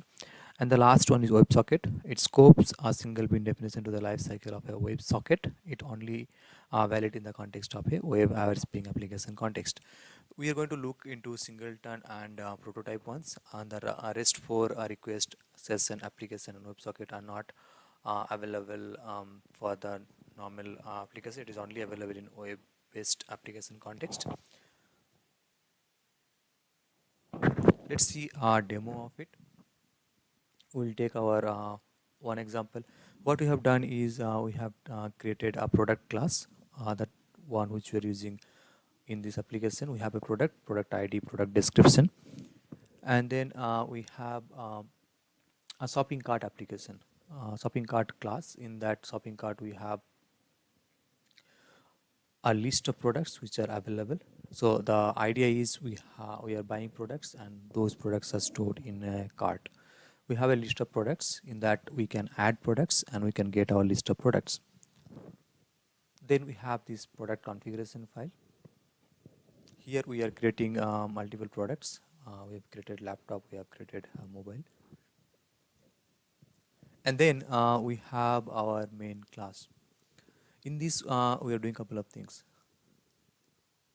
First thing, we are initializing the our Spring IOC container, and then we are creating our cart, so shopping cart 1, and then we are creating a product laptop. We are adding that product to the shopping cart 1, and then we are printing the number of products we have and the products which are actually available in our cart. Then we are looking for another cart, shopping cart 2. We are creating another one product called mobile, and that mobile we are adding it to shopping cart 2. So once we if we execute it now in this current state, we are going to see the following output. We'll be seeing first one product is added, which is laptop, and then the next product will be the mobile. So here is the output. If you see, first product got added and then the second product. Now this is not this behavior is like this because by default this Spring beans a singleton. So what is happening here is, whenever we are actually looking for the shopping cart 1, so Spring actually returning that cart instance to us, and then when next time we are looking for the cart instance, Spring is returning the same cart instance to us. Because of this reason, what is happening, initially we have added the laptop, and then in the same cart we are adding the mobile. So this behavior is fine as the Spring beans are singleton by default, but in our application perspective, this behavior might not be correct, because this cart is user specific. So whenever we are actually let's say user 1 has requested for the cart, and that user 1 has purchased a laptop, so that item is available in user 1's cart. But when user 2 is requesting for a cart, they should be getting a new cart back. They should not be getting the old cart which the user 1 has, because that is user 1's cart. User 2 needs a new cart. So in this case, we don't want a singleton behavior. We want a prototype behavior. In prototype, each time each get bin request would return us a new instance of this cart. So what we'll do is, we will in order to declare this particular cart type as a prototype, we have to go to our cart class, and here we have declared it as scope. As initially the scope was scope annotation was not added. So by default, Spring has considered a singleton. Now we are explicitly providing the scope as prototype. Once we provide the scope as prototype, Spring will understand, okay, for each get bean request, we need to return a new instance of this cart object. Now if we execute this class, execute our main class, we are going to see a different result. So here is the result now. So in this case, what is happening is we are getting product. First cart is having product 1, which is laptop, that's fine. And when we the same code, when we are asking for second cart, we are getting cart 2 back. But in this cart now the old item is not there because it's a new instance or a fresh instance. So this instance is not freshly getting initialized and then returned to us. And in this case we are getting we are adding the mobile, and it's only mobile is there is no laptop here. In this video tutorial, we are going to look into depends on annotation. In our XML module, we have seen the depends on usage. So in cases where we have we want to be explicitly define the bean dependencies, we can use depends on. There can be scenarios where we have one particular bean or across the beans there might not be direct dependency, so we can't use ref or auto arranging and all those stuff. But we want to be explicitly define the depends on, because there might be indirect dependencies. Let's say in your dependent class you are initializing some connection or registering some driver, database driver. So something which the depending class has indirectly dependency. In those cases, this depends on we can use. So let's head over to our Intellij idea and we'll see how exactly we can use this annotation. So here I have created the same set of classes which we have seen in the XML section. We have our init class. So this is the class which we want to initialize first, and then we have this initialization. Here we have another just another bean, another class. In the configuration, we have created the initialization bean as well as this init bean. And in the main class, we have our annotation config application context, and we are trying to access to initialization. But in the configuration, we are actually doing something different. What we are doing here is we are mentioning that depends on. We are mentioning that initialization this bean is depending on init bean. So we want Spring to create this init bean first, and then it should create this initialization. So with this we can control the object creation order. We can instruct Spring explicitly how the dependency is, and this depends on it. Actually, if we go back to this, it actually takes an array. If we go back to this notation, we can see it takes an array, and the value takes an array. We can actually have pass comma separated. Let's say we have some other type init, and then let's say something process some bean name. So you can just give comma separated bean list, and Spring will make sure all these depending beans are getting initialized first, and then it will initialize the rest of this particular bean. We are now end of this module. In this module, we talked about Java-based configuration. We covered add configuration annotation, and then we talked about auto-arraying and auto-arraying collection and array types. We then talked about primary and qualifier annotations, and then we talked about managing multiple configuration. Lastly, we talked about bean scope and depends on annotation. Thank you for watching this module. I'll see you in the next module. Welcome to this module of Spring course series. In this module, we'll talk about Spring Beans in depth. In the previous modules, we have seen a couple of things about Spring Bean. In this module, we are particularly going to look into Spring Bean lifecycle callback methods, particularly init method and destroy method. And then we'll be covering post construct and pre-destroy annotation. So those are also as lifecycle callback. Then we'll talk about bean post processor and creating beans with factory methods. So static factory, instance factory, and factory bean. So far we are creating the beans through their constructor or setter methods. So there are ways of creating beans through static factory methods or instance factory methods or Spring Bean factory. Then we'll talk about managing environments with add profile annotation. In add profile annotation, normally we can have different set of beans based on the environment, so that we can have a profile for production, we can have a profile for test environment, and we can have a profile for our development environment.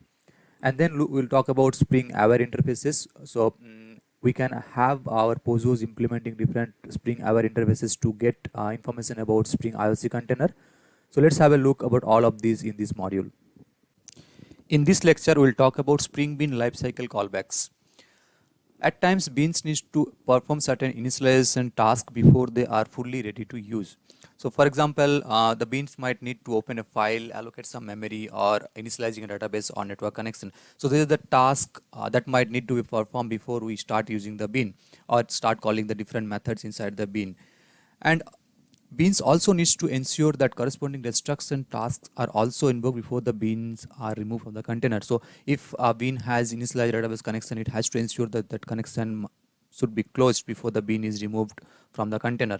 So init method and destroy method, these are the two life cycle callback methods which helps us to achieve this thing. So basically, if we use init method and destroy method in our bean annotation, we basically instruct Spring to call these lifecycle callback methods and invoke those two methods to achieve the initialization and destruction tasks. So let's head over to Intellij idea and have a look how this works. First, let's create a package. I will call this package as lifecycle.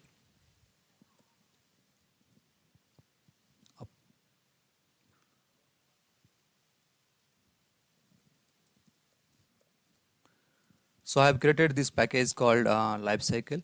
So what we're going to do is we'll create a small bean definition called file context. In that we will have our init method and destroy method, as well as we will have our general method.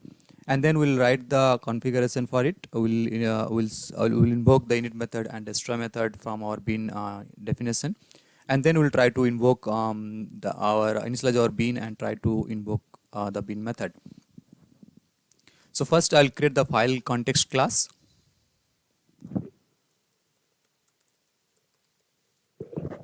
So file context class is the bean definition. In that I'll have three methods: init method, destroy method, and our normal method. So let's write the first one.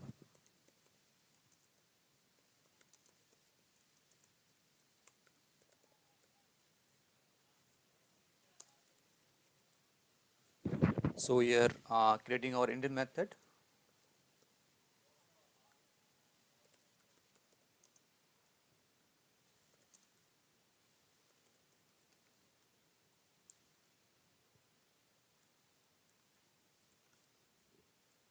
I'm also creating the destroy method. So file handler is closed, and let's say we'll have our normal read method.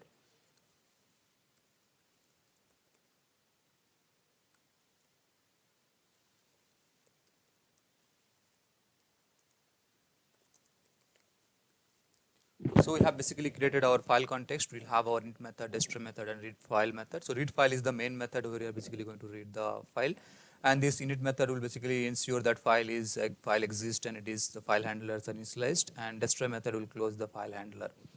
Now let's create the file configuration class.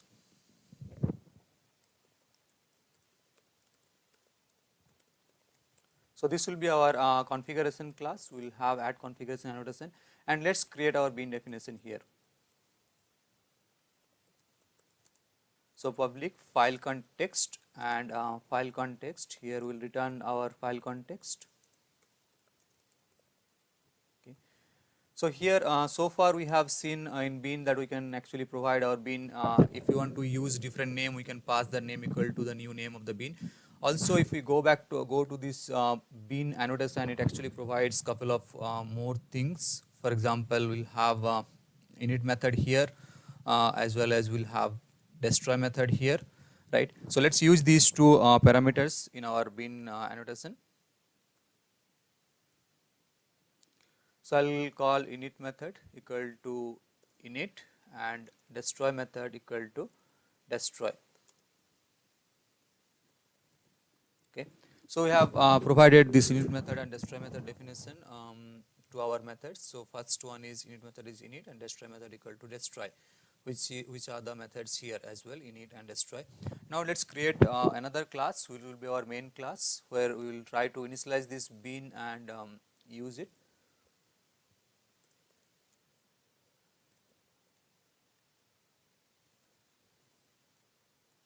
So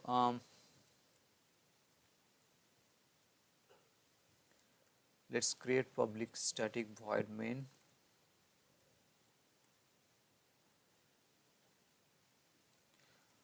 I will initialize the container. So annotation config application context equal to new annotation config application context, and then we will pass our file configuration class here, so that it can load this bean definition. And then let's try to get the bean, so which is file context dot class here, and then let's call the read file method. Now we are only calling the read file method here, and let's run and see what exactly comes out from this execution.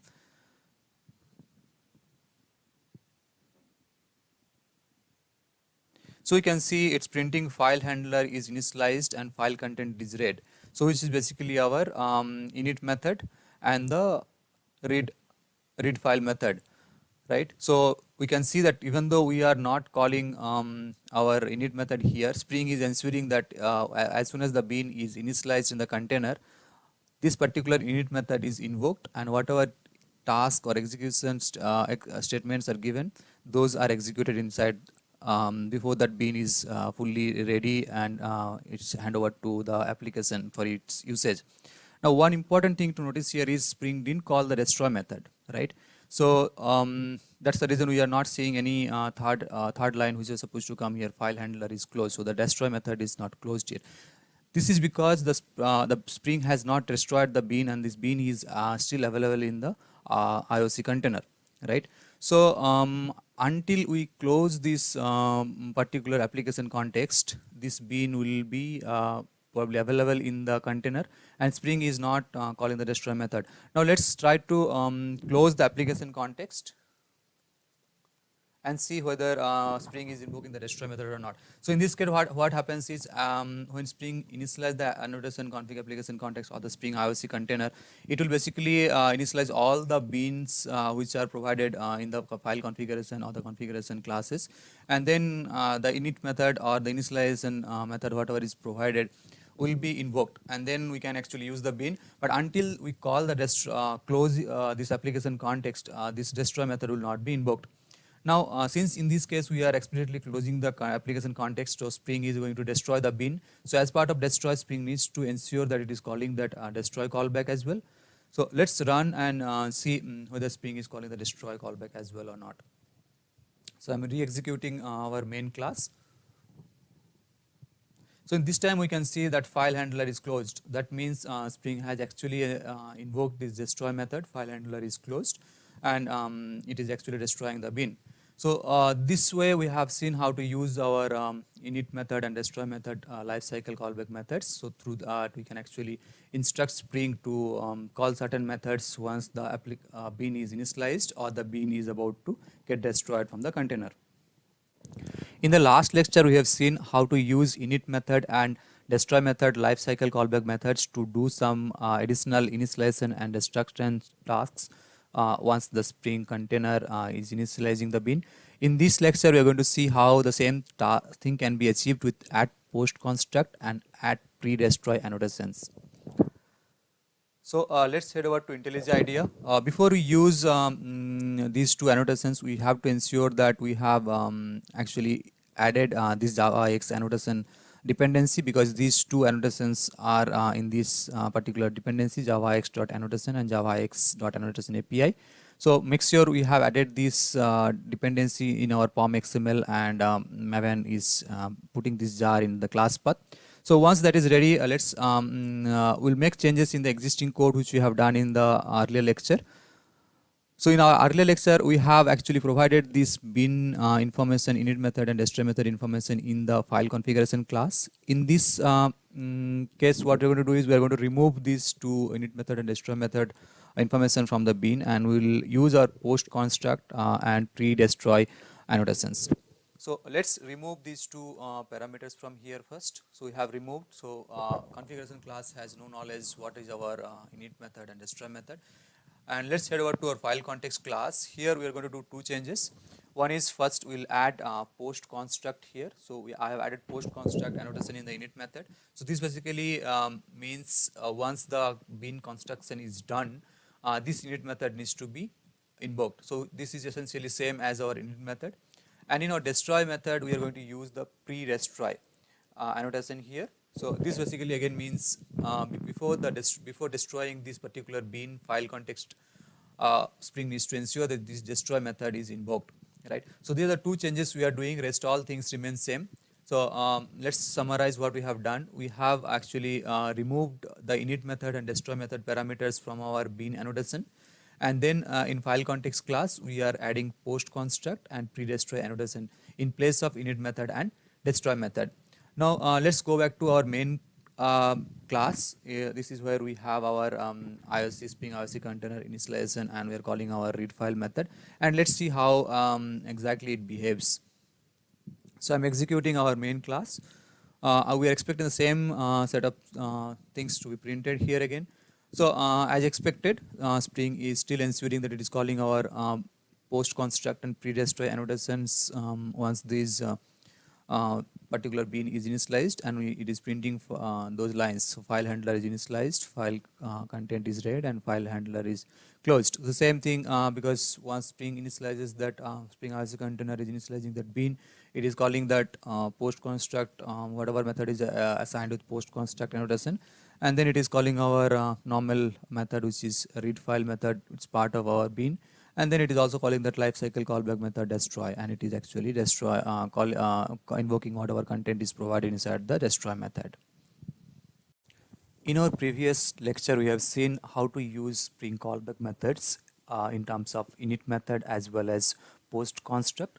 So that once the bean is initialized in the container, we can do certain initialization tasks before the application start using the bean. In this particular lecture, we are going to talk about bean post processor. A bean post processor allows bean processing before and after the initialization callback. So bean processor is allowing us to do certain things even before the Spring initializing the bean completely. It processes all beans in the Spring IOC container. So once we implement bean post processor interface, all the beans in the Spring IOC container will go through that bean post processor, and whatever action we are performing inside those methods will be done to all the beans in the container. Now, why do you want to use bean post processor? So let's say we want to validate certain bean properties or alter certain bean properties on conditions, or even apply certain tasks on the beans in the container. So in all such cases, we can utilize bean post processor. So bean post processor has two methods: post process before initialization and post process after initialization. So we can implement these two methods, and we can do things which we want to do before the Spring completely initializes the bean. So let head over to Intellij IDEA and see how it works. So currently I am in Intellij IDEA. Let's create a new package called post processor.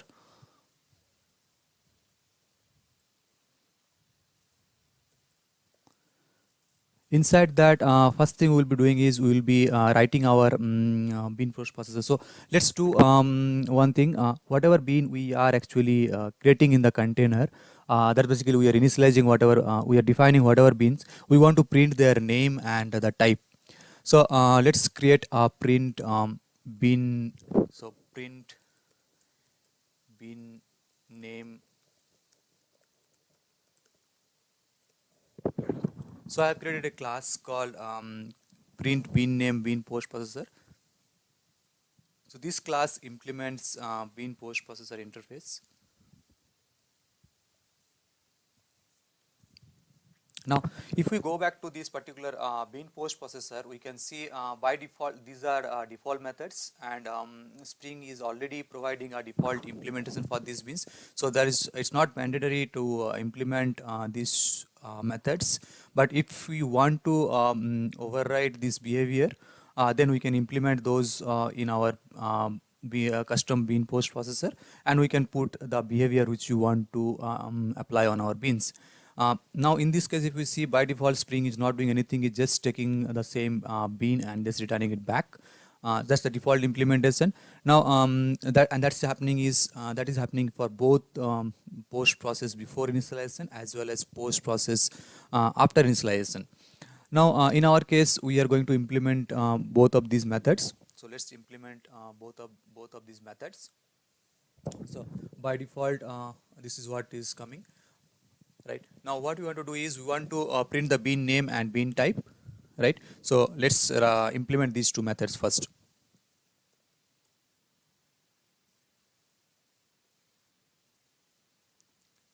So I'll print the print our class name, and then we'll see where exactly this is implemented, as well as let's print the bean name before.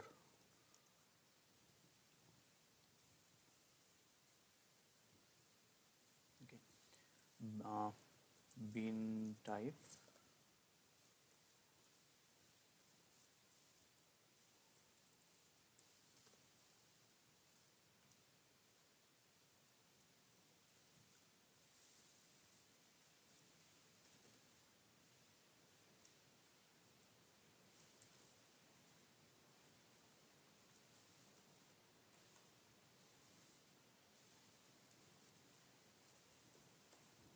So we have implemented our post process before initialization method. In this, what we are doing is we are just printing the bean type and the bean name. In this case, we are just using this class name and the method name, and then we are grabbing that bean and printing that get class and bean name. Now we are going to do the same thing in the after initialization as well. Only thing, we will just change that method name here. So instead of post process before initialization, post process after initialization. So this is one bean, and it has to be a Spring component, so that Spring can detect this. Okay. So now we are done with the implementation of our bean post processor class, and now we are going to create our configuration class first.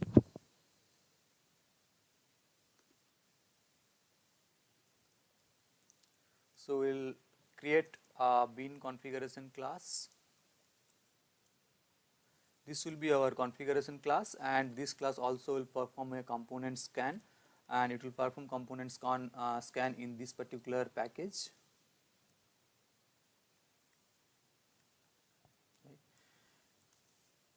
Okay. Now let's create one bean called action.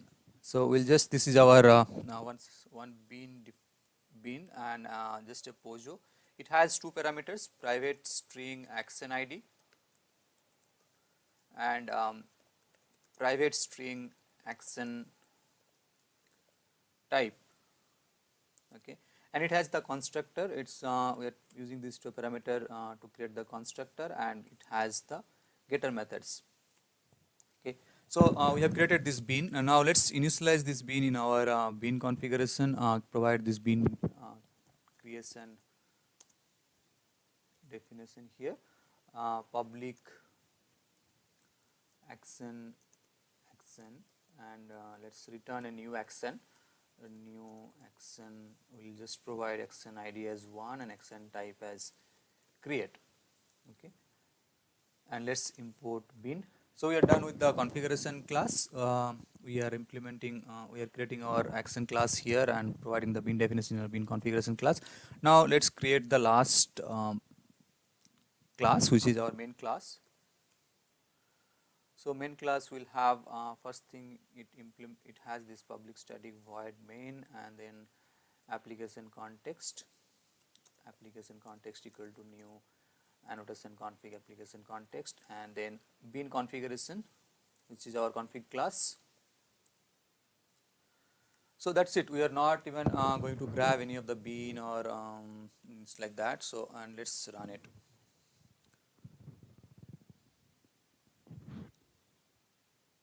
So it's trying to execute, and here is our output. So if we see what all it is printing is, it is printing bean type, bean configuration, and it's saying it is post process before installation, and then it is printing what is the bean name. So in our case, the bean configuration, we have this bean name, and then we are also printing, it's also getting printed at for post process after installation also. Since in our case for both the methods we are printing the same thing, it just printed the same thing, but it ensures that it is actually calling both before installation, after installation method, and then it is doing for the next bean, which is our action bean, right? So before post process before installation, and it's printing that action and action name.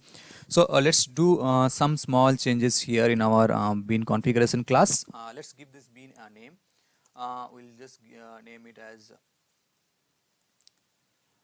action 1, we'll just say it create action, and then we'll create another bean called bean id as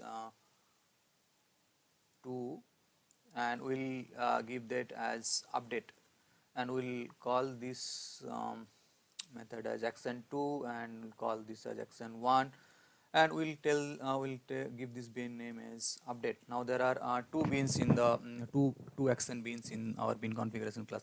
Let's execute and see how exactly this behaves. So as we can see, the bean configuration is unchanged, so it is as is.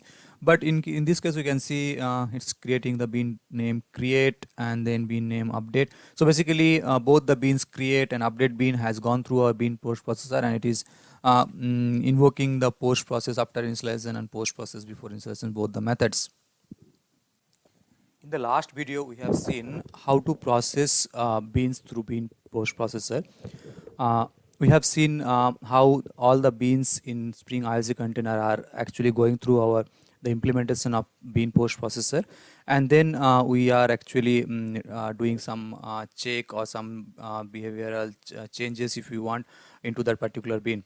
But one problem here is we might not want to process all beans in the container. We might want to process only a particular type of bean. So how do we do that? There is a simple change we can do in our code, and that probably will help us to process only selected type of beans which you want to process. So for example, if we go back to the earlier console, we can see it is processing bean configuration also. So bean configuration is a configuration class, and we don't want it to process it. So how do we do this change? So one thing we could do is we can do a change. We can pick a particular type of bean and process only those beans. For example, let's say in our case we want to process only the action type. So what we can do is we can do a check of bean instance of action. If it is of type action, then only let's process this particular bean. So in this case, what we have done is we are checking if the bean is of action type, then only process it. For rest of the beans, just don't do anything, return the bean only. And same thing we can do for our post process after installation as well. So let's do that change.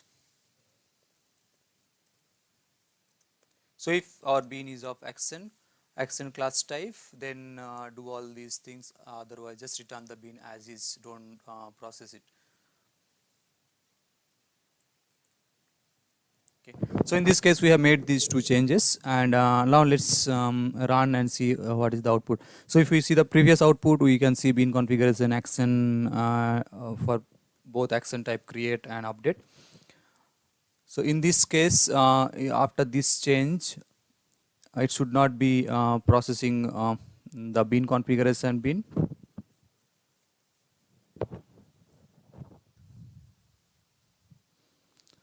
So I'm executing the main class here now.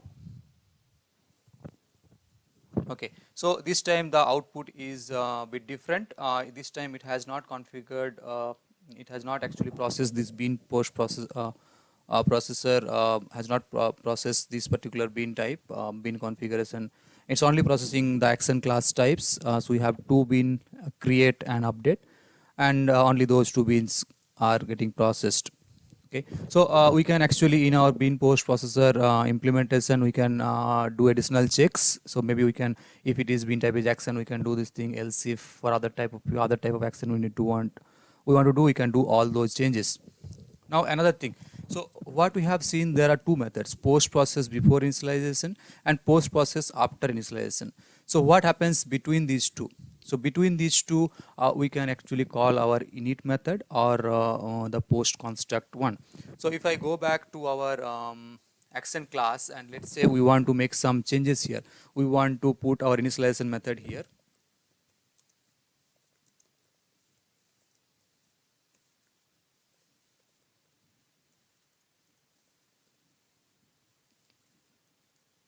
So we are just printing our action ID and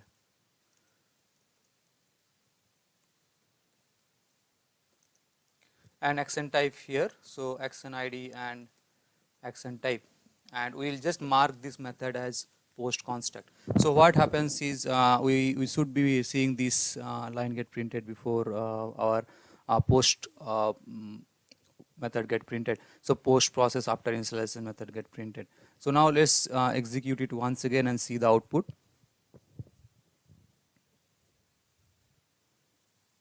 Okay, so this time if we have a look, we are seeing that post process before initialization is got called, then post process before initialization again we are printing the bean name, and then it is actually calling our init method. So init is getting printed, and then it is calling post process after initialization, and the same thing is happening for the other bean type as well.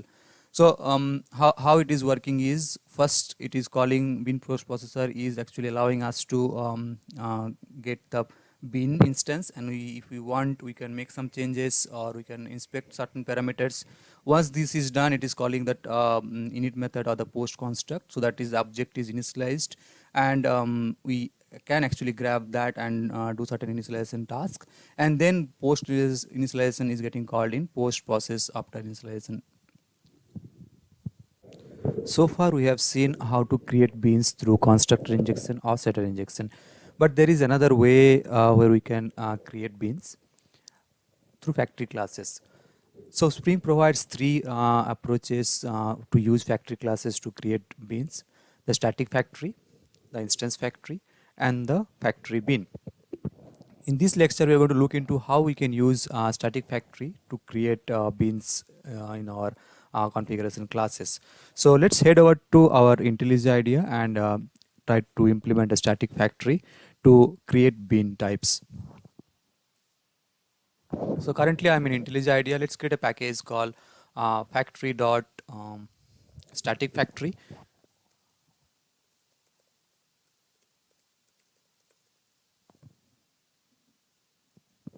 So here we are going to implement factory type. So in this particular example, what we are going to do is we are going to implement different type of readers, and then we'll try to create those reader beans through our factory class. So at first, let's create an interface called reader.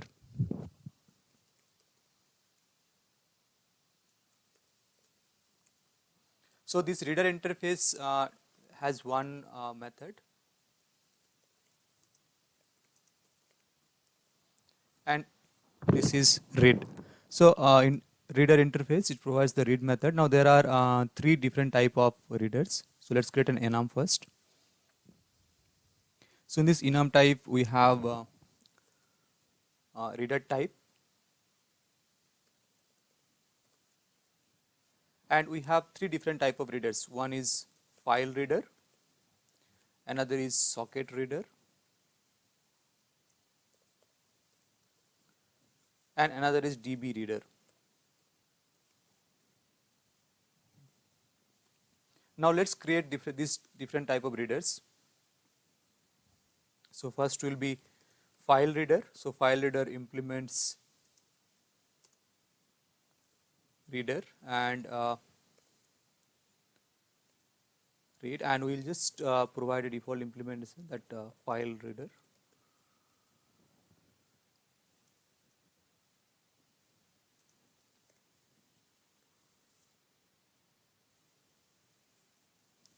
Similarly, let's implement the socket reader as well as the DB reader.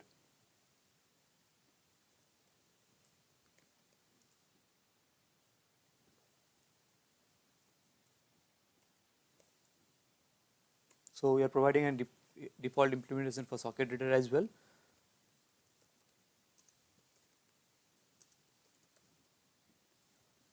And lastly, we will implement our DB reader class. So DB reader also implements reader interface, and it provides a default implementation of read method.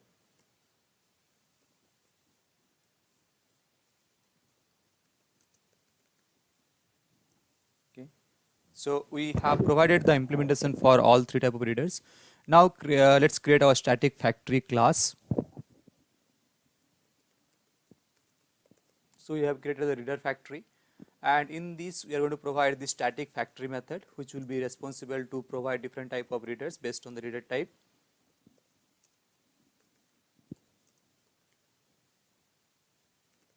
So we have a get reader method, and in that we will be expecting a reader type, and then we will provide based on the reader type we will return different type of readers.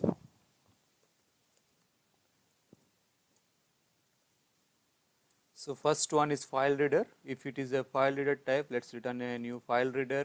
If it is a socket reader, return new socket reader. And last, if it is a DB reader, let's return the DB reader. Okay, and the default case is throw a new illegal argument exception and saying invalid reader type. Okay. So we have provided the implementation for our getReader method, which is a public static factory method. So in this we will be passing the particular reader type, and it will return the type of reader. Okay. Now let's create the configuration class where we will be creating different reader beans. So we'll create a reader configuration. So this is a configuration class, and in this first we want to do is we'll create these three different type of bean. First bean is public reader file reader, and we will return new.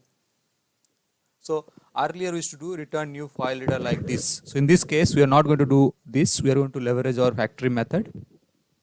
So instead what we will do is reader factory dot get reader, and then we'll pass reader type dot file reader. So we are not doing a new, we are just calling our factory and passing the type. Let's implement the other readers in the similar fashion.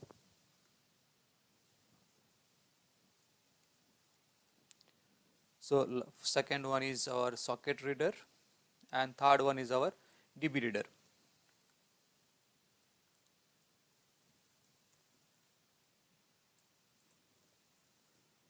So I have provided implementation for all three type of readers. Now let's try to use these readers in our main class.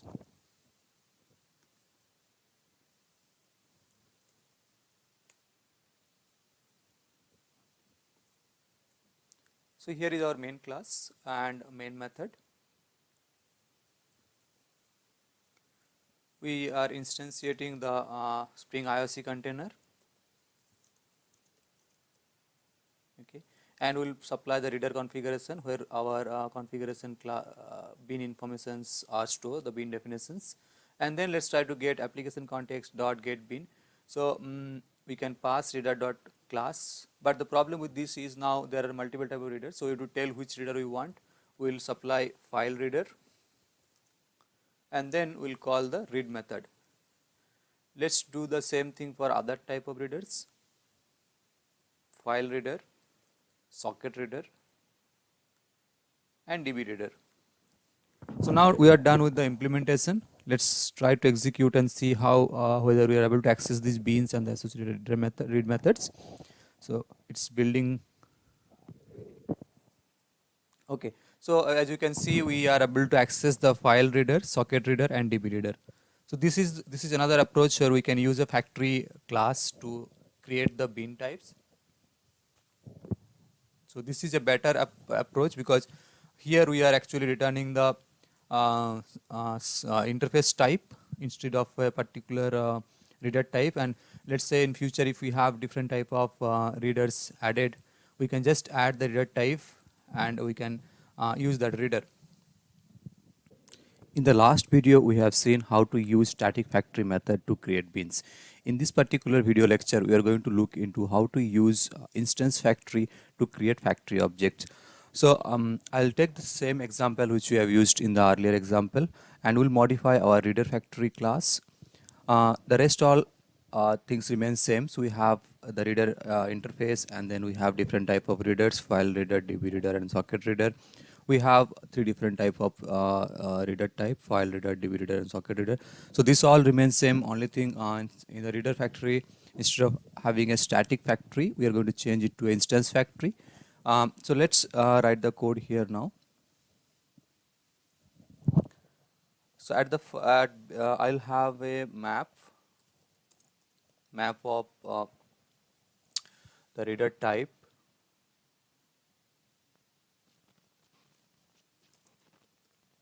and reader.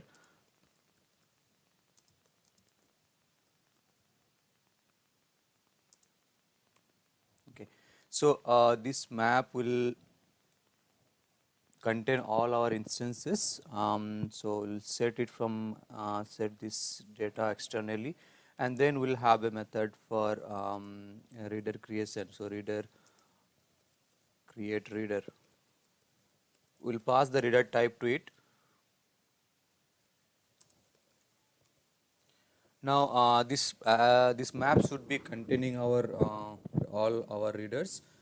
So first thing what we'll do, we'll have a check whether this particular reader type exists in the map.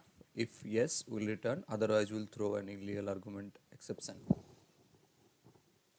So if readers dot contains key reader type, then return the reader. So readers dot get and then reader type. Else, so in this case we'll use throw new illegal argument exception, invalid reader type. Okay.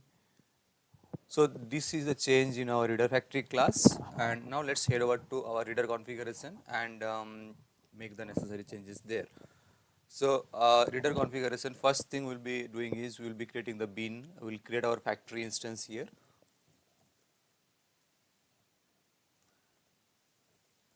So public reader factory.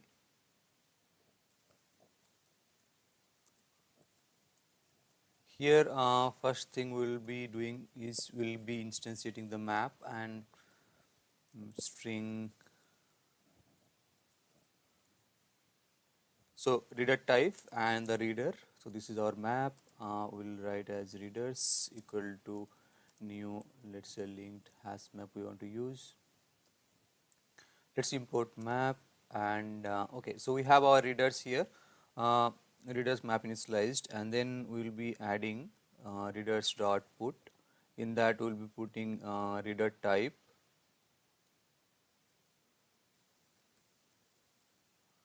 dot, let's say file reader comma new file reader. In the same way we will be adding all our readers. So file reader, and then we have socket reader, and lastly we have our DB reader.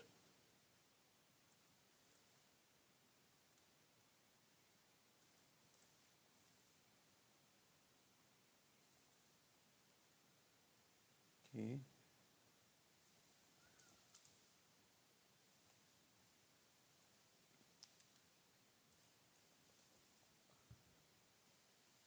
So we have initialized our readers map with all the readers, and then we will be creating our reader factory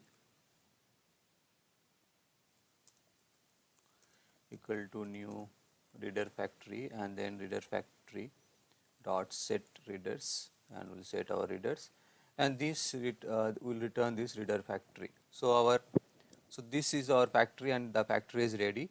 Now let's create the rest of the beans. So first bean will be public reader let's say this is file reader. Now in this case again we will not create the file reader class through new operator. We will be using our instance factory method, instance factory to actually get that reader after supplying the particular reader type. So what we will do is return reader factory dot create reader and then reader type dot file reader. So this is the way we create our reader. We are not using new. We are calling the factory to create the reader. Similarly, we will be having this for all other types.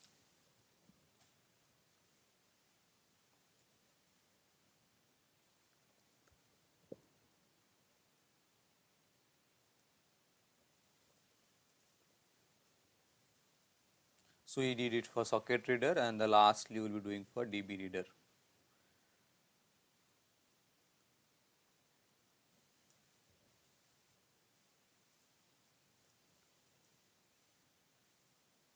Okay. So we have created our reader factory, file reader, socket reader, and DB reader. Now let's head over to our main class where we are calling all these instances. So this part remains same. So we didn't do any change here. Our file reader, socket reader, and DB reader, the names also kept same. Okay, let's run this main class, main method, and see whether the outcome is same or not. So it's doing the build now.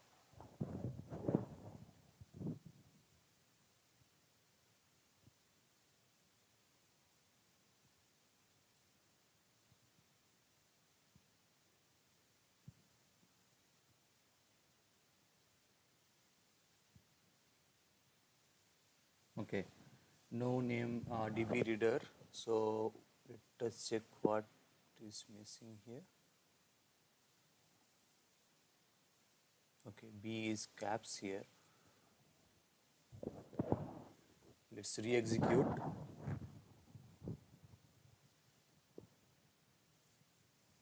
So you can see this time as well we are getting the same data, same output what we have seen our static factory method. So in the instance factory method also we are getting the same data, and this is the way we create instance factory. We have our map where we are storing all the instances, and then we are actually using that map to get the reader type. In this video lecture, we are going to see how we can manage multiple bean definitions with profile. So at times we want to maintain same set of beans with different instances and values for different environments. So for example, we want to have a different set of values for a particular bean definition when you're using it in test environment or when you're using it dev environment. But let's say for production environment, we want to use different configuration and we want to maintain a different profile. So we can achieve this through profile. So how it helps us? It helps to provide a way to segregate the application configuration and make available to certain environment. So this environment here is the environment type, it's a prod or it's UAT or it's development. So what we can do, we can create a configuration class or configuration classes and assign a default assign a profile name to this configuration class with add profile annotation based on the usage, right? So let's head over to Intellij and try to code and see how exactly this thing works. Okay, so here I am in Intellij. Let's create a package first. I will create a package called profile. Okay. So what are we going to do as part of this? We will be maintaining a database configuration class. So we will be managing two different database configuration classes. One will be for our development environment and one will be for our test environment. So let's create an interface first.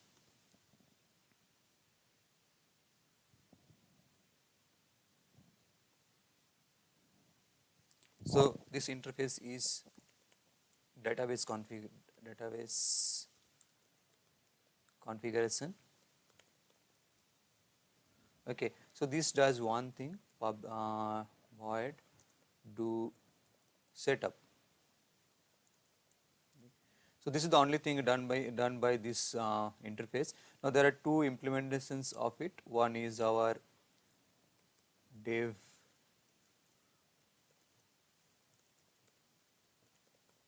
database configuration, and this class implements database configuration interface.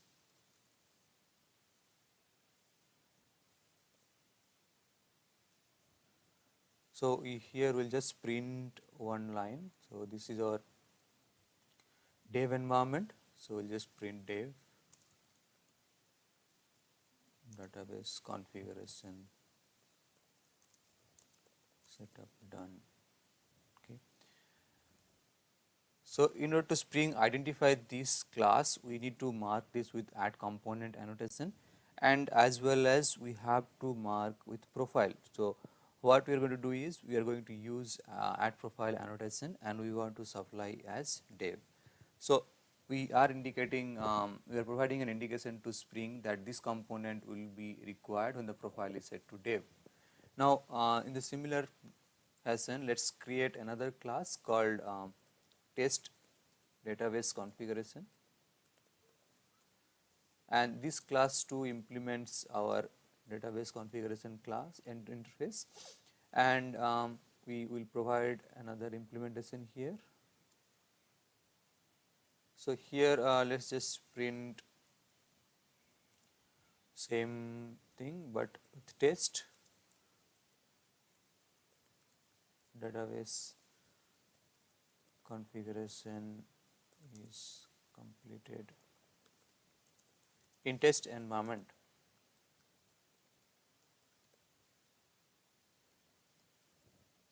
Okay. Similarly, this needs to be marked as add component, as well as we have to declare the profile, and this time we will be setting it as test. Okay.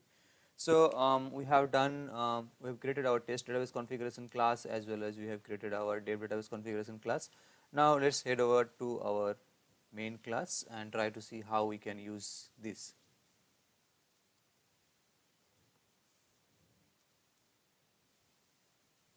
Now main method, here we will be creating our application context equal to new annotation config application context, and okay, let's create the configuration class again.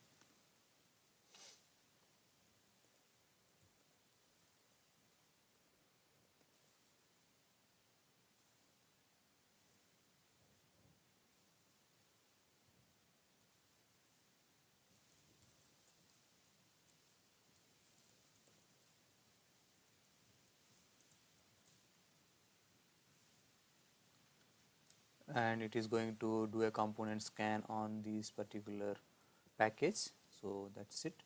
Now again come back here and let's add this configuration class.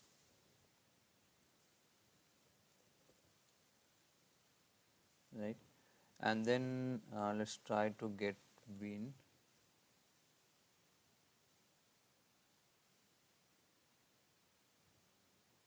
Okay, we have to, so we just have created this configuration classes. Let's write another class where we will be using this this database configuration.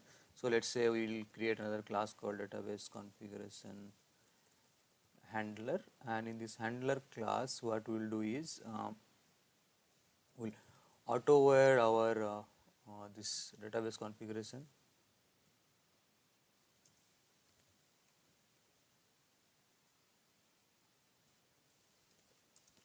And we'll have some method where we'll be public void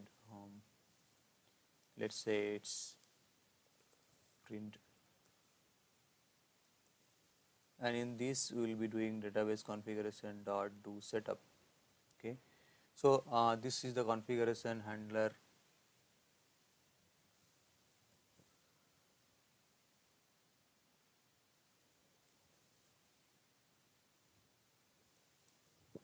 This is our database configuration handler class, and let's go to our this configuration class and create this bean here.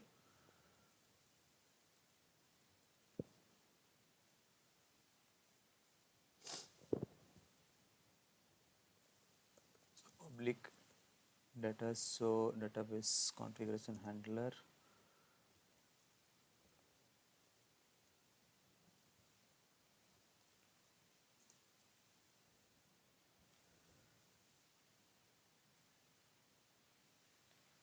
Okay, so we are here now.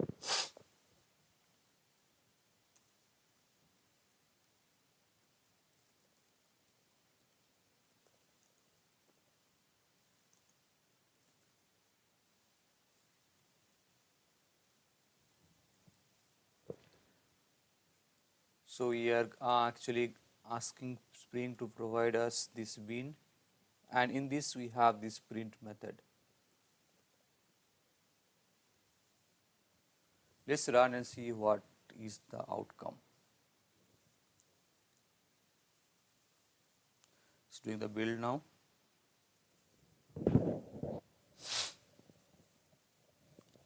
It failed. Okay, so it's saying no qualifying bean of type this present, right? So this is obvious because we have set our profile, test and dev, right? But when we are trying to execute, we are not providing any information to Spring that which profile it needs to load or what exactly to be done. So it is not able to load anything. Now let's do a couple of changes here. So first of all, we will make this class as a component. Okay, and we need not to have this bean explicitly created because we are doing a component scanning anyway. And then in our main class, so first thing we'll get rid of this thing. What we are going to do is we are going to do application context dot get environment dot set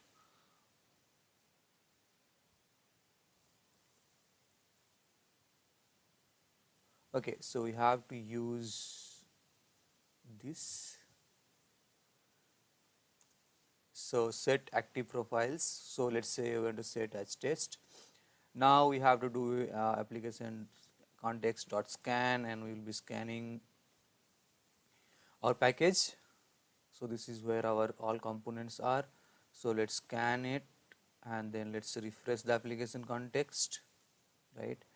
Now let's try to print and run and print and see what happens here. So as we can see, since we have set the test as our active profile, so test from test class this output is printed. Now let's set it to dev.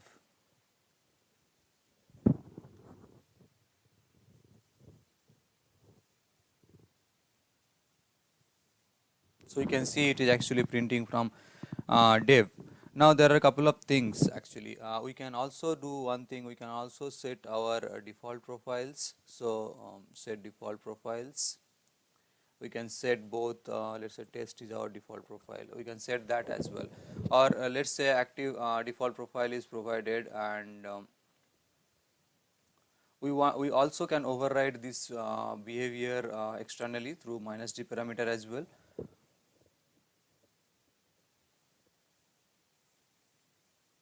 So you can see as we set the default profile as test, and test from test class, again this message is printed.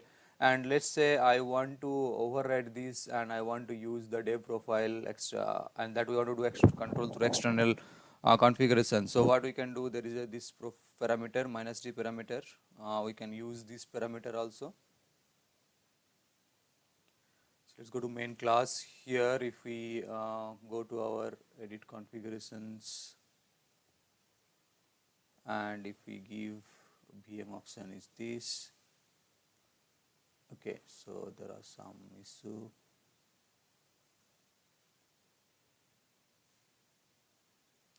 Okay, we'll come back to this in the next video. In the last video we have seen how to use profile, and then we are discussing how exactly we can override the default profile through external from external parameter. So we have set the default profile to test here, and let's say I want to switch to the profile to dev at this moment. How can I do that? We can actually set this -d parameter, which is this -d spring dot profiles dot active equal to dev. Last time it didn't work because I had multiple main configuration and it was somehow conflicting.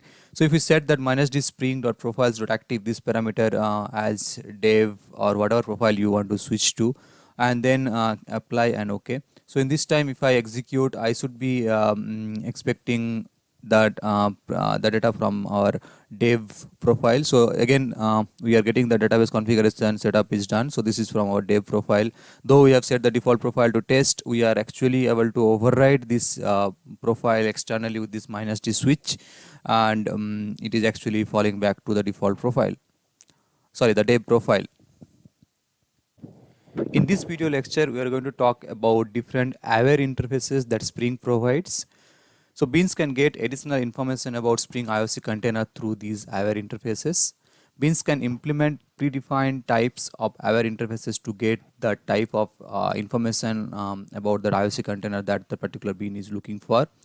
So once a bean implements the aware interface, the particular aware type of interface, Spring injects corresponding resource via the setter methods and as implemented by that aware interface. So let's have a look how the set of aware interfaces Spring provides.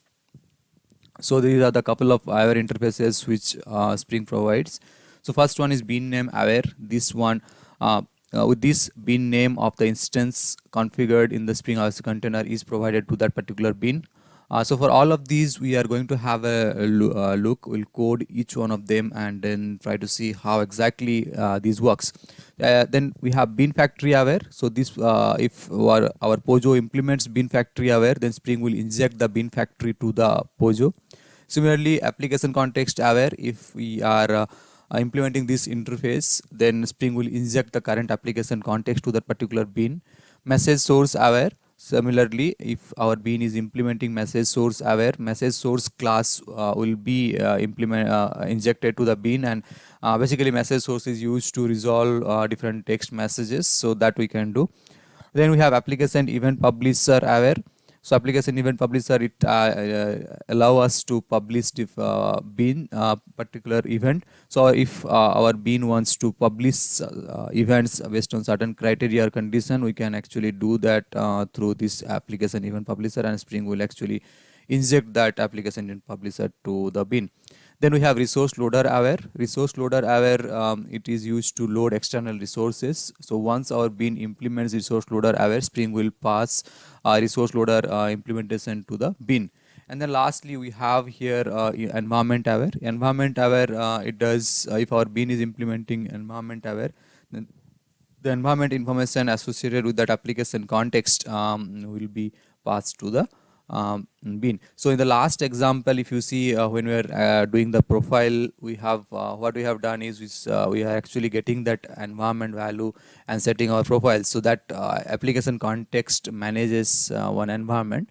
So that environment will be injected to our bean, and we can get or whatever we want to do with that environment, we can actually do all these things. In this video lecture, we are going to see the implementation of bean name aware interface. As we discussed earlier, a bean name aware interface provides that particular the bean which implementing this interface the name of the bean. So let's implement this and see how it works.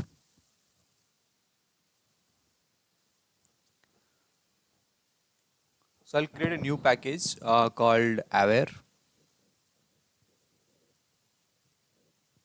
So first thing I will be doing is let's close all of them. Now let's create a new bean definition first. So I will be creating a class called person and implements bean name aware. So as this class implements bean name aware, we have to provide implementation of set bean name, and what we are going to do is we will straight away print that name, so that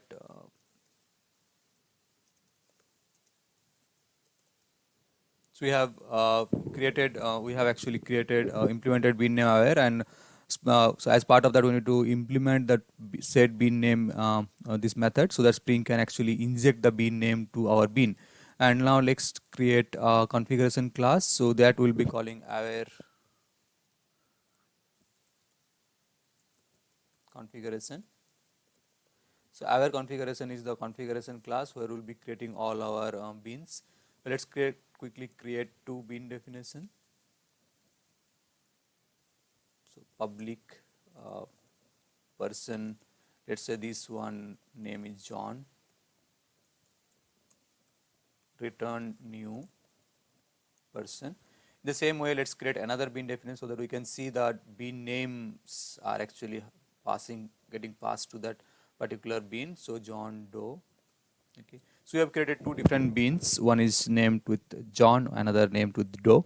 Now let's create our main class and see whether these names are available to our person class.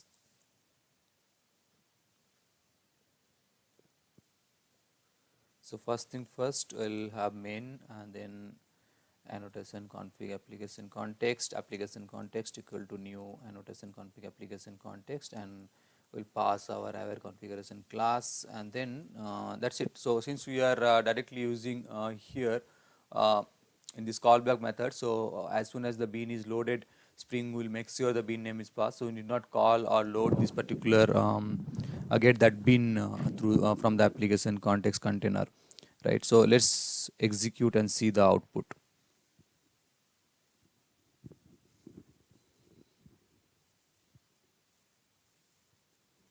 So you can see it is printing that bean name John and bean name Doe as part of person class from here, and Spring is taking care of this. Since our bean is implementing bean name aware, Spring is actually providing that particular bean that okay, this is your name, and that is that name we are printing here. In the last video lecture, we have seen bean name aware interface implementation. In this particular video lecture, we are going to look into bean factory aware interface. So I'll create a another POJO which we'll call as action, and let's this implement bean factory aware interface. So as we are implementing bean factory aware interface, we have to provide set bean factory, and let's just do simple. We'll just print that bean factory information. Right, so this is what we are doing. We are implementing bean factory aware interface, and as part of that, we need to override that set bean factory method so that Spring can inject this bean factory to us, and based on the requirement, we can either inspect bean factory or we can get some property from bean factory. Right, so let's create another in our configuration class. We will be adding another bean called for action. Right, so this time it is action and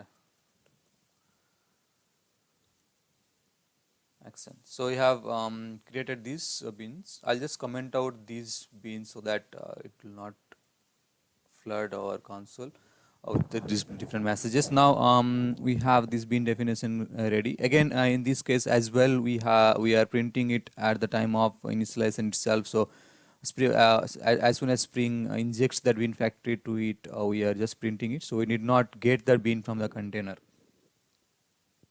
Let's again run.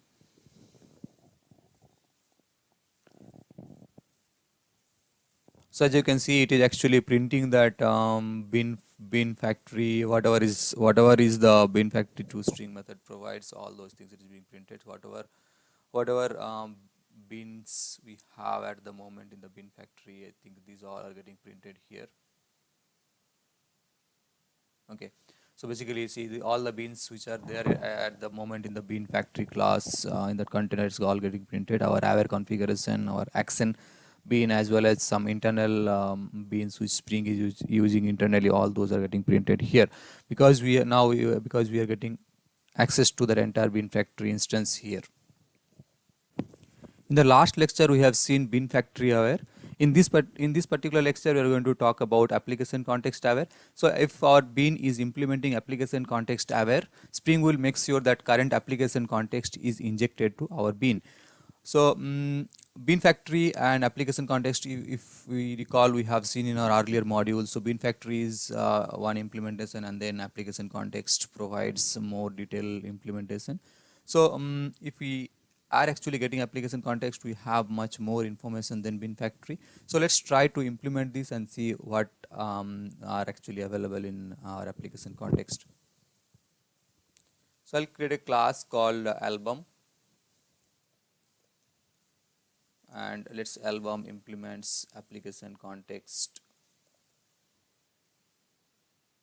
our interface, and as part of this we have to implement set application context. In this case, now what we are going to do is we are going to print couple of information. So application context dot get display name, as well as application context dot we print another information which is start update, right? So but if you see, there are other informations available, other things available for you. So you can get the parent application context, we can get the ID and different beans, display name, start update. So we can even publish event.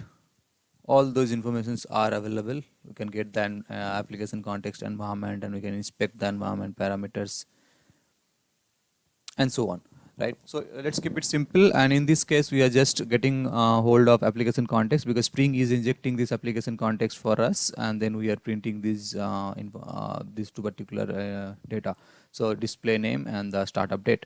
Now let's quickly create this album bean in our configuration class. So it will be public album, and then let's return new album, and let's annotate it with @bean annotation. Okay. Now again, in this case also, since you're printing at the time of this bean is getting loaded, so we need not get the bean from the container. So let's execute and see. So it should actually print the display name as well as the start update at what time this application context got initialized.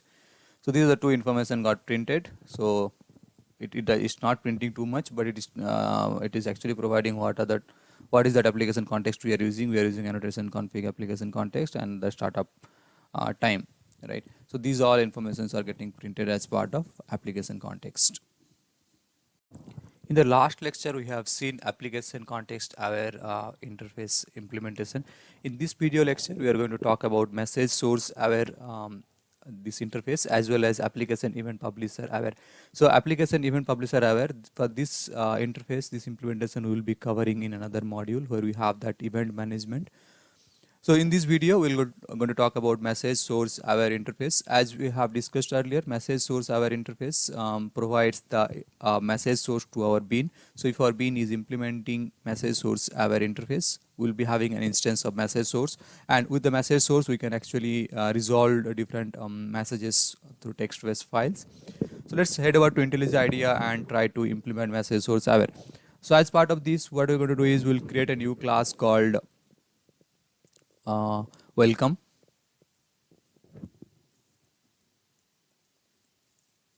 and this implements message source aware interface. Okay, so as part of this message source aware interface, we will be implementing these, and what we'll do is we'll just print the message from message source. So our code will be welcome, and this will be null, and the local will be local.us. Okay, so what we are trying to do here is we have this welcome bean. As part of this bean, we want to print the welcome message in different languages. So this message source is available, and this from the message source we are trying to get the welcome message, and we can actually get it in different local. So one local is US, another can be French, another can be some other language. Now, so when you use message source, we have to provide the configuration or the text file, so that Spring can load those message source sources in different and then provide us that key value. So what for welcome, what is the welcome message given in US local, or what is the welcome message given in French local, right? So for that we have to provide those files. Let's go to our resources and try to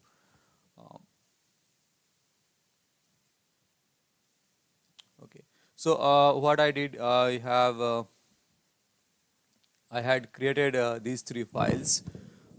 welcome underscore en us dot properties, welcome underscore fr dot properties, and welcome hindi dot hindi in dot properties. So us this one. So basically what we are doing is we have this welcome. This is our text. If you see, we are using this message welcome. So this is nothing but our message.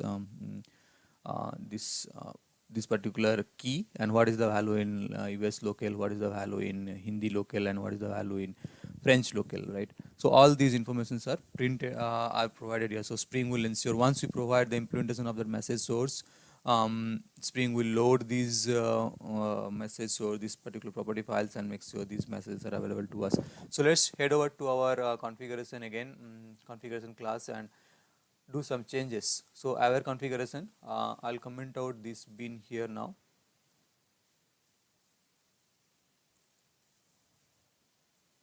Okay, so couple of so two things we need to do. First thing, we need to provide an implementation of message source class so that Spring can inject that message source to us. So let's write that message source and what we will be doing is we will be doing message source equal to resource loader resource bundle message source. So this is the message source we are using.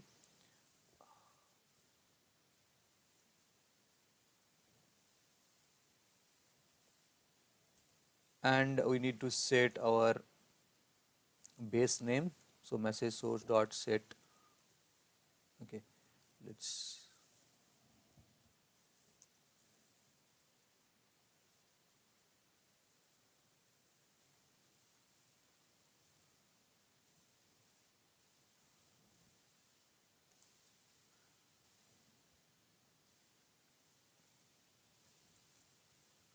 so base name in our case it is welcome, because we are using welcome here, welcome underscore, then the local welcome underscore en us, and so on. So right, so we are providing the implementation of message source. So Spring will ensure this message source is getting injected to our bean, and we have access to this message source. Okay, now let's create another bean of our welcome class.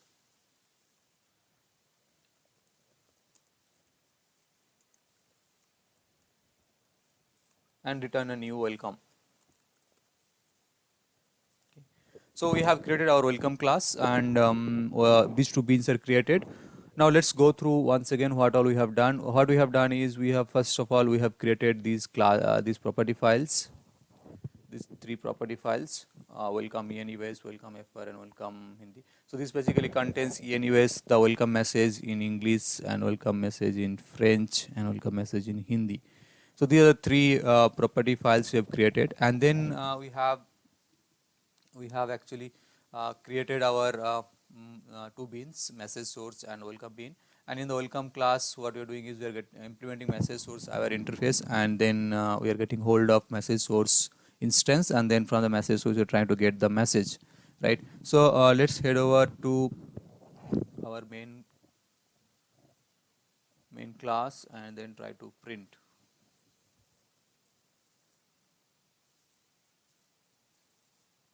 Okay, so we got some exception.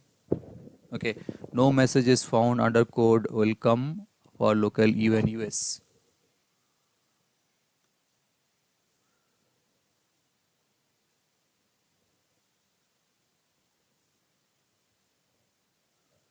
Okay, looks like it's not having access to this file.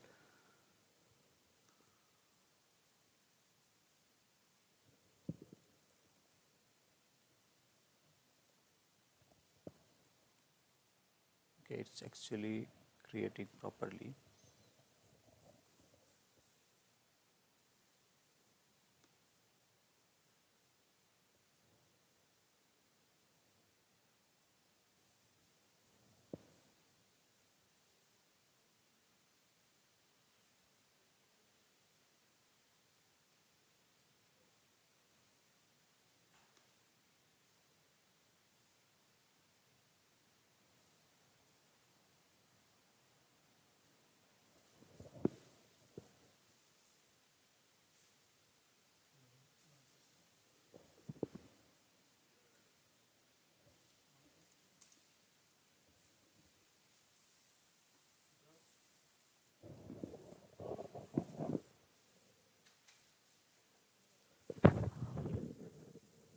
Okay, so there is some issue. So I'll resolve that and come back in the next video. In the last video, we were talking about a message source and we experienced some exception. I have deleted the resource bundles which were created here, and we want to create those resource bundle from scratch. So first, let's create the resource bundle for French.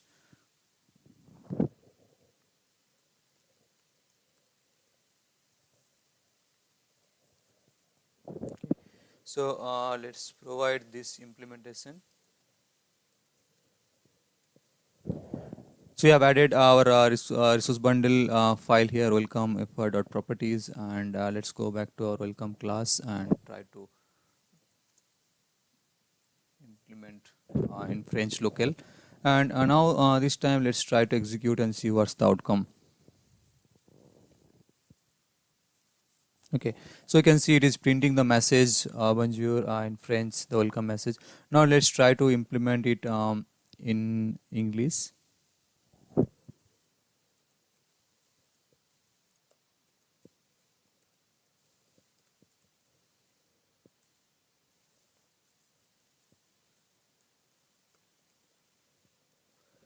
And we have to change this local here now from French to US.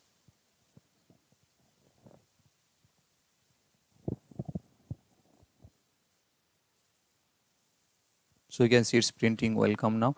And then lastly, let's try to print this in Hindi.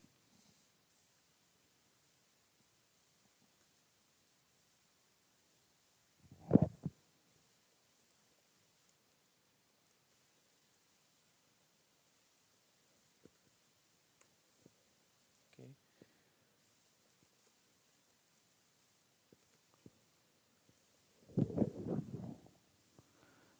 So to change the local again. For Hindi, we have to actually create a new local and we'll pass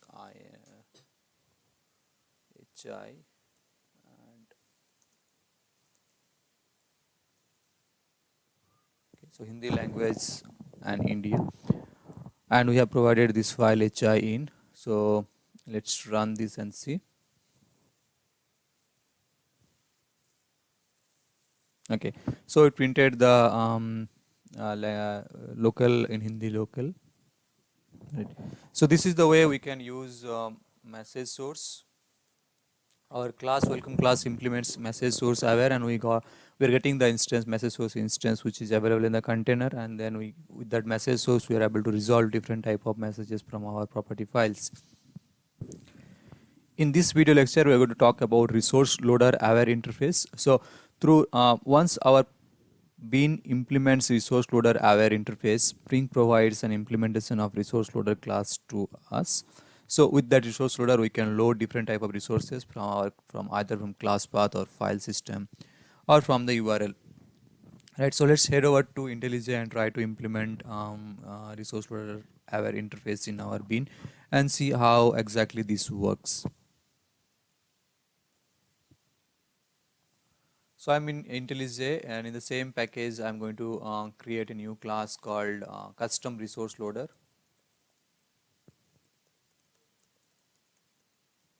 Okay. Let's close all others. Okay. Our class implements resource loader aware interface.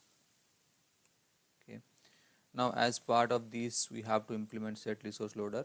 Now what I'm going to do is in this, so we got an implementation of resource loader in our set resource loader class. We can either actually set it to one instance variable or we can directly use it. So I'm going to use it directly. So resource loader dot get resource, and then I will try to get a resource which is there in my class path. So what I have done is here is this resource our logo code fountain. So this I have created. I want to load this and print in the console. So let's get the path first.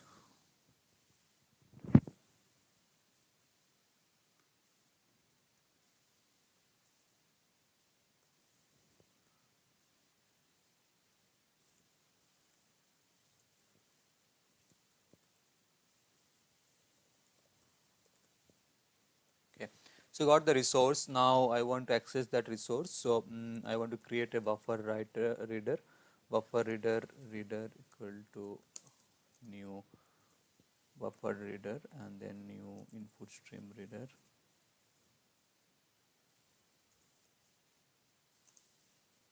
And then from the resource which you got, let's provide a name to it, resource, call it as logo dot get input stream. Okay, looks like this is not the right type.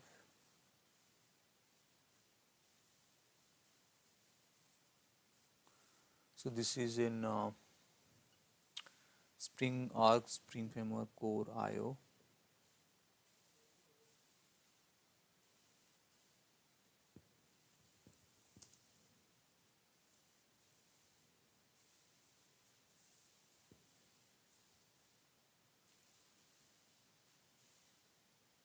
Okay, so it's throwing exception.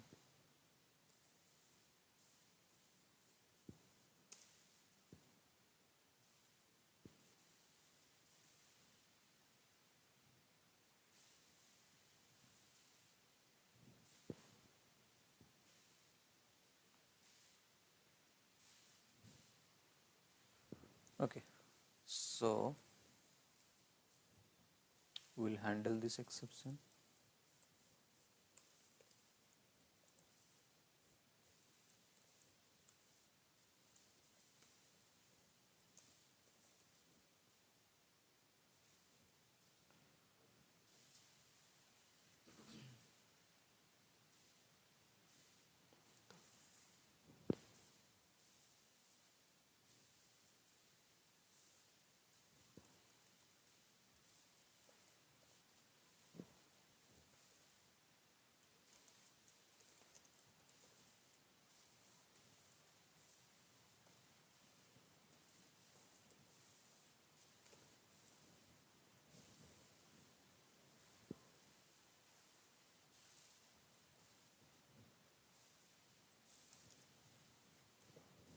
Okay, so we are going to read it now.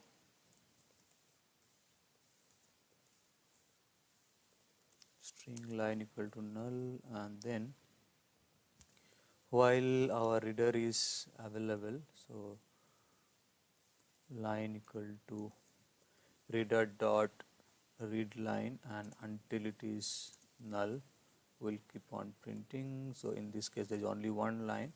So here is the implementation of our resource loader.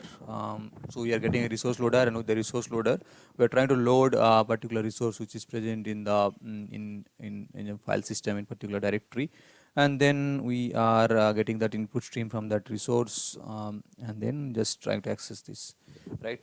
And we catch this IO exception and throwing this runtime exception, because we are not supposed to throw this unchecked checked exception from here. Now let's create a bean. So I'll just comment out these two beans.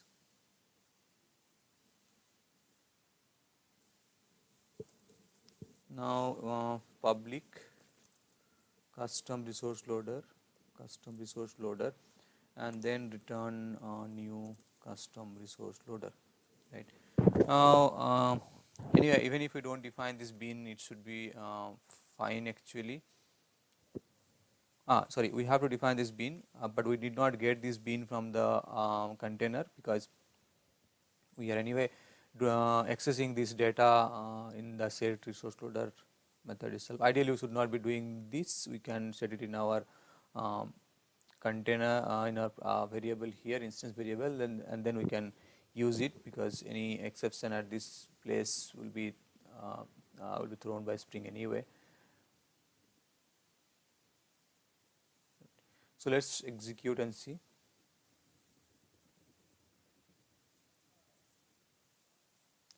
So it is printing our this information code fountain. So this logo we are getting from the desktop, where we kept the file, and Spring is with the Spring resource loader we are able to load this resource, and then we are able to print it in console.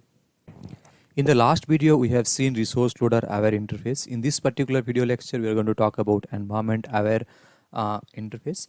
So if our POJO is implementing environment aware interface, the POJO will be having access to the application context environment. So Spring will ensure that that particular environment is injected to the POJO. So let's head over to IntelliJ IDEA and try to implement environment aware interface in one of our pin definition. So I am in Intellij IDEA. Here we are going to create a new class called environment inspector, and let this class implements environment aware interface. Okay. So as part of that, we need to implement set environment. So once we set the environment, we can actually extract the environment information. So let's do one thing. We'll actually put something into our environment in application context environment, and then try to get that from our environment. So let's print this environment dot get property. So our property name, let's say name. So by default, Spring has no knowledge what is this name in this environment, because by default Spring will not be having this property. So what we're going to do is we'll head over to our main class, and here we're going to do a couple of changes. So first thing first, we'll create a new environment. We'll create a standard environment.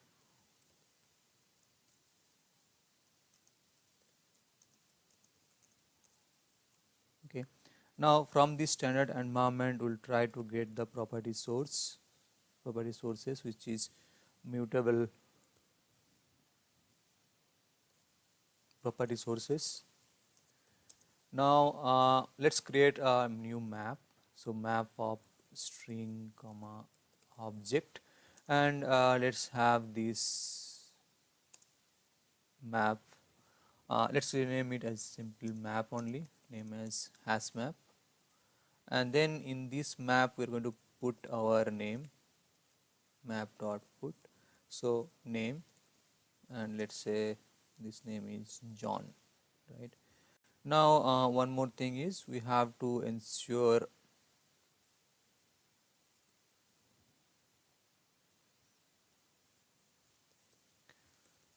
at first.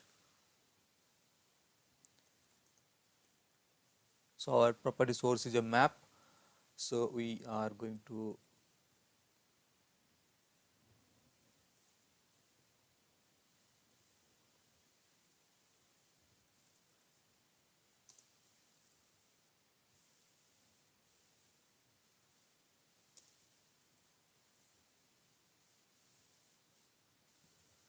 okay, so we can create it like name. So let's say this is custom, and then we'll put our map. So we added that, and now so that's it. We are actually done with it. We get that we created our environment, standard environment, and then from that environment we get that property sources, which are mutable property sources, and then in the mutable property sources we are adding a map property source where we are putting our map. And then let's set this environment to application context. So application context dot set environment, and we will set our standard environment here. Okay, so we set it. Now application context, so we want to get rid of this, and what we want to do is we want to add application context dot scan, and let it scan our environment inspector class, and let's make it as component. Okay, so that Spring component scanning can figure out about this particular component.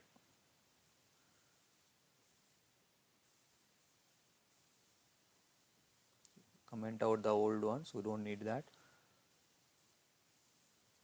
Okay, and then application context dot refresh, right? So what all we have done, we'll come back to that in a minute. Let's execute and see what exactly this prints. So we can see it is printing John, which we have set just now. So you can set something else as well, John Doe as well, and it will print that So let's go through what all we have done. We are actually creating a new environment, standard environment, and putting our property here, the map property, so that we can and then we are setting it to the application context. So once the application context till this part, when application context is getting initialized, this particular environment is injected to application context. So when Spring is again injecting to, when Spring is loading this environment inspector class, it is finding that okay, this class implements environment name aware. So whatever environment is part of that application context needs to be injected to this particular bin. So Spring is doing that, and since we have put our name property in that map, we are able to access it. We are now end of this particular module. In this module, we have covered bean lifecycle callbacks. As part of that, we have seen init method and destroy method in our bean, how we can set init method and destroy method in our bean definition, as well as we have seen post construct and pre-destroy annotations. Then we have seen bean post processor. As part of bean post processor, we have seen how exactly we can implement a bean post processor and inspect the beans while they are being constructed. Also, we have seen through bean post processor how we can particularly select a set of a particular type of beans, set of beans, and then inspect only those instead of inspecting every single bean in the container. Then we have talked about factory methods. So we have seen how we can implement static factory and instance factory methods to create a different bean definition instead of creating the beans through new operator and every time using that new keyword in our bean creation. And then we talked about Spring Profile. So in Spring Profile, we have seen how we can manage a set of configuration files and use them as per the environment. So when you have production environment, we can load a certain set of beans, and when it is test environment, we are loading certain set of beans. And then we talked about aware interfaces. So these aware interfaces makes our bean aware of the Spring container, and there are a couple of them. We have also seen the demonstration of almost all of them. Welcome to this module of Spring Core series. In this module, we will talk about Spring AOP or Spring Aspect Oriented Programming. AOP stands for Aspect Oriented Programming. AOP is another programming model like Object-Oriented Programming, and it generally complements Object-Oriented Programming. The basic unit of modulation in OOP is a class, whereas basic unit of modulation in AOP is an aspect. OOP models a business entity or specific business logic, whereas AOP models an aspect of an application. So here aspect refers to logging, transaction, or caching. These aspects are known as constants, which are cut across multiple types and objects, and these are known as cross-cutting constants. As you have seen in the previous slide, the basic unit of modulation in a OOP is a class, whereas the basic unit in AOP is an aspect. Spring IOC container is independent of AOP. So Spring IOC container is not directly tied to AOP. If we choose to use Spring IOC container, it is not required to use AOP. We can still continue with Spring IOC container. AOP is used in the Spring framework to provide declarative enterprise services, especially as a replacement for EJB declarative services. The most important such service is declarative transaction management. It also allows users to implement custom aspects, complementing their use of OOP with AOP. In this video lecture, we will talk about core AOP concepts. In AOP, the first and fundamental concept is the concept of aspect, followed to that join point, and then the concept of advice. We have then the concept of point cut. So point cuts are very crucial in AOP. And then we have an introduction and target object. Followed to that, we have AOP proxy. And then lastly, we have waving. We're going to talk about all of them in individual video lectures. In this lecture, we'll talk about aspect. What is an aspect? An aspect is modulation of a constant that cuts across multiple classes or types. For example, transaction management. This generally cut across entire application and is a constant that can be managed through an aspect.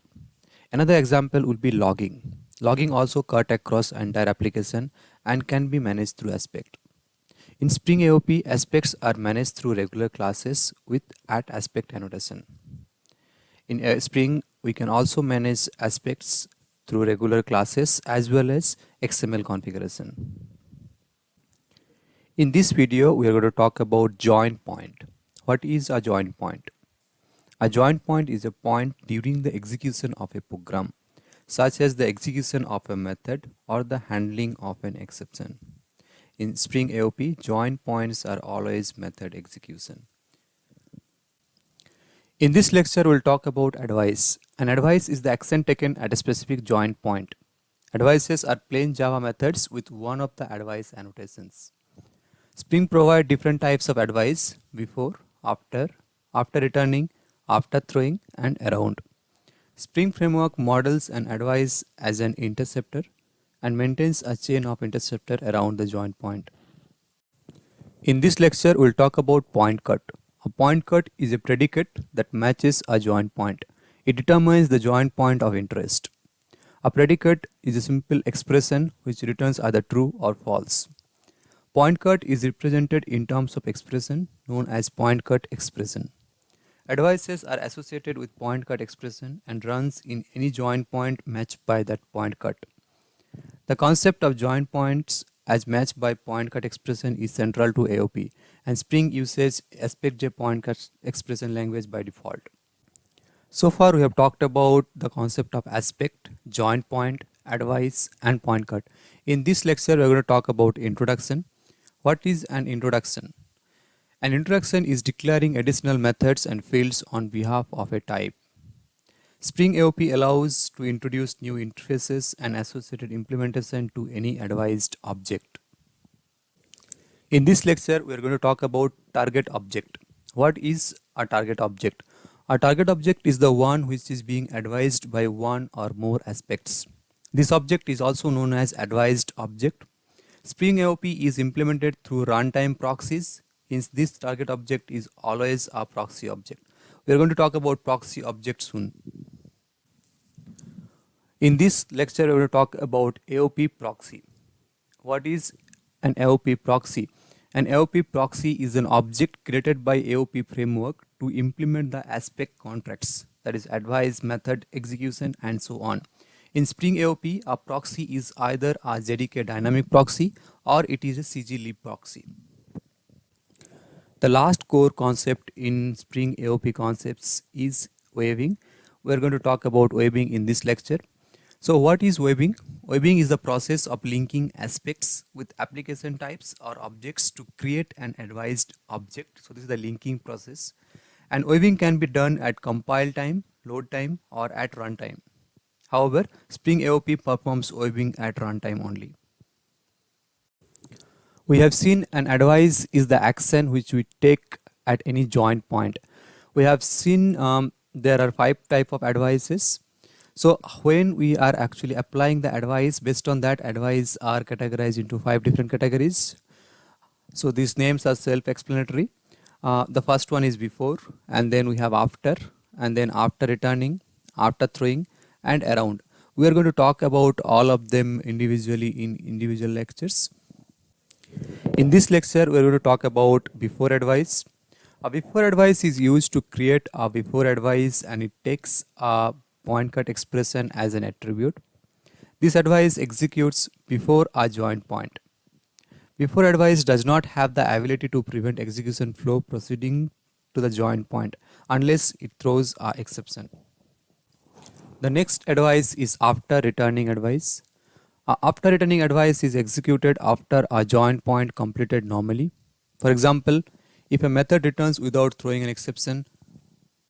So far we have seen the before advice and after returning advice. The next type of advice is after throwing. After throwing advice is executed if a method terminated abnormally by throwing an exception. In this lecture we are going to talk about after advice. After advice is executed once a join point exits. This advice is executed regardless the join point exits with normal or exception. This advice has sort of finally behavior.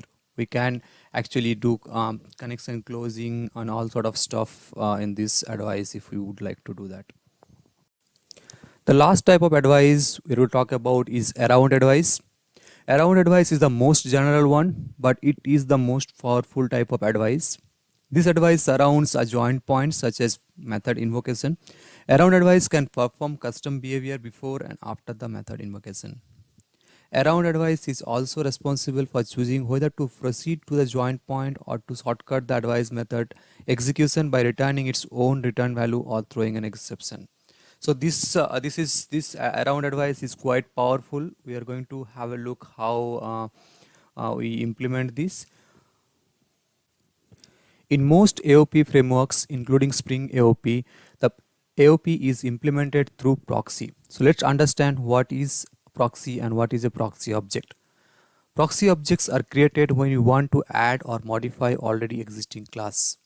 Generally, proxy object has the same set of methods as of the original class, and Java proxy extends the original class.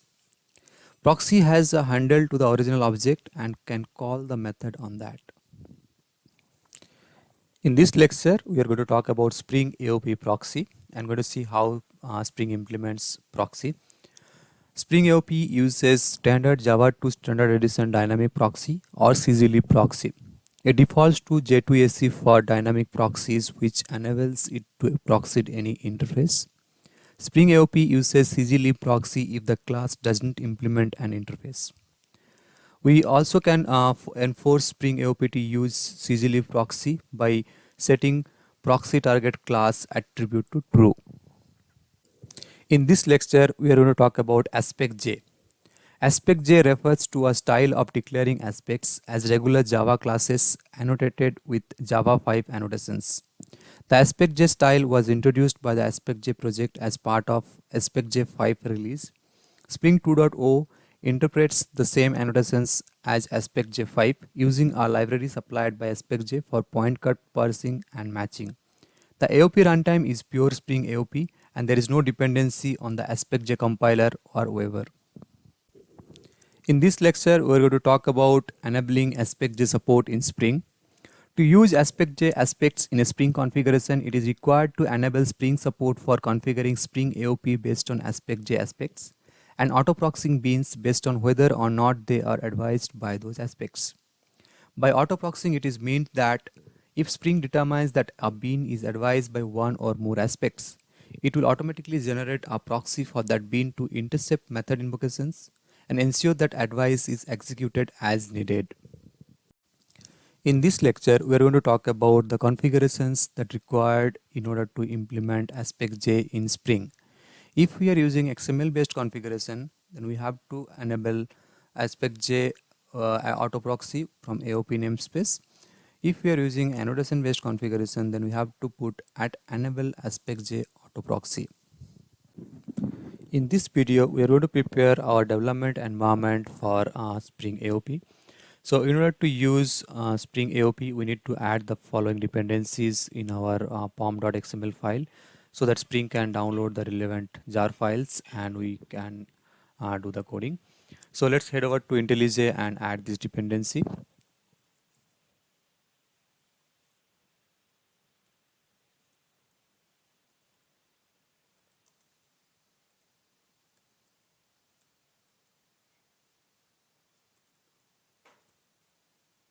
So I'm adding org.spring framework as our group ID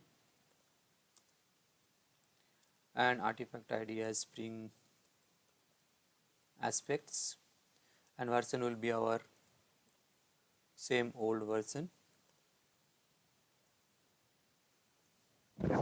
Okay, if we check the libraries, once Maven finishes the dependency download, we can see following jars are added: Spring framework, Spring aspects, and aspect J waiver. So we are ready to write our aspect and all other advices. So in next lecture, we are going to create our first aspect. In this lecture, we are going to create our first aspect. So what are we going to do with as part of aspect creation? We'll have a basic interface called basic calculator. In that we have four methods, basic methods: addition, subtraction, multiplication, and division. We will then provide an implementation of our basic calculator as an arithmetic calculator. and we'll provide implementation of all these methods. And then we'll be writing our configuration class. So this configuration class will be through which we'll be enabling our aspect-j support. And then lastly, we'll be creating our aspect class. So this is what we're going to write as our first aspect. So let's head over to Intellij IDEA and try to implement this. In our earlier lecture, we have already set up that Spring aspect, and this is download. Maven has downloaded aspect-j libraries. Now I'll create a new package. Under this, I will create a new package called aop.basic. Okay. So first thing I'll close all of these. Now let's create the interface.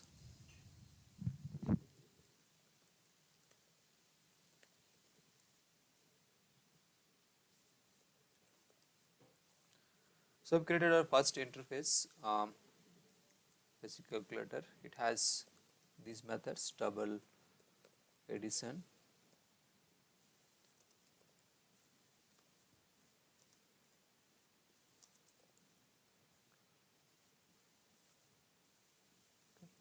so we have our addition method. Then we'll have our subtraction method, subtraction, and then multiplication, and then division.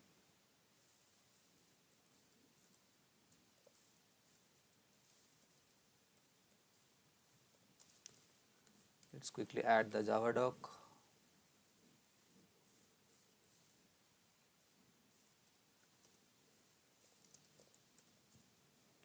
Adds to number,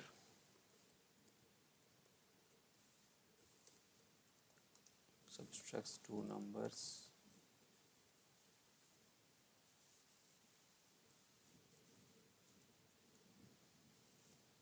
multiply two numbers, and lastly we have the division.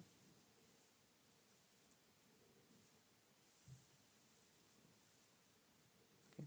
So we have provided our basic calculator interface. Now let's implement this interface as an arithmetic calculator.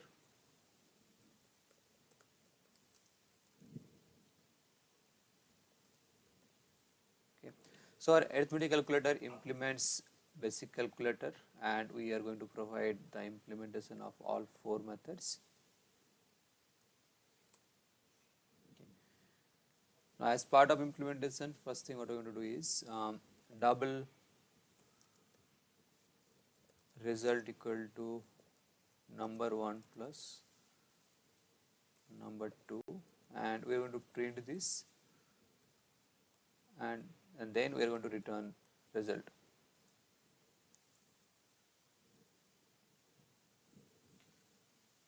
So let's implement the subtraction method.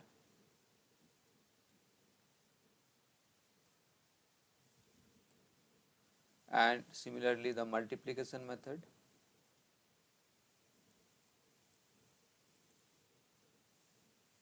And lastly the division method.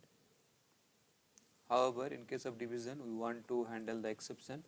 So if number 2 equal to 0, we will be returning throwing a new exception, throw new illegal argument exception, and in that we are going to write divisor can't be 0. Okay.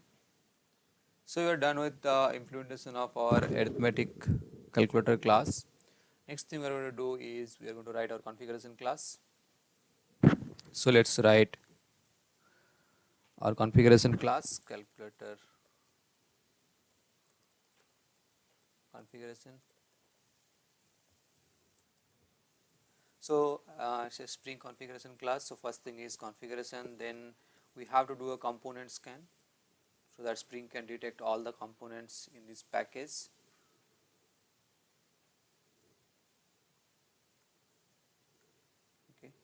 And next thing which is important is we are going to enable aspects auto proxy. So we have already talked about this annotation in our earlier video. So this annotation enables us to let Spring do the auto proxy for the bins. So this is our configuration class, and one more thing is we have to detect this as a component, so that Spring can find out this arithmetic calculator and create the bin. And the last thing we are going to do is we are going to create our first aspect.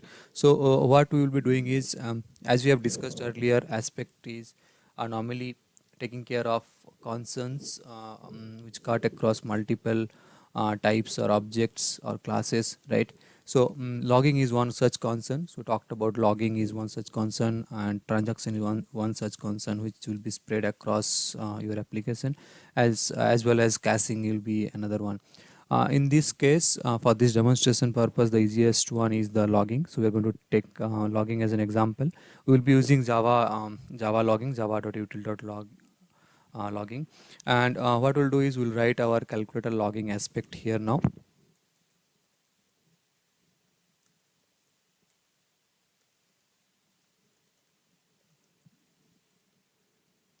So first thing we're going to do is we're going to put add aspect annotation in that. So this makes this class as an aspect, right? And another thing is we have to do here, we have to add component so that Spring can detect this class and create the bin, right? Only marking as aspect will not let Spring load this class as a bin in Spring IOC container. So this is our first aspect. So it's pretty simple. We just put that at aspect annotation and it makes as AOP aspect. In the next lecture, we're going to talk about how we can put different type of advices in this aspect class. So we'll come back shortly. In our previous lecture, we have created the aspect. In this video, we are going to talk about before advice. So let's head over to Intellij IDEA and try to write our first advice, that is before advice. So we have already created our aspect class, right? Now let's write the first advice. As we discussed in earlier lecture, we are going to talk use logging as our aspect here. So I will be creating first log.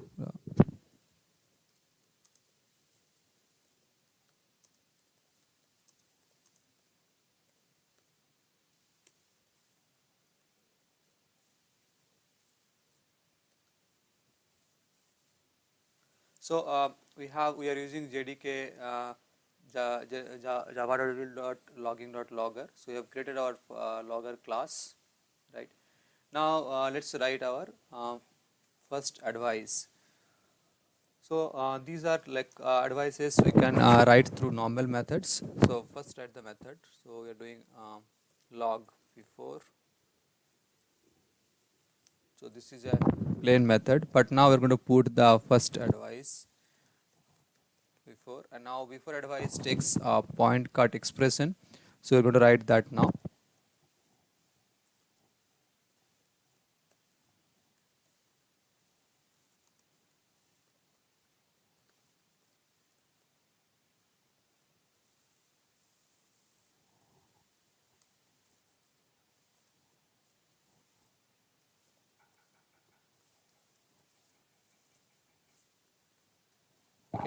We are going to talk about this expression in detail in next lecture.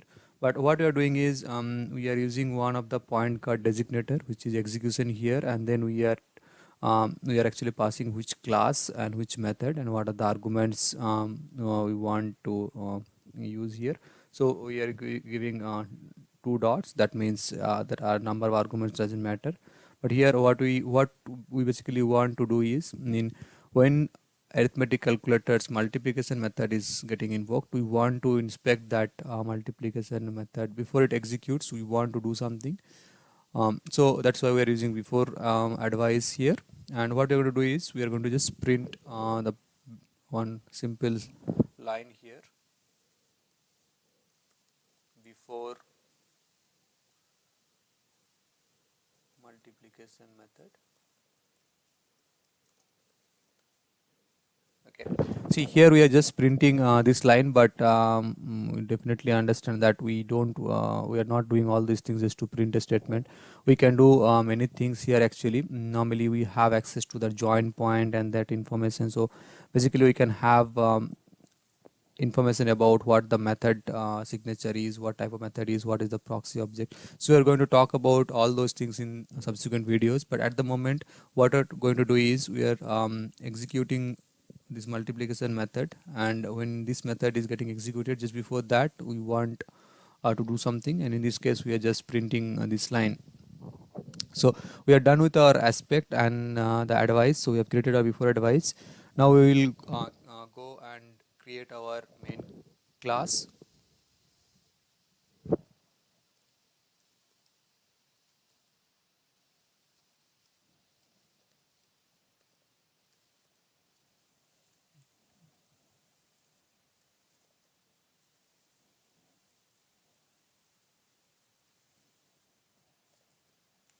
So application context equal to new annotation config application context, and then we are going to pass our calculator configuration dot class.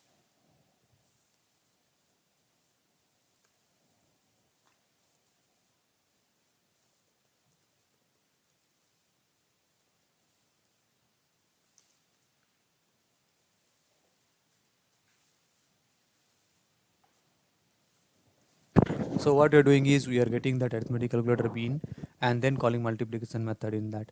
So if we execute it now, we should be expecting our advice to get executed as well as the output. So as we can see, Spring is printing this advice. So we have written this before multiplication method in our aspect class and before advice, as well as Spring is printing the multiplication output, which is here. So we are doing multiplication. We are getting the result and it is getting printed. Now there are a couple of things to notice here. I didn't pass the arithmetic calculator, I did pass basic calculator. Let's see if we pass arithmetic calculator and what happens.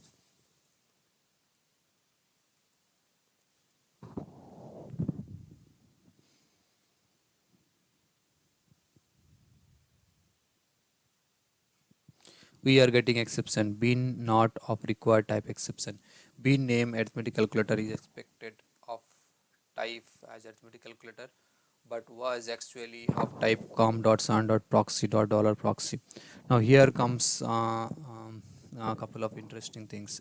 First of all, we discussed that Spring AOP is proxy based. So what happens is, and we also talked about that whenever our class implement an interface, Spring uses that J2SC dynamic proxy, and it creates a proxy class as a wrapper on top of our actual class, and it uses that class.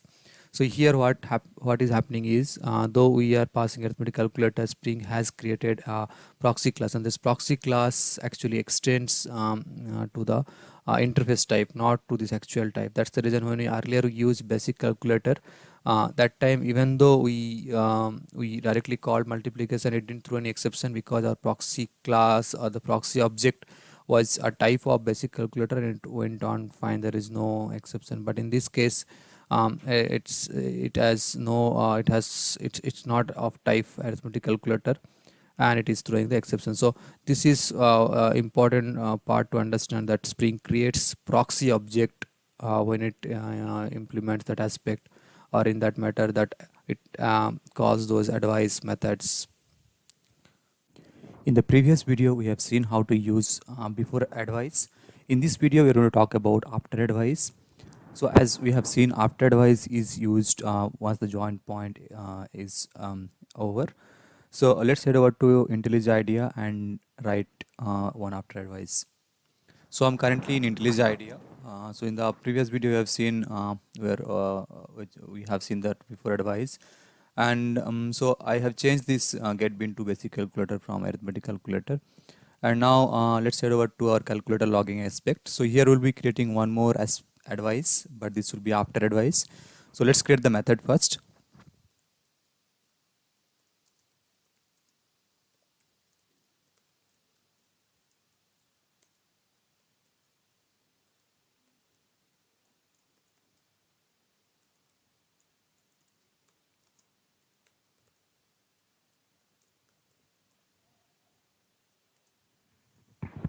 So I have created a simple method called log after, and we are writing after addition method.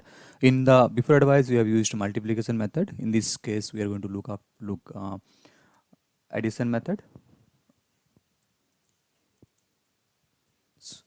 So the same point card expression we are going to use.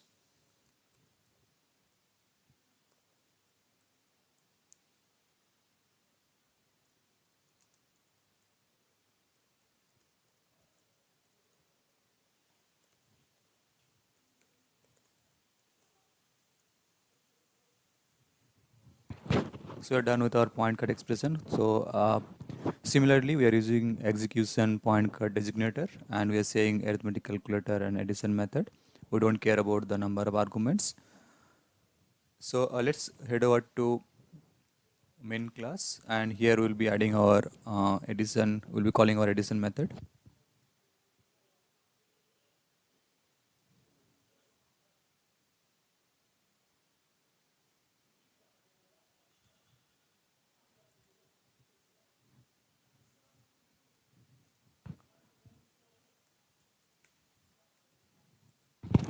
So I've changed, I am getting that basic calculator bean and then calling the addition method on that. So let's run and see the output.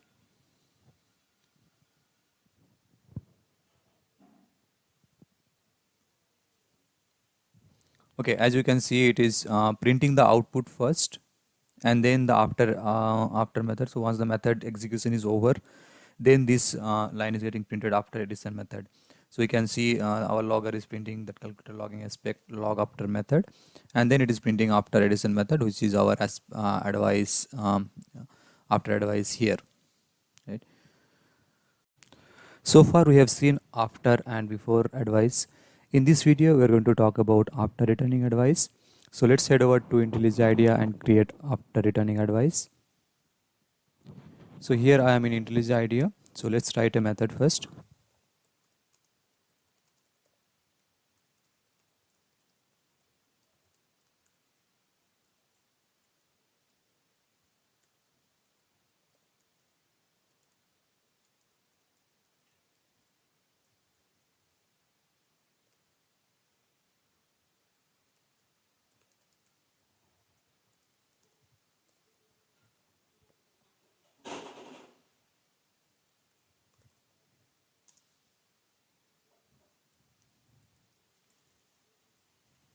So I have created a simple advice here. First we have created a plain method, and then I have annotated with it as after returning advice. Now after returning advice is bit special, bit different. Let's head over to the annotation definition first.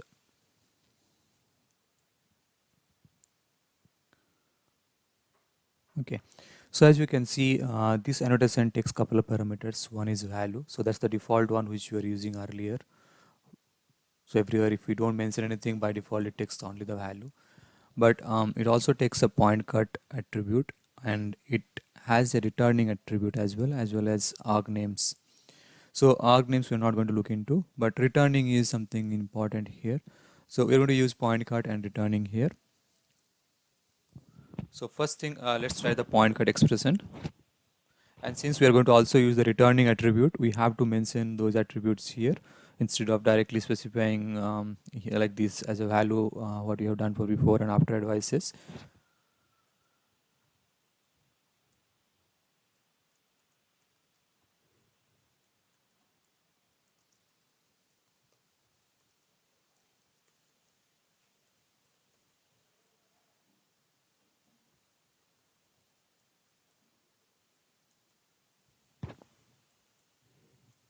So I have created the point cut expression now, execution and arithmetic calculator dot addition. So this is one of the attribute. Other one will be the returning one. So returning, so log after returning this method, as you're using after returning, we have the option to capture the return result of this particular method, addition method. So we can capture that in a variable here.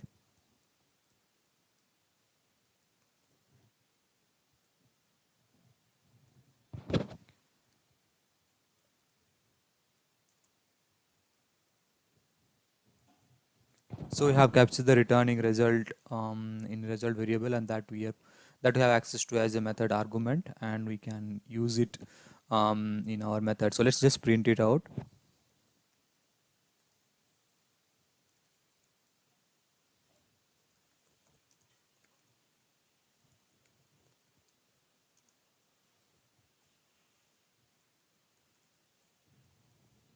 Okay, so I have just we're just printing logging two statements. One is after returning addition method, another is addition result.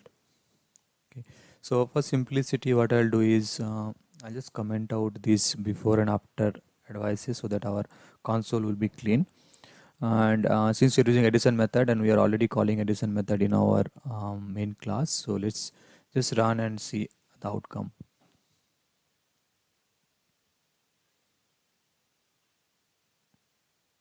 Okay, we got some exception.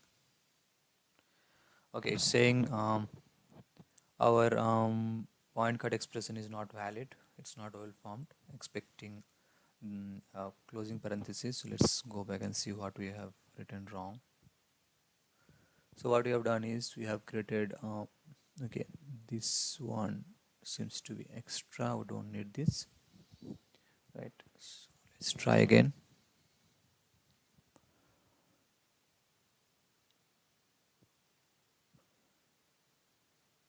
Okay, so you can see we are printing couple of things. First thing is the addition result. We are passing 1 and 8, so the addition result is 9.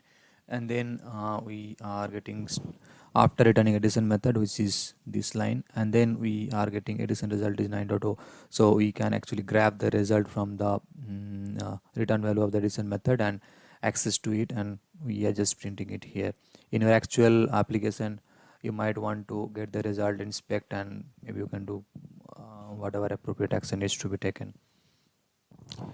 In this video, we are going to talk about after throwing advice. So let's head over to Intellij idea and create after one advice with after throwing. So we'll go to calculator logging aspect again, and let's just copy this. We'll change this method as log after throwing. Okay, and then we are going to change the annotation. Okay, similar to after returning, after throwing also has some additional parameters. So we have one throwing attribute here. So you can catch that exception type with this attribute, and we also have point card value and arg names. So let's head back to our advice. So here we are going to use division method. Okay, now there is no returning attribute in after throwing. Instead we have throwing.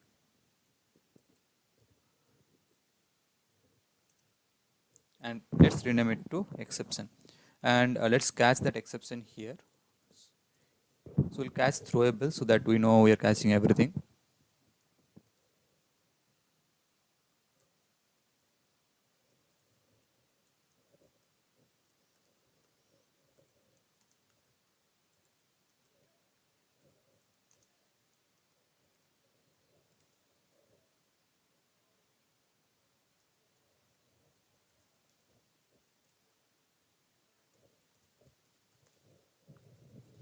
So we have done a couple of changes here now.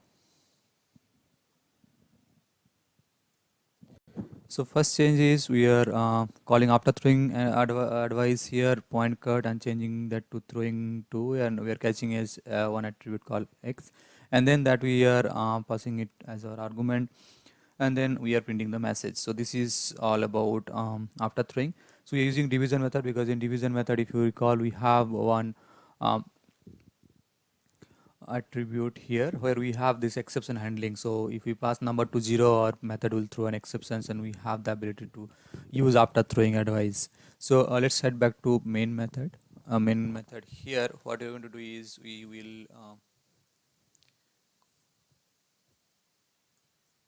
are calling our division method, and we are passing as the divisor as 0. So we will be definitely expecting one exception.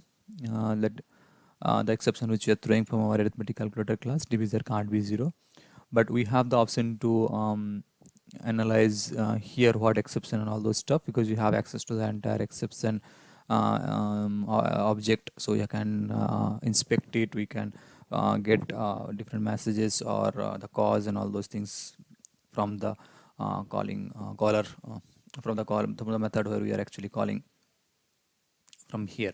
So let's run main method.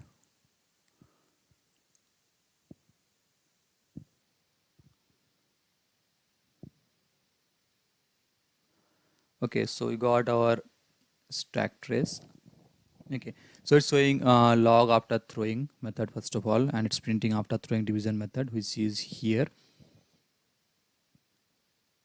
After throwing division method is from our method, and then it also showing exception message divisor can't be zero, divisor can't be zero. So this is also again from here. So basically this message is from our exception from our actual class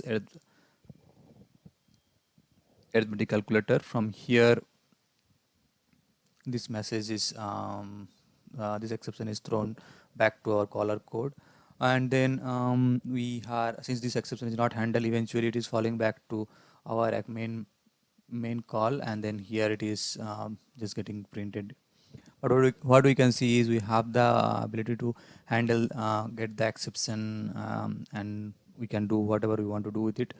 Now a couple of more things. First thing is, let's say we are interested in one particular type of exception.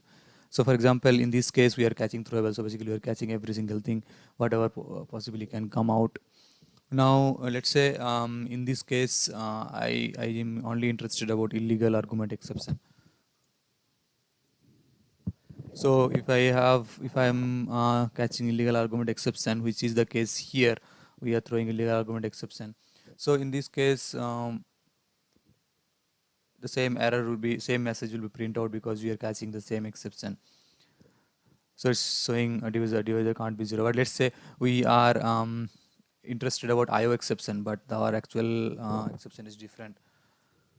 So even in this case, even though we are catching exception, but this exception type won't match and it will not be passed to us. So if we execute this here, we won't see this message, exception message equal to this divisor can't be zero.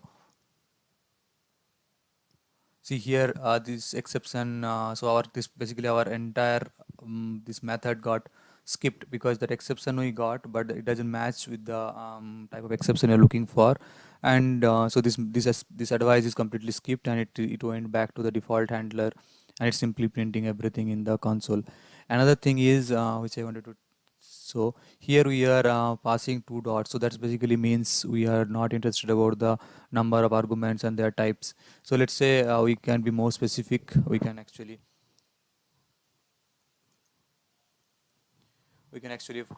pass these two types. So we know that our division method takes two double arguments, number 1 and number 2, and if we change it back to let's say again throwable and execute now, it will still match because we are specifying the exact method signature, exact method parameters here. So as you can see, we are it's calling after throwing division method, which is this, and then it is printing the exception message as well, divisor can't be zero. Before proceeding to around advice, we are going to look into join point information. So we have already seen a join point is any point in method execution which is matched by a point cut expression. So let's head over to Intellij and see what all information we have at our disposal in terms of join point. Okay. So before proceeding, I'm going to do a couple of changes. First thing is I want to get rid of all these additional methods. So we have removed additional method invocations here and keeping only multiplication so that our console looks clean. And now we're going to do a couple of more changes. First thing, we're going to add one more method.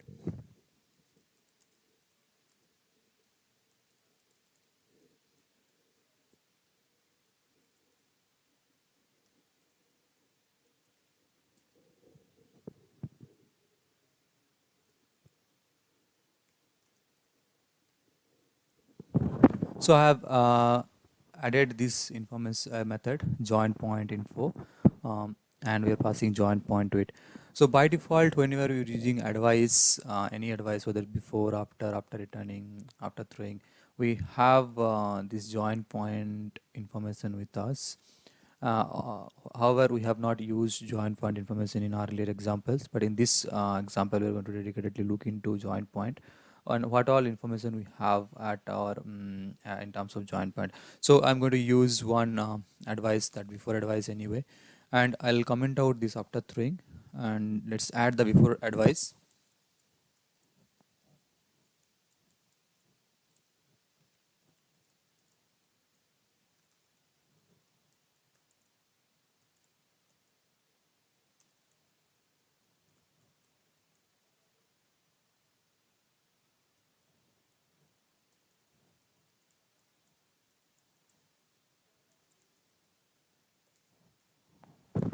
So I've added our point cut expression, execution, and then arithmetic calculator dot, then multiplication and the arguments. And we have this join point available to us. So let's print those information here. So logger dot info. First thing I'm going to print about our method name.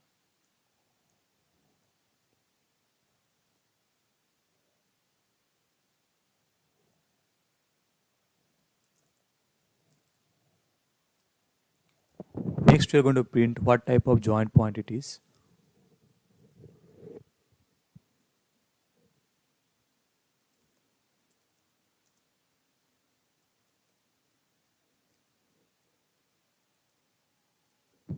Next, we're going to print the join point on this method signature name.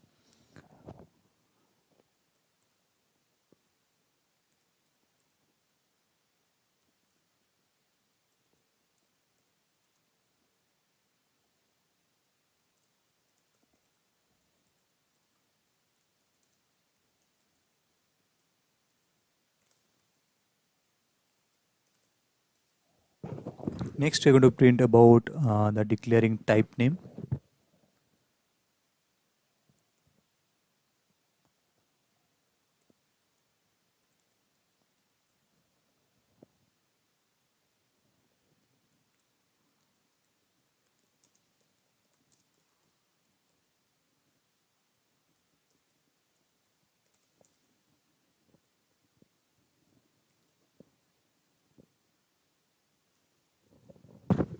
Next, we are going to access the arguments,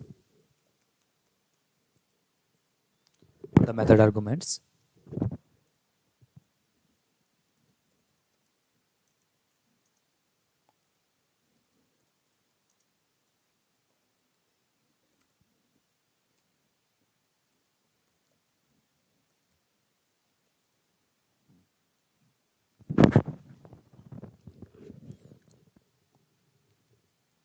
Then we are going to print about the target object.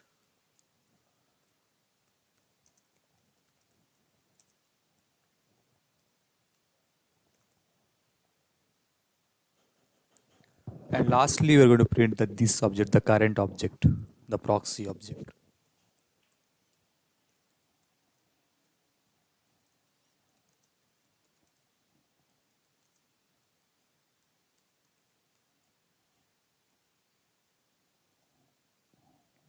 So we are accessing following information.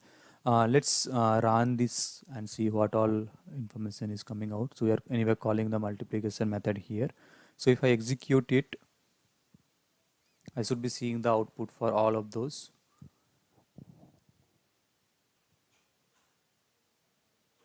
Okay, as you can see, we have all these information in the console.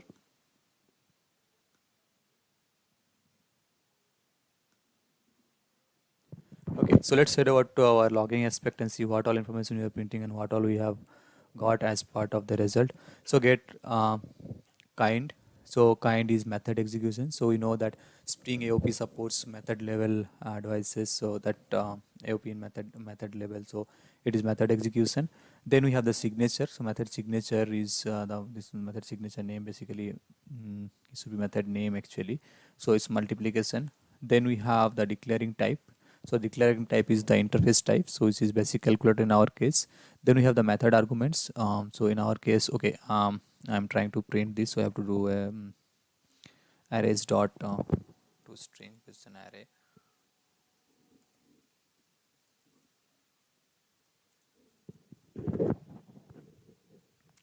So once we print it again, I think this method arguments will be coming proper now. So you can see what all arguments we have passed. So 2.0 and 5.0, which is what we have. These are our arguments 2 and 5. Next we have the target. So our target is the arithmetic calculator class, right? So the arithmetic calculator, the target here, and this object is as well our arithmetic calculator. Okay, so we got all this information. Basically, in any of these methods, the more important thing will be the arguments one. If we want to inspect the arguments, what all being passed to the method, we can grab those from join point, and we can use in our advice. In this lecture, we're going to talk about around advice.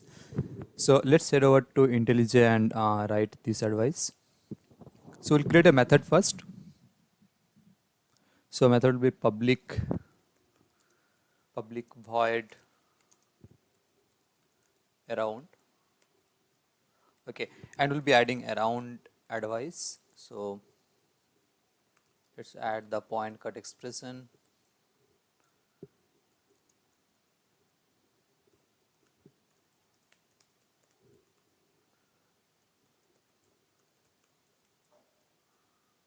Okay, so we have written our point cut expression. Now this around advice, it takes one type of join point called proceeding join point. Okay, so proceeding join point is a subtype of join point. So if we go to proceeding join point here, we can see it's another interface which extends join point, and it provides some additional methods. Okay, out of which the most important one is the proceed one. So we'll come and see that. Let's write this first. First thing we'll be writing logger.info. So around advice.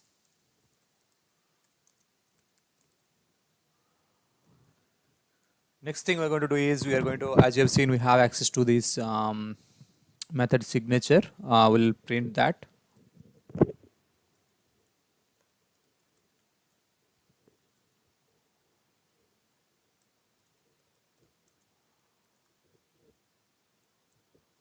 Okay, not method signatures. We're going to talk about the method arguments. So let's see what all we are passing.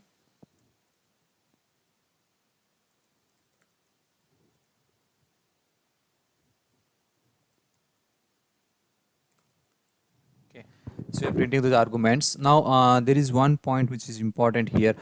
In proceeding join point, particularly this in around advice, we have the option of proceed or return from here. So let's say we just want to return as a default argument, default method result. So for example, here we have to change to object because you will be returning some result. Okay, and let's say I'm just returning 0.0.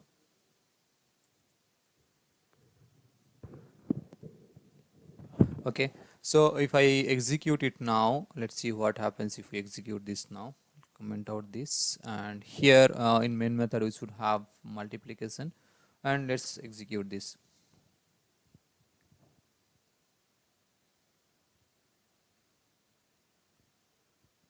Okay, so we can see it saying around advice and method argument. That's it. It didn't call our actual method, multiplication method. So here is the important part. Whenever we're using around advice, we have to make sure we are calling this proceeding join point dot proceed. So with this, we are ensuring that it's actually calling to the multiplication method. So here basically once this advice, so this is around advice, as you have seen, it has the before and after both. So before invoking the method, we have whatever, before calling the proceed, whatever things we are printing will be get printed as part of our before action. And then we have to explicitly call proceed, otherwise this method invocation will not proceed to our actual method call. And this method, this proceed throws an exception called throwable, so we have to handle that.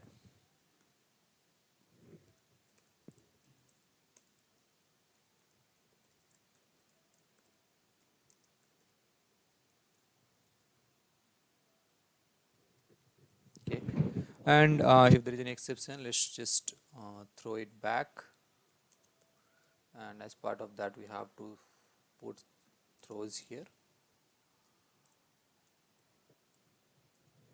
Okay, so now if we see, let's see what is the output now. Okay, here now output will be 0 0 because we are defaulting to. Okay, output is not 0 0, output is 10.0.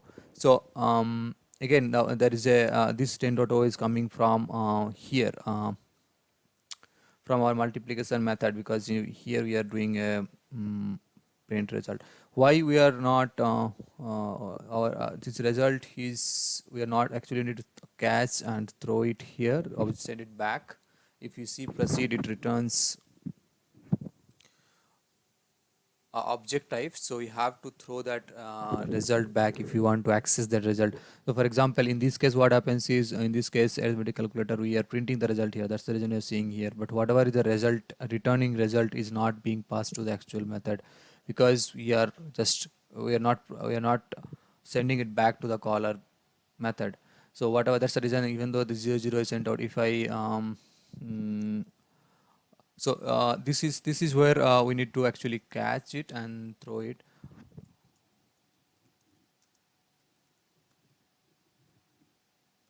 Okay, and then result will be this.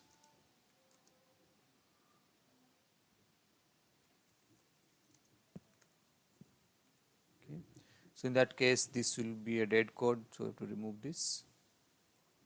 Okay, so you can what we can do is, why I'm catching this result, in case you want to send some default response and all from a throwable, we can do that as well.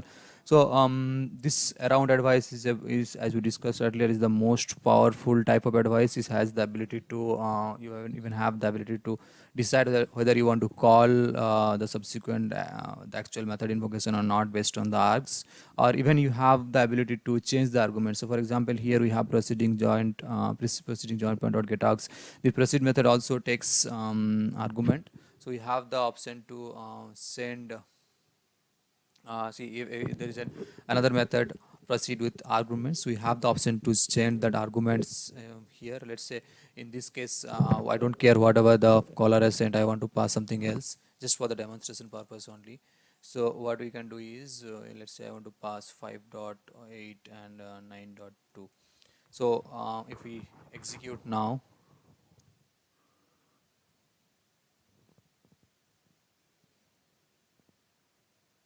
so you can see the output has changed. Actual arguments were 2.0 and 5.0, but in our advice we have inspected those arguments and decided to change something. So this is just an example, but in our actual real application, we can this can be quite useful also, based on the input type and all those things. We can based on certain condition, we can change the parameters of one or more arguments and pass it to the actual method. So that's the reason they say it is said like around is the most powerful advice type. And one more thing is, one common mistake with around advice is, once we are using around, we have to make sure that we are calling the proceed. Otherwise, if you don't call the proceed on the join point, the actual method invocation will not be invoked, it will not happen, and then the subsequent call will just return from here. So this is pretty much important. And another advice and another important thing is, in terms of advice, always we should try to use the least powerful advice type. So for example, if our advice type can be sufficient with before, we should try to stick to before, or if it is after, we should try to stick to after. We should only use around and all where it is really required. We are now end of this module. In this module, we talked about aspect-oriented programming, and then we discussed what is an aspect and what are the advice. We talked about before, after returning, after throwing, and around advice types. We have also seen the examples of all of these type of advices. And then we talked about join point and point cut. We have seen how join point provides some critical information about the method signature, and all those things. Thank you for watching this module. Welcome to this module of Spring course series. In this module, we are going to talk about Spring Task Executor. But before proceeding with Spring Task Executor, let's quickly recap about following concepts. What is Java threading? So we'll quickly touch base upon what is Java threading, what is Java executor, executor service framework, and runnable, callable, and future. So let's head over to Intellij and quickly recap all these concepts. So first of all, what is a thread? A thread in computer science is short for a thread of execution. Threads are a way for a program to divide or split itself into two or more simultaneously running tasks. So that's the layman's definition. That is what is given in the Wikipedia. Let's go back and check and create a couple of threads.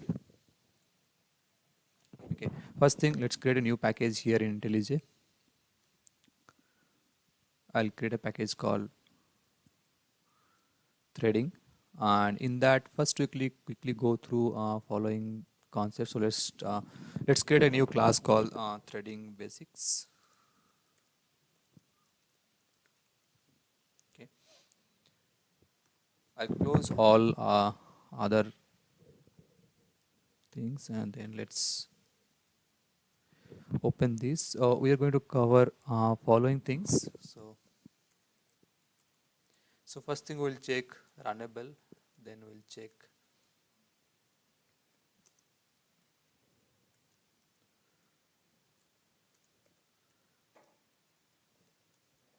callable, then we'll check runnable, callable, and then we'll check future.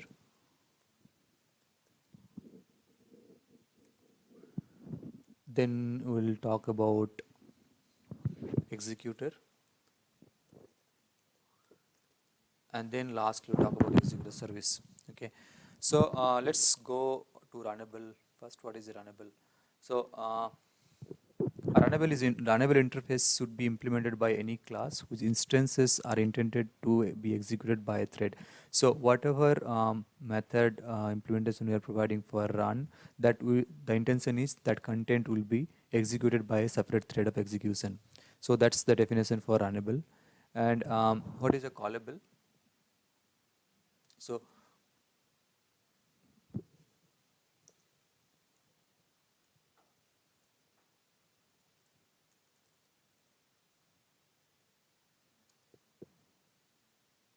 okay, callable also is similar to runnable, but let's read the definition first. A callable is a task that returns a result and may throw an exception.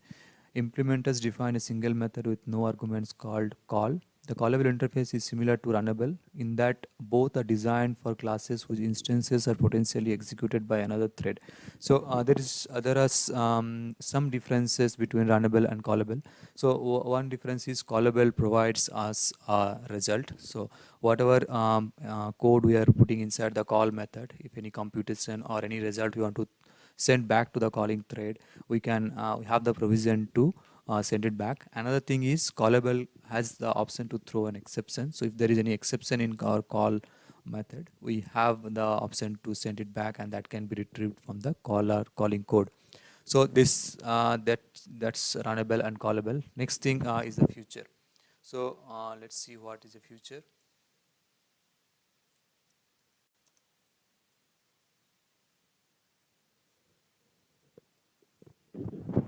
So future represents the result of an asynchronous computation.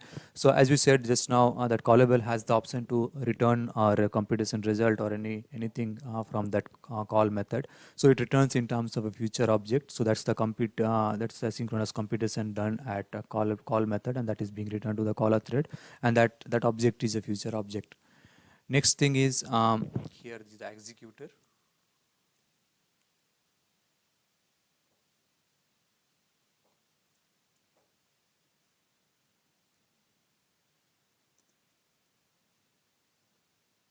Okay. So what is an executor? An executor is saying it's an object that executes submitted runnable task. That's it. So we have this interface provides a way of decoupling task submission from the mechanics of how each task will be run, including details of thread use, scheduling, etc. So basically, what happens is we just have executor and we give some runnable task to it to execute, and that's what an executor does. Okay. And in this last thing in this out of these 5 things are the executor service. So executor service is another interface and that extends executor, but executor service is the base for Java concurrency framework. So this interface provides all the most of the options to manage the thread pool or the thread. In this case, like if you want to shut down, if you want to check whether the thread is thread is running on task is running or not, or completed or not, all those things you can do. Here you have the option to submit. So if you can see, there are multiple types. So it can take callable, it can take runnable, and then it has the option of check whether the pool is shut down, or things like shut down, invoke shutdown on the pool. So this class basically provides the framework to manage the pool, whereas the executor interface just provide an option to execute a runnable task. This interface is much more rich, and it provides all those framework level options. Now now we got the basic about all these things. Let's quickly create a new thread. So you know, we can create a thread by extending a thread class or implementing the runnable interface, but let's start with the basics first. What I'll do is I'll create a new thread. So thread t1 equal to new thread.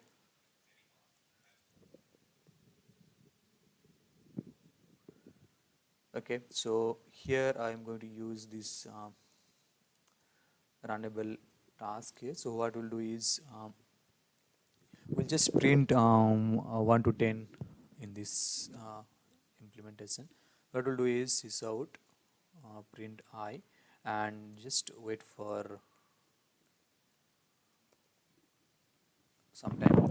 Okay, and this throws some exception. Let's handle this exception as well.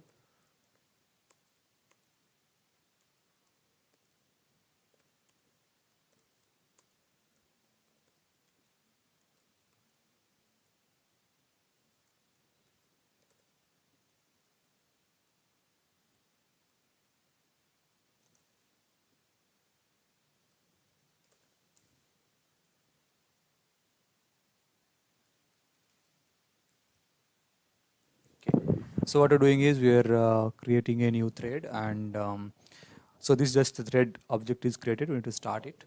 So let's start this. Okay. So as you can see, we have created a new thread, and then we're starting it. So we'll just print here one thing, the thread name.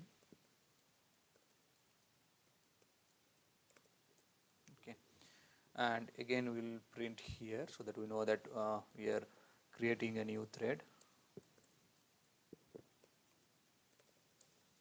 Okay. So let's execute it and see what is the output.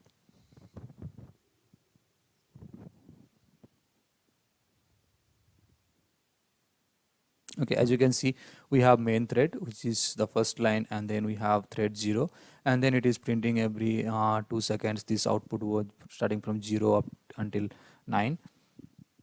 So that's the runnable implementation. We have given inline implementation here through Java 8 Lambda expression. Now let's quickly create a couple of classes.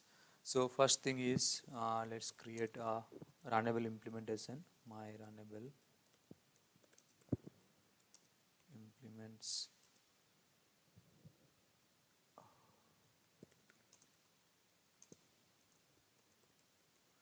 Okay, so runnable we have done, and we have to provide the run method here.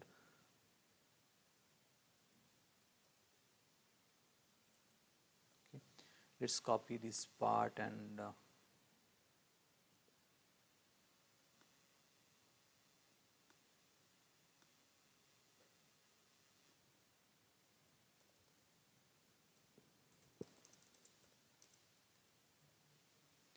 place it here. Okay, so we are doing this, and then let's do callable implementation.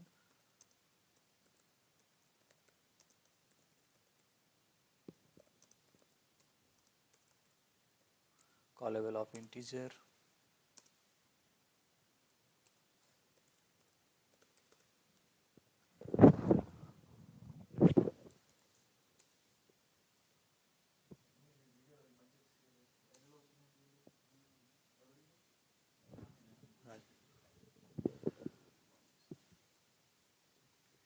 Okay, so we are providing an implementation for callable. In this case, what we'll do is instead of printing, we'll just sum up and then return the result.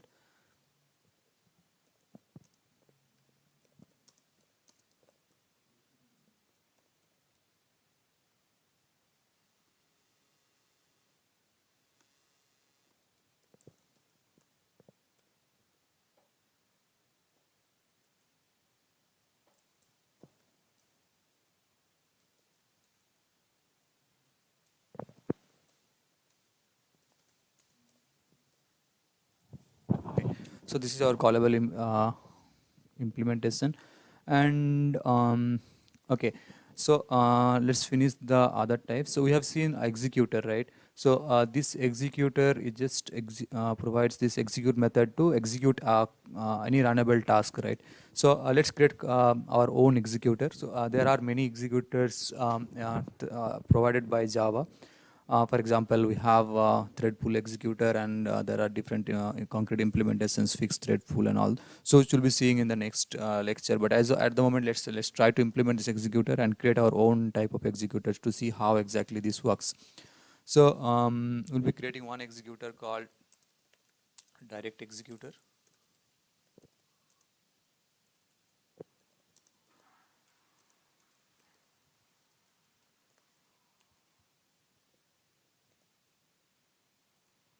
Okay, so this direct executor, we are not creating any thread. The caller thread only runs this command dot run.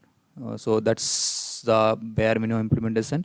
And then we have static class thread part task implements executor.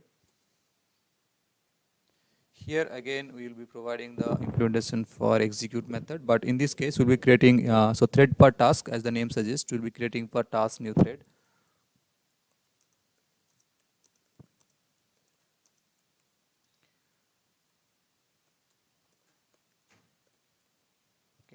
So we are done with all our classes. So we have created one runnable implementation, we have created one callable implementation, and then the direct executor and thread per task executor. Now let's try to use a couple of them. So first one, let's start with this. So this one is still same. We just changed it to instead of inline implementation to, we have exported the content to a runnable type, and so the output remains same. It's still printing all those things 0, 1 and all. Now let's do a couple of changes. We don't want to use raw threads. We will be using executor service executor equal to, let's use so we want to see how callable and future works. So we'll be using Java's new fixed thread pool dot new fixed thread pool, and we'll be having with only one thread. And then what we'll do is submit. So we have all these three submit methods. We have runnable, callable, and runnable task with the result. We'll use this one and we'll call our new my callable.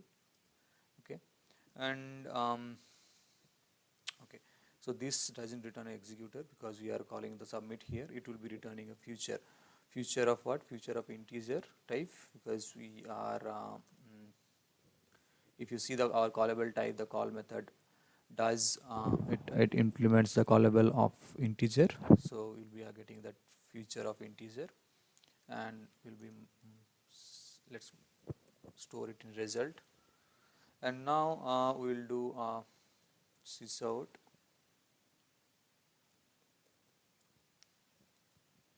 result dot get. So this get is a blocking call. So until this thread finishes, this it won't return. And this throws interrupted exception as well as execution exception. So let's just throw these exceptions, interrupted exception as well as execution exception.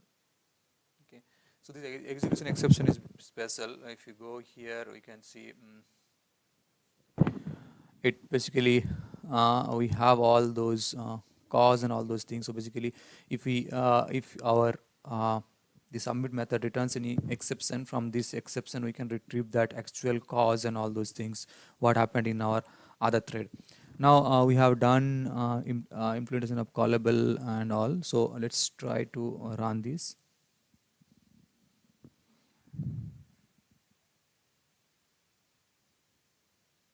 Okay, as you can see, it quickly comes. It's coming out. So it's saying pool one, thread one, and the output is 45. So that is what has happened here. We are summing from 0 to 9, and which is 45, and we are getting the result. So that is one way. So we have seen how callable works. We have seen what is future. We have seen how we can. Oh, let's try to use our executor here now. So we have created two executors, our own executor types. So executor. So our first executor is direct executor equal to new direct executor. Okay, so and in that we have execute method, and we can submit any runnable type to it. So we can call direct executor dot execute, and we can pass our new my runnable, so that does the same thing. Okay, the other thread still running because we have used the thread pool here. So until we explicitly shut down the pool, the application, the JVM will not shut down. It will still running. So what I will do is just stop and rerun.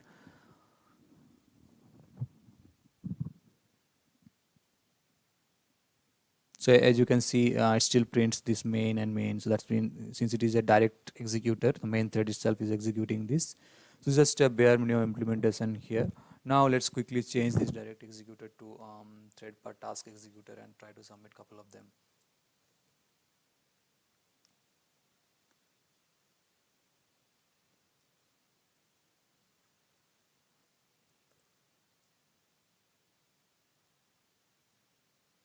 Okay. So this is thread per task.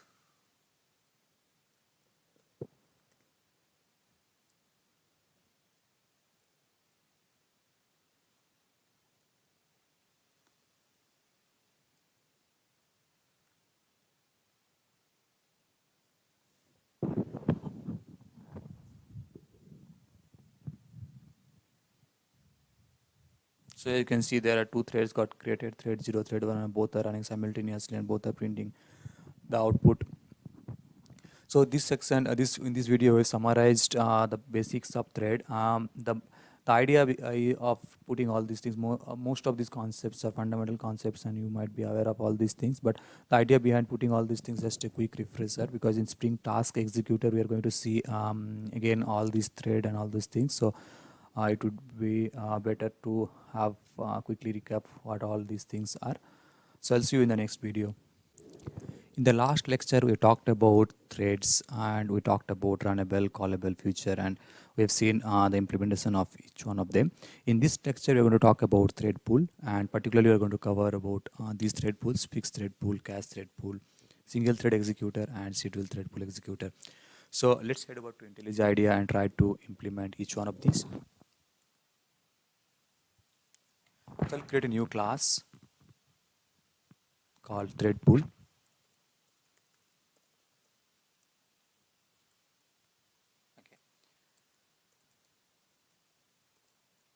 First thing, we're going to create the different type of thread pools. Let's create those first, and then we'll talk about each one of them. So first one is fixed thread pool equal to executors dot new fixed thread pool, and we'll create a thread pool of 3 threads. Then we'll be creating a new thread pool of cached thread pool. So we are having cached thread pool, and then we'll be having a new single thread executor. And then lastly, we'll have a new scheduled thread, new single thread scheduled executor. And now let's change these names. So first one is cached thread pool. Second one is single thread executor, and the last one is single thread scheduled executor, and this is a scheduled executor service. So this is all we have created. Now let's have a look what each one of these does. So fixed thread pool, as the name suggests, is a fixed size thread pool. It has the number of threads defined, And let's have a look in the Java doc what it says. So if you see the implementation, it's implementation of thread pool executor, but customized for for a commonly purpose usage or general purpose. So what a number of threads we are passing, that's the minimum or maximum threads that can be there in the pool.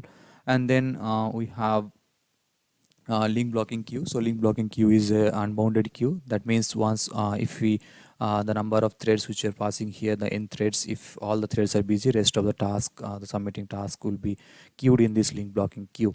So this is the implementation of fixed thread pool.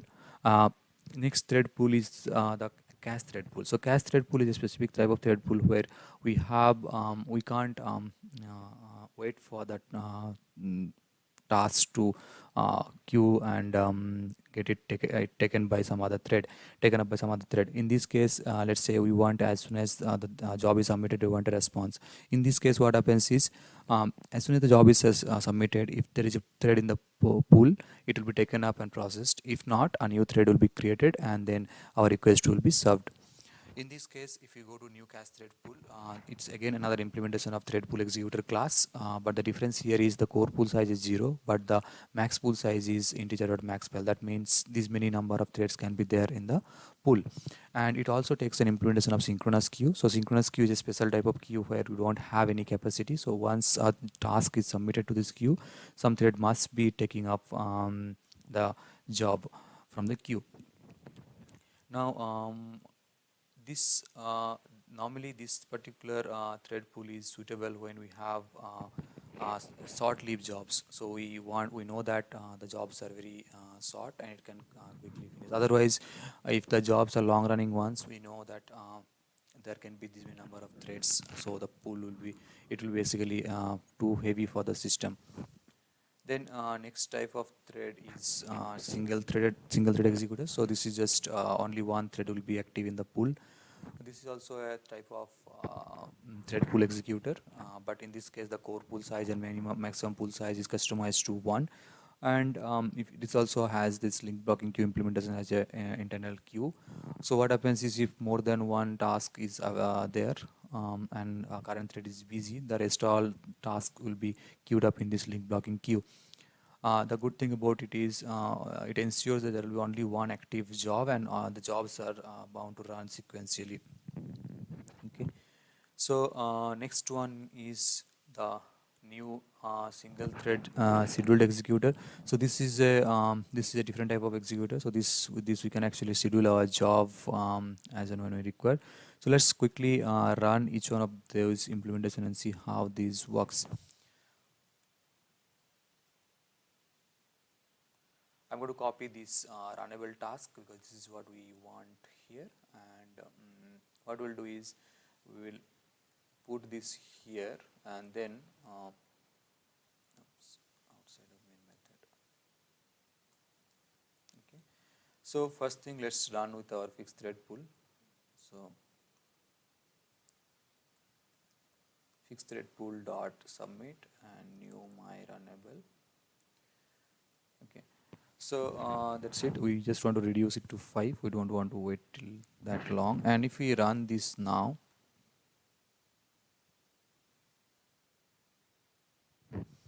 we should be seeing these lines getting printed. So pool 1, thread 1, 0, 1, 2. If we submit more than one jobs at any point in time, so you can actually see how it's running.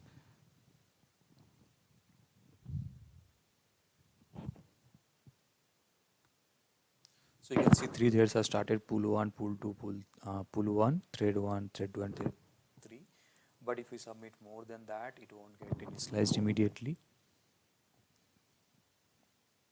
We can only see 3 threads starting. Rest 2 will be there in the queue. So only 1, 2, 3 are started, and these are currently executing. Once these are done, then the rest 2 jobs will be taken up from the queue and will be printed. So those can be the threads which are there. So you can see that pool 1, thread 3, both of these taken. I think this I less than 5, this didn't get saved, so it's still taking 9. Okay. Now we have seen the fixed thread pool implementation, but let's check the same thing with the cast thread pool.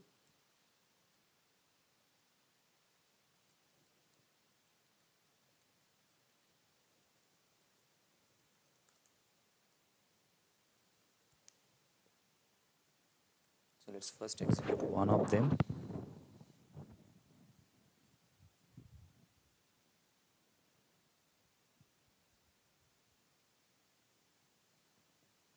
Okay, I'm using a wrong one. Threading basics.myrunnable. That's the reason it's going to 5, more than 5.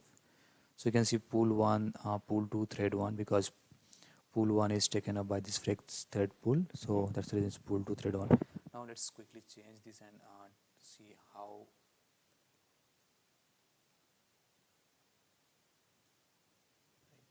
And let's submit more jobs now. So we're going to submit couple of more jobs and see how these threads are actually starting, and whether any job is there in the queue.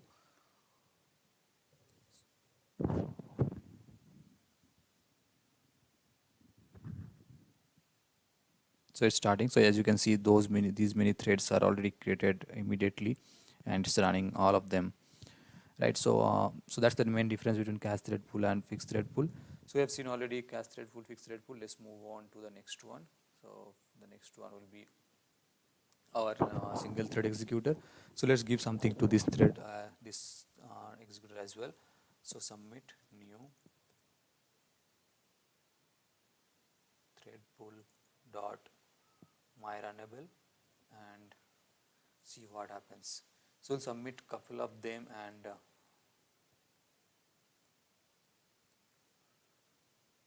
okay, but in this case we can see we'll be seeing that there is only one task running, rest all will be in the queue. So you can see pool 3 thread 1 and rest all tasks are basically in the queue. Okay, the last one here is the scheduled one. So let's go to the schedule executor.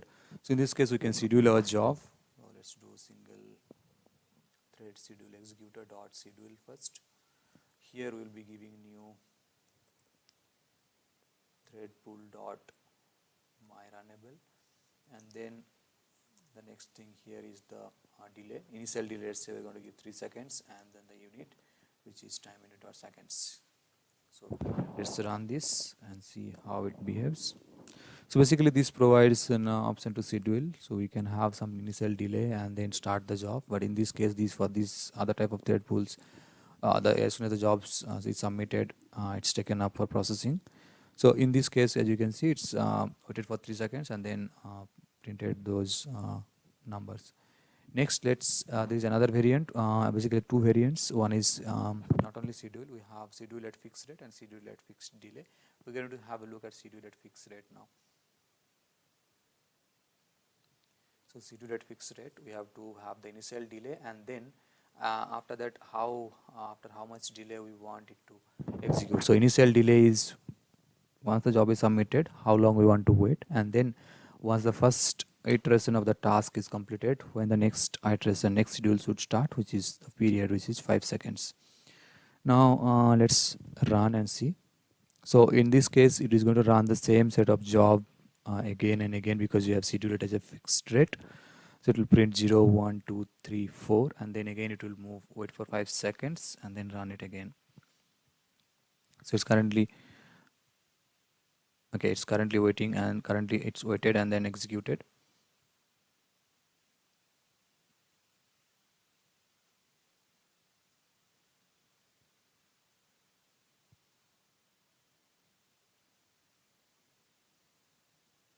Okay, so that's all about schedule at fixed rate, and there is a schedule at fixed delay as well.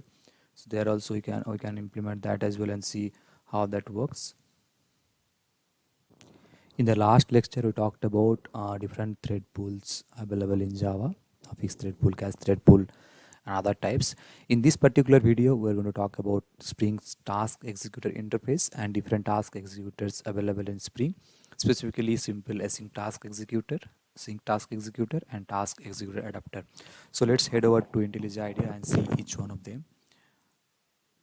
First of all, let's understand what task executor does.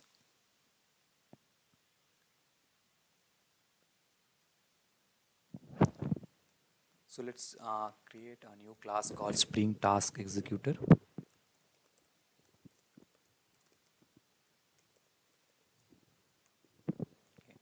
So first thing here is task executor. Then second thing here is the simple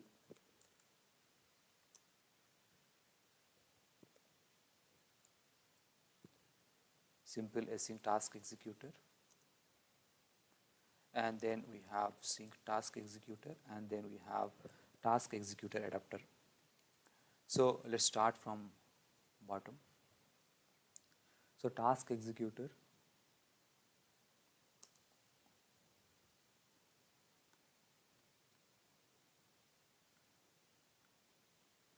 okay. So task executor is a simple task executor interface that abstract the execution of a runnable. Implementation can use all sort of different execution strategies such as synchronous, asynchronous, using a thread pool and more. It is equivalent to Java's executor interface, extending it now in Spring 3.0 so that clients may declare a dependency on an executor and receive any task executor implementation. So this is basically a bridge between Java's executor service framework and Spring's task executor service task executor framework. So we can actually interchange between task executor. So we can basically, if the client expects an executor, we can provide a type of task executor because the task executors in Spring are type of executor. Next one, so the next one is the simple async task executor. So simple async task executor is one type of task executor where the job will be running in a separate thread. So task executor implementation that fires up a new thread for each task, executing it asynchronously. So it just what we have seen in our task per thread per task implementation earlier. So for each task there will be a new thread created. Next is the sync task executor. So this is another type of task executor where the tasks are executed synchronously in the calling thread. So we have seen our direct task executor type. In that we were so the job were getting executed by the main thread itself. So in this case, the same thing is done by sync task executor. The main thread only does it, and it runs in synchronously. So that means until this call returns, the caller thread can't execute its own set of tasks. The last one is task executor adapter. As the name suggests, it's an adapter. Basically, this adapter takes any java.util.concurrent.executor and expose a Spring task executor. Also detects an extended executor service adapting to async task executor interface accordingly. So this is basically a bridge. If you want to use any of this Java task executor service, we can pass this to task executor adapter and it will return a particular task executor. So let's head over to our IntelliJ and write implementation for each one of them. First thing what we'll do is we'll create some beans. We'll implement these different task executors, and then we'll see how to use these. So first thing I'll do is I'll create 3 different beans. So first bean is public simple async task executor.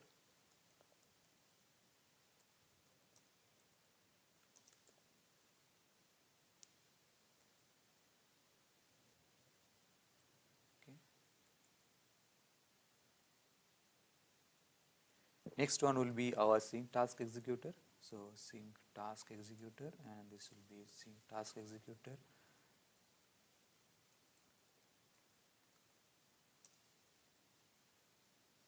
And last one is the task executor adapter. So this task executor adapter, it takes an argument. So we have to pass one Java type. So a Java thread, let's say pass in fixed thread pool. So our beans are ready. So these beans will be here. simple async task executor, sync task executor on this. And then what we'll do is we will be having a method public void do execute. This method it just takes a runnable implementation and it just call one of these executor type and then task executor type and then execute. One thing we'll do is here we'll not create the beans, we'll create a separate class called task executor configuration.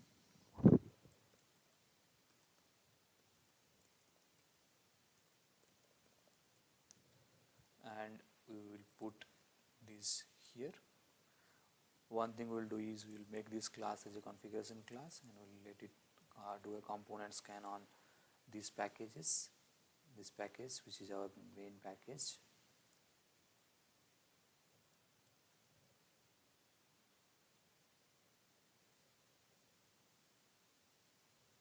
So our configuration class is ready, and in this in Spring Task Executor we are going to define three different beans, three different member variables. So first will be simple async task executor, and then it will be sync task executor, and then we have task executor adapter. Okay, and let's auto-wire each one of these so that Spring can inject these once these beans are ready.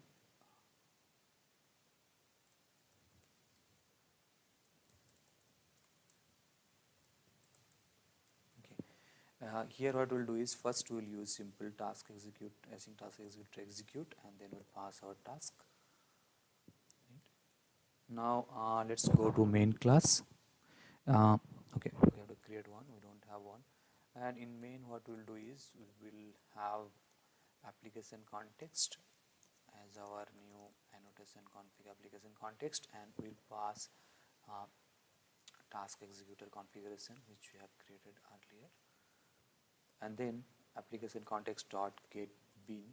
What we want is we want Spring Task Executor class. We have only one, so we can use that class dot into execute.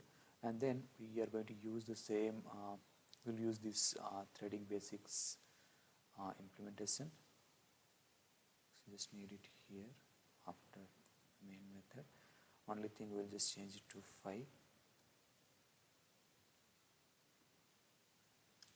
Okay, and we are going to pass as new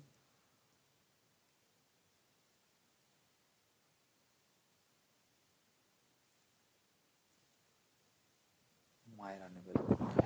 So let's see how it works.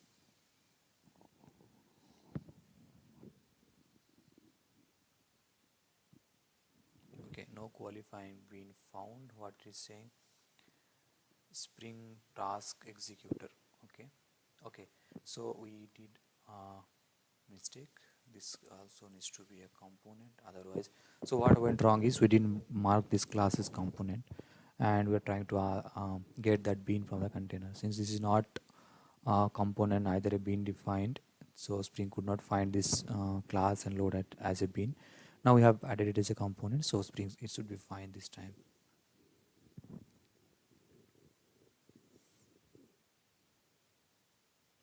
So as you can see, it's been executed by simple async task executor and is printing 0, 1, 2, 3. And that's the usage of simple async task executor. Now let's change that to change this implementation to sync task executor and see how it works. So as we discussed in sync task executor, the caller thread itself is executing the task. So here, as you can see, it's main. That means our main thread itself is executing this. No new thread is getting created. Lastly, we will be using the task adapter, task executor adapter. So if we use task executor adapter, let's see how it works. So in this case, we have passed on Java executor service, which is pull one thread one. So anyway, so Java, so this naming convention tells that it's not from Spring, it's from Java. This is what we have sent a new fixed thread pool, and we are actually providing. Here we can provide any executor service implementation, even if you want to customize the thread pool executor to our need, we can actually do that. We can provide specific thread factory and all those things, and we can customize the thread naming behavior and all those things. We are now end of this module. In this module, we have seen basics of threading, and we discussed runnable, callable, and future. We also have done some coding about all of them. We have seen how runnable works, callable, and how we can get the future object. Then we talked about thread pool. We have seen different type of thread pools: fixed thread pool, cast thread pool, single thread executor, and schedule thread schedule thread executor. Then we talked about Spring Task Executor. We have seen how Spring Task Executor helps bridging between Java's executor service implementation and Spring Task Executor. And then we have seen different implementation of Task Executor: simple async Task Executor, sync Task Executor, and Task Executor Adapter. We have also seen the implementation of each one of them, and we have seen how each one of those works. Thank you for watching this module. I'll be seeing you in the next module. Welcome to this module of Spring course series. In this module, we'll talk about event management. That is, how objects can communicate through event. Objects in turn being beans here. In a typical object communication, one object calls the method of other object or vice versa. In another scenario where we have interface-based design, where one interface method calls the other interface method, and the concrete implementation could be anything. The problem with both of these two approaches are the one interface or object needs to know about the other interface or object. Spring supports event-based communication. Spring application context provides event-based communication between beans. In event-based communication, there is a publisher which publishes an event, and there is a listener which listens to those events.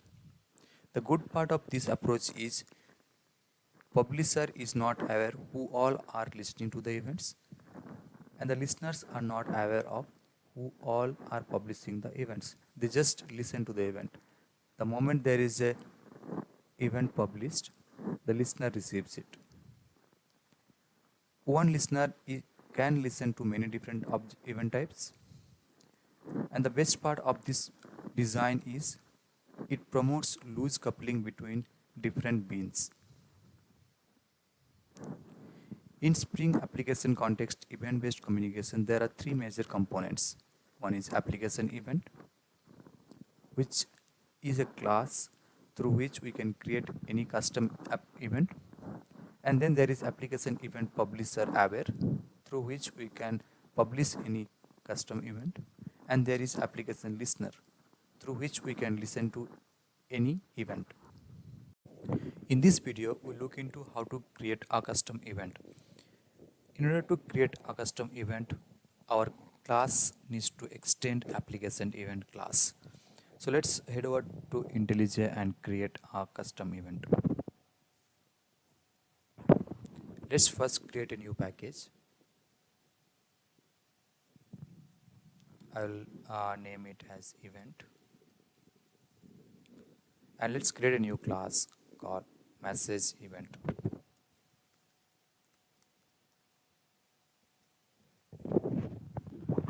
Message event class needs to extend application event.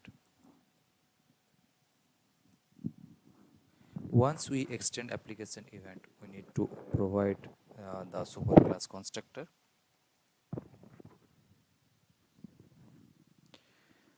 So now message event is an application event. Now let's have a look what exactly is there inside application event. So application event is an abstract class, and it extends event object, which is our Java's normal event object. So this is in normal JDK java.util event object, and it implements serializable. Now there is a source. So basically in our application event also we are passing the source. So what is the source of the event, or what is the actual event is. In this case, let's say we want to publish a message. So this message event basically publishes a message. So Let's create a new string and let's set it this dot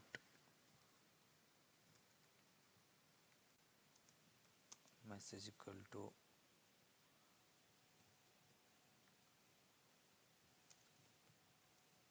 source. Okay, this will change it to string.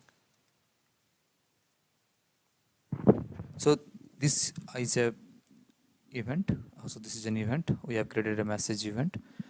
Our event class extends application event, and this is now an event which we can actually pass it to different event listener or our event publisher. In this module, we are going to look into application event publisher aware. So application event publisher aware helps us to publish an event.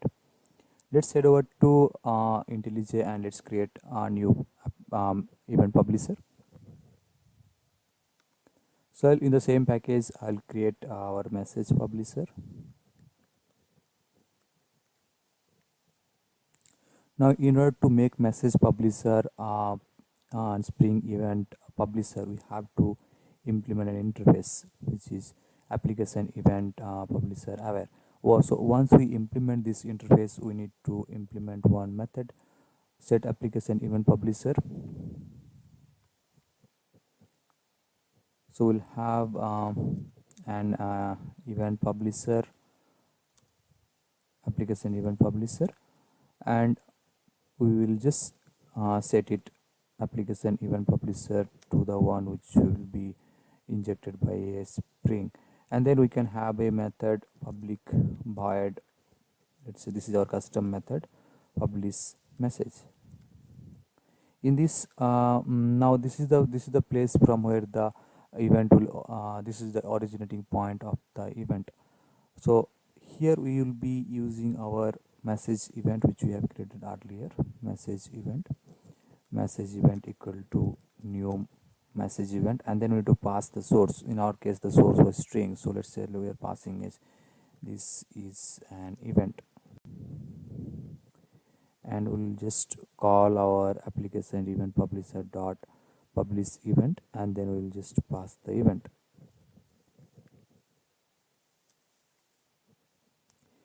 Now that's it. Whoever is listening to this message event will be passed on this particular event. So there can be one or more listeners which can listen to this message event, and they will be receiving this event. In this video, we are going to look into application listener. In the last two videos, we have seen application event as well as application event publisher aware interface. In application event, we can create any custom event, and application event publisher aware through which we can actually publish our events.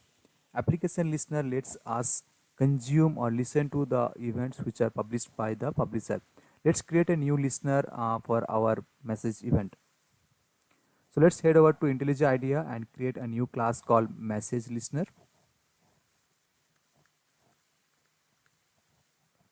Our message listener class needs to implement application listener. Once it implements application listener, it needs to tell which event we want to listen to. So in our case, it will be message event. Once we have implemented this application listener, we have to provide an implementation for on application event method. So this is this on application event. Here we need to we need to consume the event, and we want to action on this event.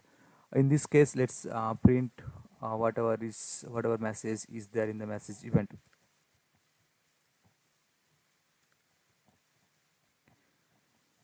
If you look into message event and application event, it also provides a method for get timestamp. So this basically tells at what time this event got generated. So we have access to that as well in our custom event when we are actually consume the event.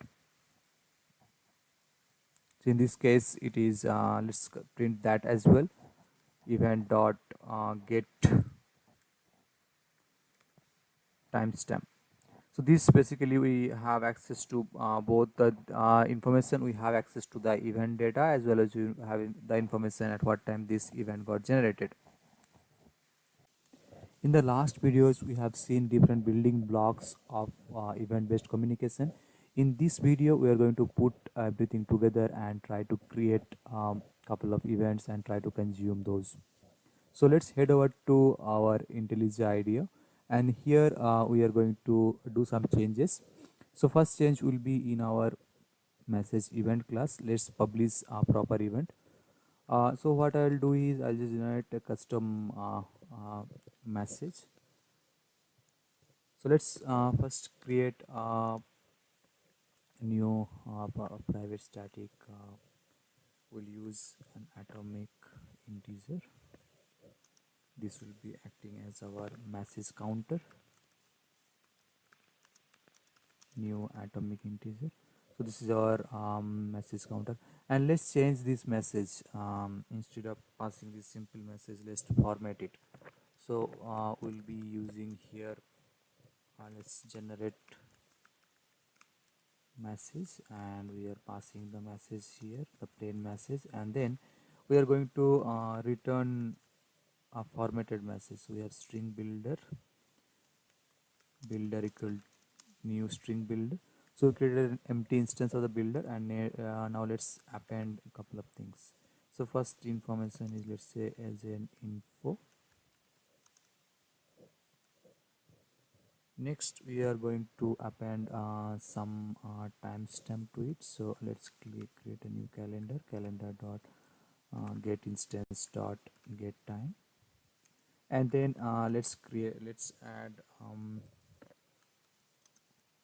let's add the parameter called message sequence. So this will tell the sequence how many messages we are actually retrieving, message sequence. And then let's append the counter, which will be giving us the counter. So message counter dot get an increment, and lastly we'll be appending the message. So let's append the message which we have received, and then let's return this dot to string. We're going to use this message here now. So message source. So we are going to let's rename this to message, which is more meaningful. So what we have done is we have just formed a different message, and this is whatever message we are creating the event with, and then we are formatting it with a little bit more formatting. Now let's head over to our message publisher. So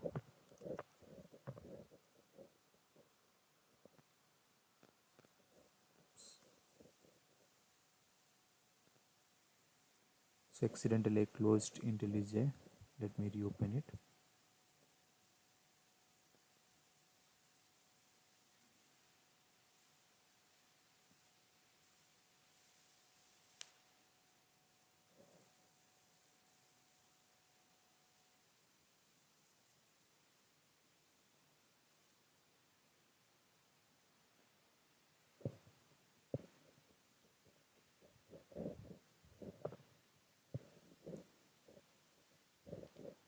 Okay, it's loading the project now. Okay, I just wanted to close this window, instead I accidentally closed IntelliJ. Sorry for that.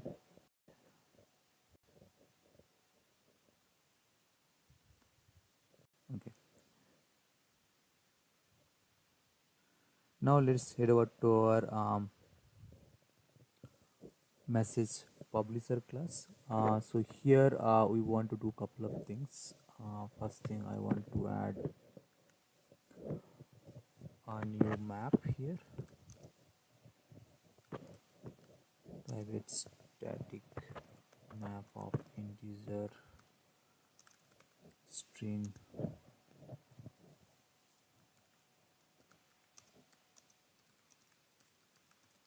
Let's put some couple of random messages. Okay, and let's initialize it. So I'll put a couple of messages. So message dot put we'll write sample message 1, and I'll just copy paste it a couple of more times.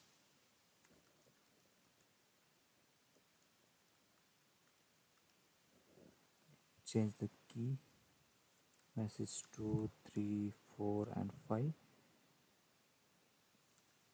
5, 4, 3, 2, 1. So we have our messages. Now let's modify our publish message, this one. What we'll do is we'll not block this thread. We will use a new async task executor, and in this we will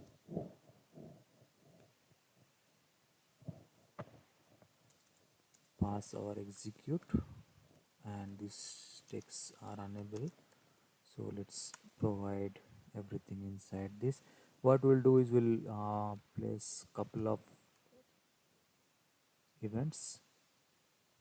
Let's say we have 5 events. Here I'll generate the ID, the random,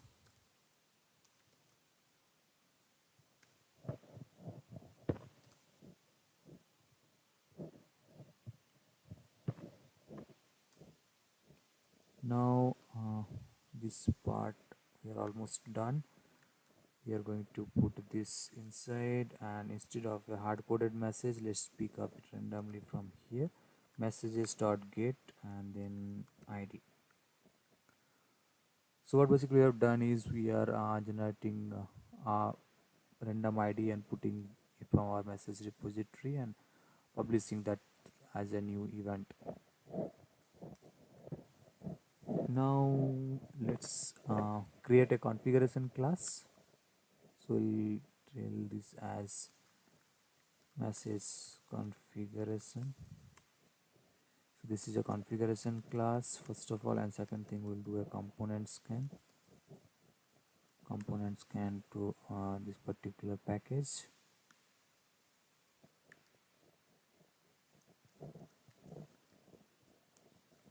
Okay, so we have done that, but before we move on we have to declare this as a component so that Spring can detect this component,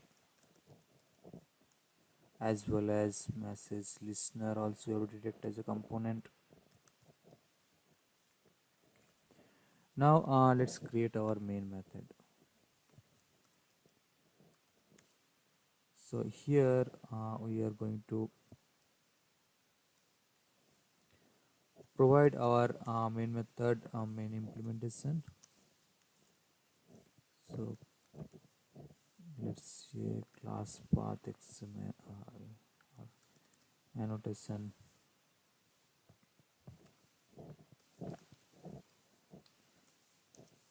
So application context equal to new one, and then we'll pass message configuration to it,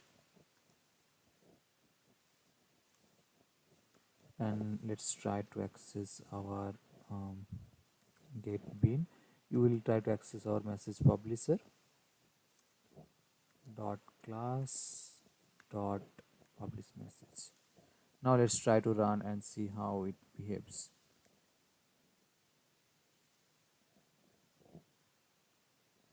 Trying to build and execute.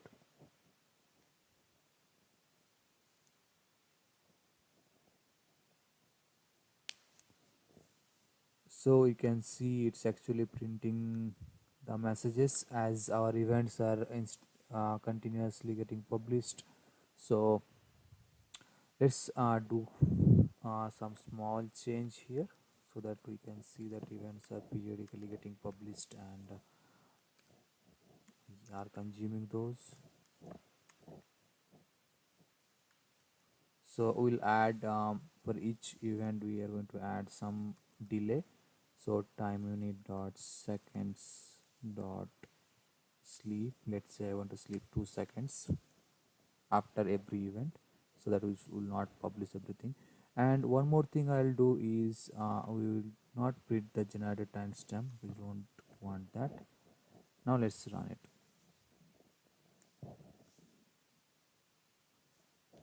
So you can see our first message published and got printed, second message, third message, fourth message, and fifth message. Now there is a problem here. So it's not formatting our message. We are trying to we have added our message formatter here, but that's somehow not working. Let's find out how. Or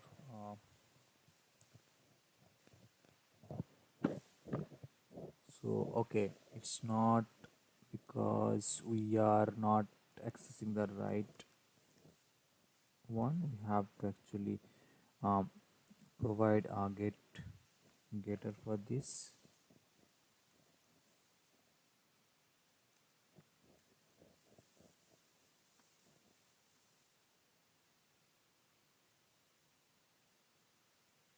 Okay, still something is wrong.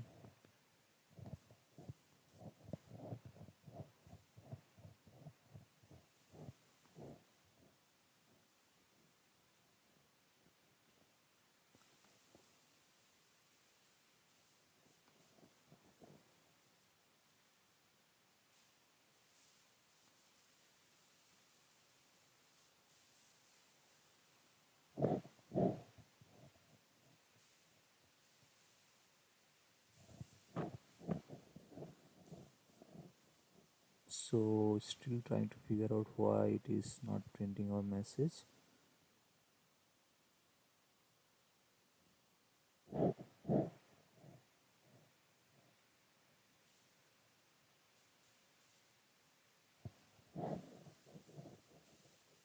Okay, that is because here we are calling get source instead of get message. So what happens here is so let's run and verify this first. So here we have our proper message. As you can see how it is actually printing the message. Now what happened earlier, I was getting the source event.get source. Now when we are setting in super, so the message which went to source is this message, pre-formatted message, right? So if we call the source, we are actually getting what we have passed, and get source is returning this source. So this is the reason it was not printing earlier, but now it's printing the formatted message which we want to print. In this video, we are going to look into another way how we can implement our listeners. So that is through event listener. So this event listener annotation we can put and use in our listener class. So let's head over to our Intellij idea and see how we can implement this. So this is the earlier implementation where we have implemented our application listener and we passed the message event. But the problem with this approach is now we don't have listener. This listener can't listen to any more events. So let's go and do some changes here. So first change is I'll comment out this implements part, so there will be no override, and instead of override I'll write one event listener. Now if execute, this should be the behavior should be as is what it was earlier. So you can see even though we are not implementing application listener now, we still have the same behavior and we don't have anything to bound. Here we are actually passing the message event earlier, but now the message event is coming just as an argument. The good part of this is we need not write multiple listener classes. We can have one listener and we can give multiple event listener. So in order to verify this, let's create one more event. This time I'll create a new event called datetime event.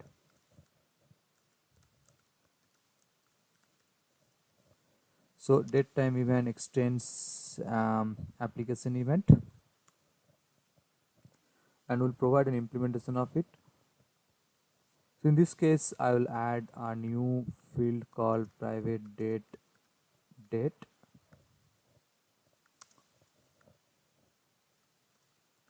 time, and then I will set this as this dot date time equal to calendar dot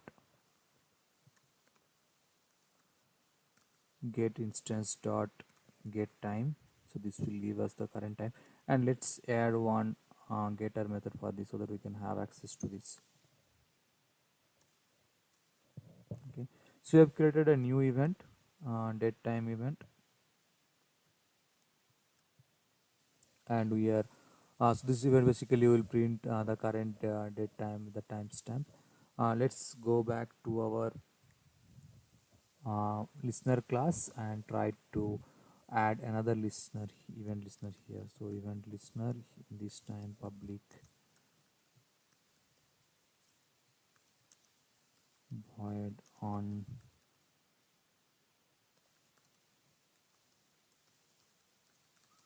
application event, but this time we'll pass our date time event to it, and we'll say date time event. We'll just print what date time we are getting. So date time event dot get date time. So this is a new listener we have added. So but we have to do one more change here. In our publisher, we have to publish this event so that we can consume. So what we'll do is we'll create a new event here,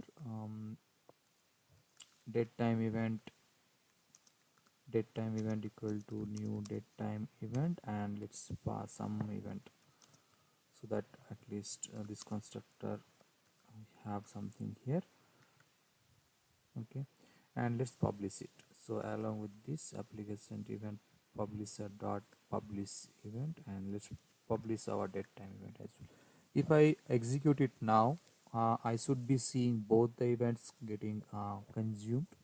So we have our own message, and then this is from our actual new event, date time event. So we can see actually you can have multiple events we can listen in one listener. So you can have as many listeners as you want with at event listener. The last change we will do in our message publisher. So so far we have seen in message publisher as well, we are implementing application event publisher aware interface. So what we can do is we can actually comment out this, and we can ask Spring to provide us this. So we can auto add this application event publisher field, and this too will do the job. Okay, since we are not over implementing that interface, so this setter method is not valid anymore. Now let's execute and see if the same behavior is there or not. So you can see this is still working. So the good thing about this is we are not tied with Spring specific code here, application event publisher, however we are not implementing this interface. We can simply ask Spring to provide this application event publisher to us to auto add it. So far we have created our custom events, and we have published those events, as well as we have driven multiple event listeners to consume those events. Uh, so far what we have seen, we are publishing one event and we are consuming those events. Now this current event mechanism, event publish and listening mechanism is synchronous, so that once one event is published, until that event is consumed, we are actually blocked. Let's go back and verify this. What I'll do is I will quickly add some delay in in consumption of one of our event listener. So I had added some sleep time, so big sleep time I have added, and let's run this particular Yes. Now what happened is our first event got triggered, and then it got consumed here in message event, and then we have this delay here. Now since this event is not fully consumed, as this on application event is not completed, there is the message publisher is actually blocked. It's not able to publish any more event. It's stuck here. It's not able to publish, not even our date time event or so. Now how do we handle this? So there is an option to generate asynchronous event, so that the event publish and event listening, these two are decoupled. So let's see how we can do that. I'll stop the JVM here. How we can do that is we can do it through we can go back to our configuration class and we can add one bean. So that bean will be application event multicaster. So application event multicaster helps us to decouple and implement asynchronous based event communication. Now let's go to our message configuration and add a new bean.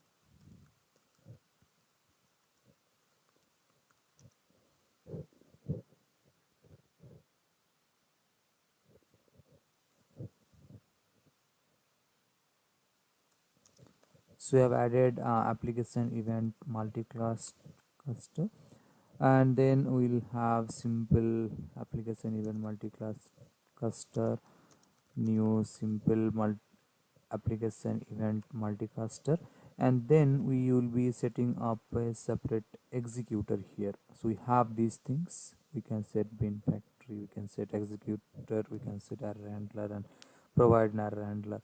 We will use set task executor, and here we'll provide new simple async task executor, and then we'll return this. We just added this bin. Now let's verify how this behavior changes.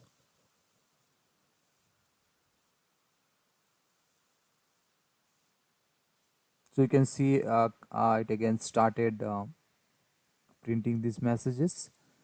So in this case, our because of we have added a separate sync task executor, so this is helping us to achieve asynchronous event based communication. In this video, we are going to talk about different application context events. So application context, based on the operations that is being done on the application context, there are a couple of events which application context emits. So first one, we have context started event, then we have context refreshed event, context closed event, and context stopped event. So let's have a look at each one of them in Intellij. So first I will create one more event listener where I will be listening to context started event. So this event is generated whenever application context is started. Then we have application context refreshed event. So let's context refreshed event, context refreshed event. Similarly, we have context stopped event, and then lastly we have context closed event. So this gets generated when we close the context, right? So these are the events now we are listening to. By default, these events, whenever there is event running published, any of those events by application context, this appropriate event listener will be invoked. Now let's do one more change in our application context.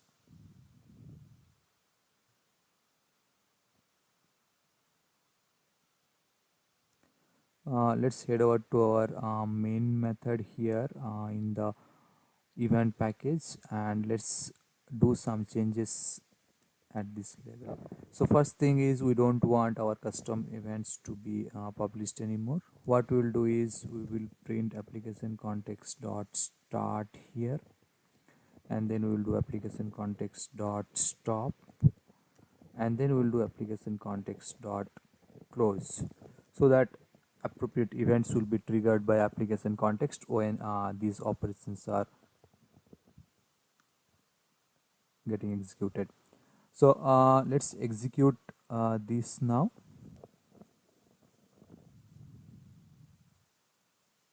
Okay, so okay, there is one problem here. We didn't change the type. Everything is context started. That's the reason for all events we are getting context started.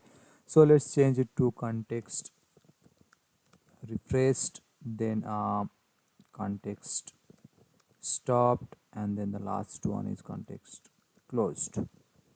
Let's re-execute this, and we should be able to see different events which are actually getting generated. Now we can see context refreshed, context started, and then context stopped, and context closed. So since these events are getting triggered by application context, and we are actually placed appropriate context listeners, we are able to catch these events and actually do something about this event. Let's say once the application context has started successfully, you want to do something, so this particular event, context started event, can be handy.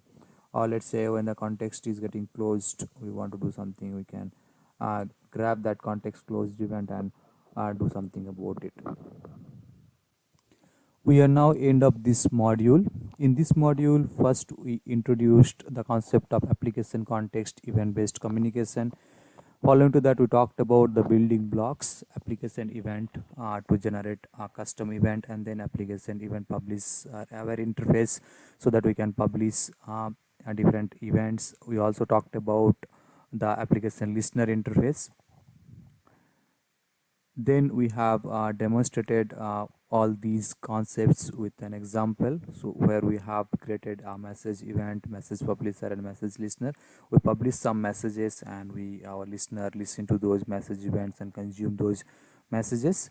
Following to that, we talked about at event listener annotation, which is a handy way to handle multiple listener in one listener class. And then we talked about application event multicaster, which helps us to achieve asynchronous event based communication. And then finally we talked about different application context events which gets generated by application context on different events on application context. I have attached the source code of this project in GitHub under this link, so we can go to this link and find all the source code which we have done so far. I have created two separate folders. One is for Eclipse, so whatever we have done in Eclipse is here. So you can see all those Java files module wise is here, as well as we have all the Spring XMLs, that application context XMLs, which we have used in our Eclipse as part of our Eclipse changes. So we have all the application context for your reference here, as well as I have created the Intellij project also here. So whatever coding we have done in Intellij is also available here. So you can refer all of these at any point in time. This will be available. Thank you. We are now end of this course. In this course, we have covered the overview. In the overview module, we talked about what all things we're going to cover in this course. We then set up our environment, development environment. We have predominantly used Spring Tool Suite and Intellij IDEA. We then talked about Spring Core concepts. Then it deep dived into bean configuration through XML based configurations as well as Java based configuration. We then talked about bean auto wearing, and we talked in detail about Spring Beans. We then talked about Spring aspect oriented programming and Spring task executor. And finally, we talked about application event management. Hope this course helps you in your Spring journey. Thank you for watching this course. Spring is a huge framework. In this course, we just scratch the surface. As the course name suggests, Spring Core tasks, we try to cover the core tasks of Spring framework in this particular course. There are many other modules which we have not touched upon. For example, Spring MVC, Spring JDBC, Spring Transaction, Spring JMS are a couple of them. So once you understand this course, the concepts in this course, please go through this concept again. These concepts are actually fundamental, whichever module you go into, whether it's Spring JDBC or Spring JMS or Spring MVC. These are the concepts upon which Spring Framework is built. So once you're done with these course contents and understand these contents, you can refer to Spring reference documentation.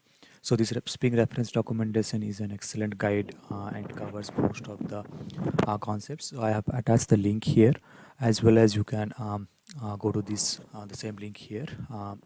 So there are a couple of other modules, overview, core.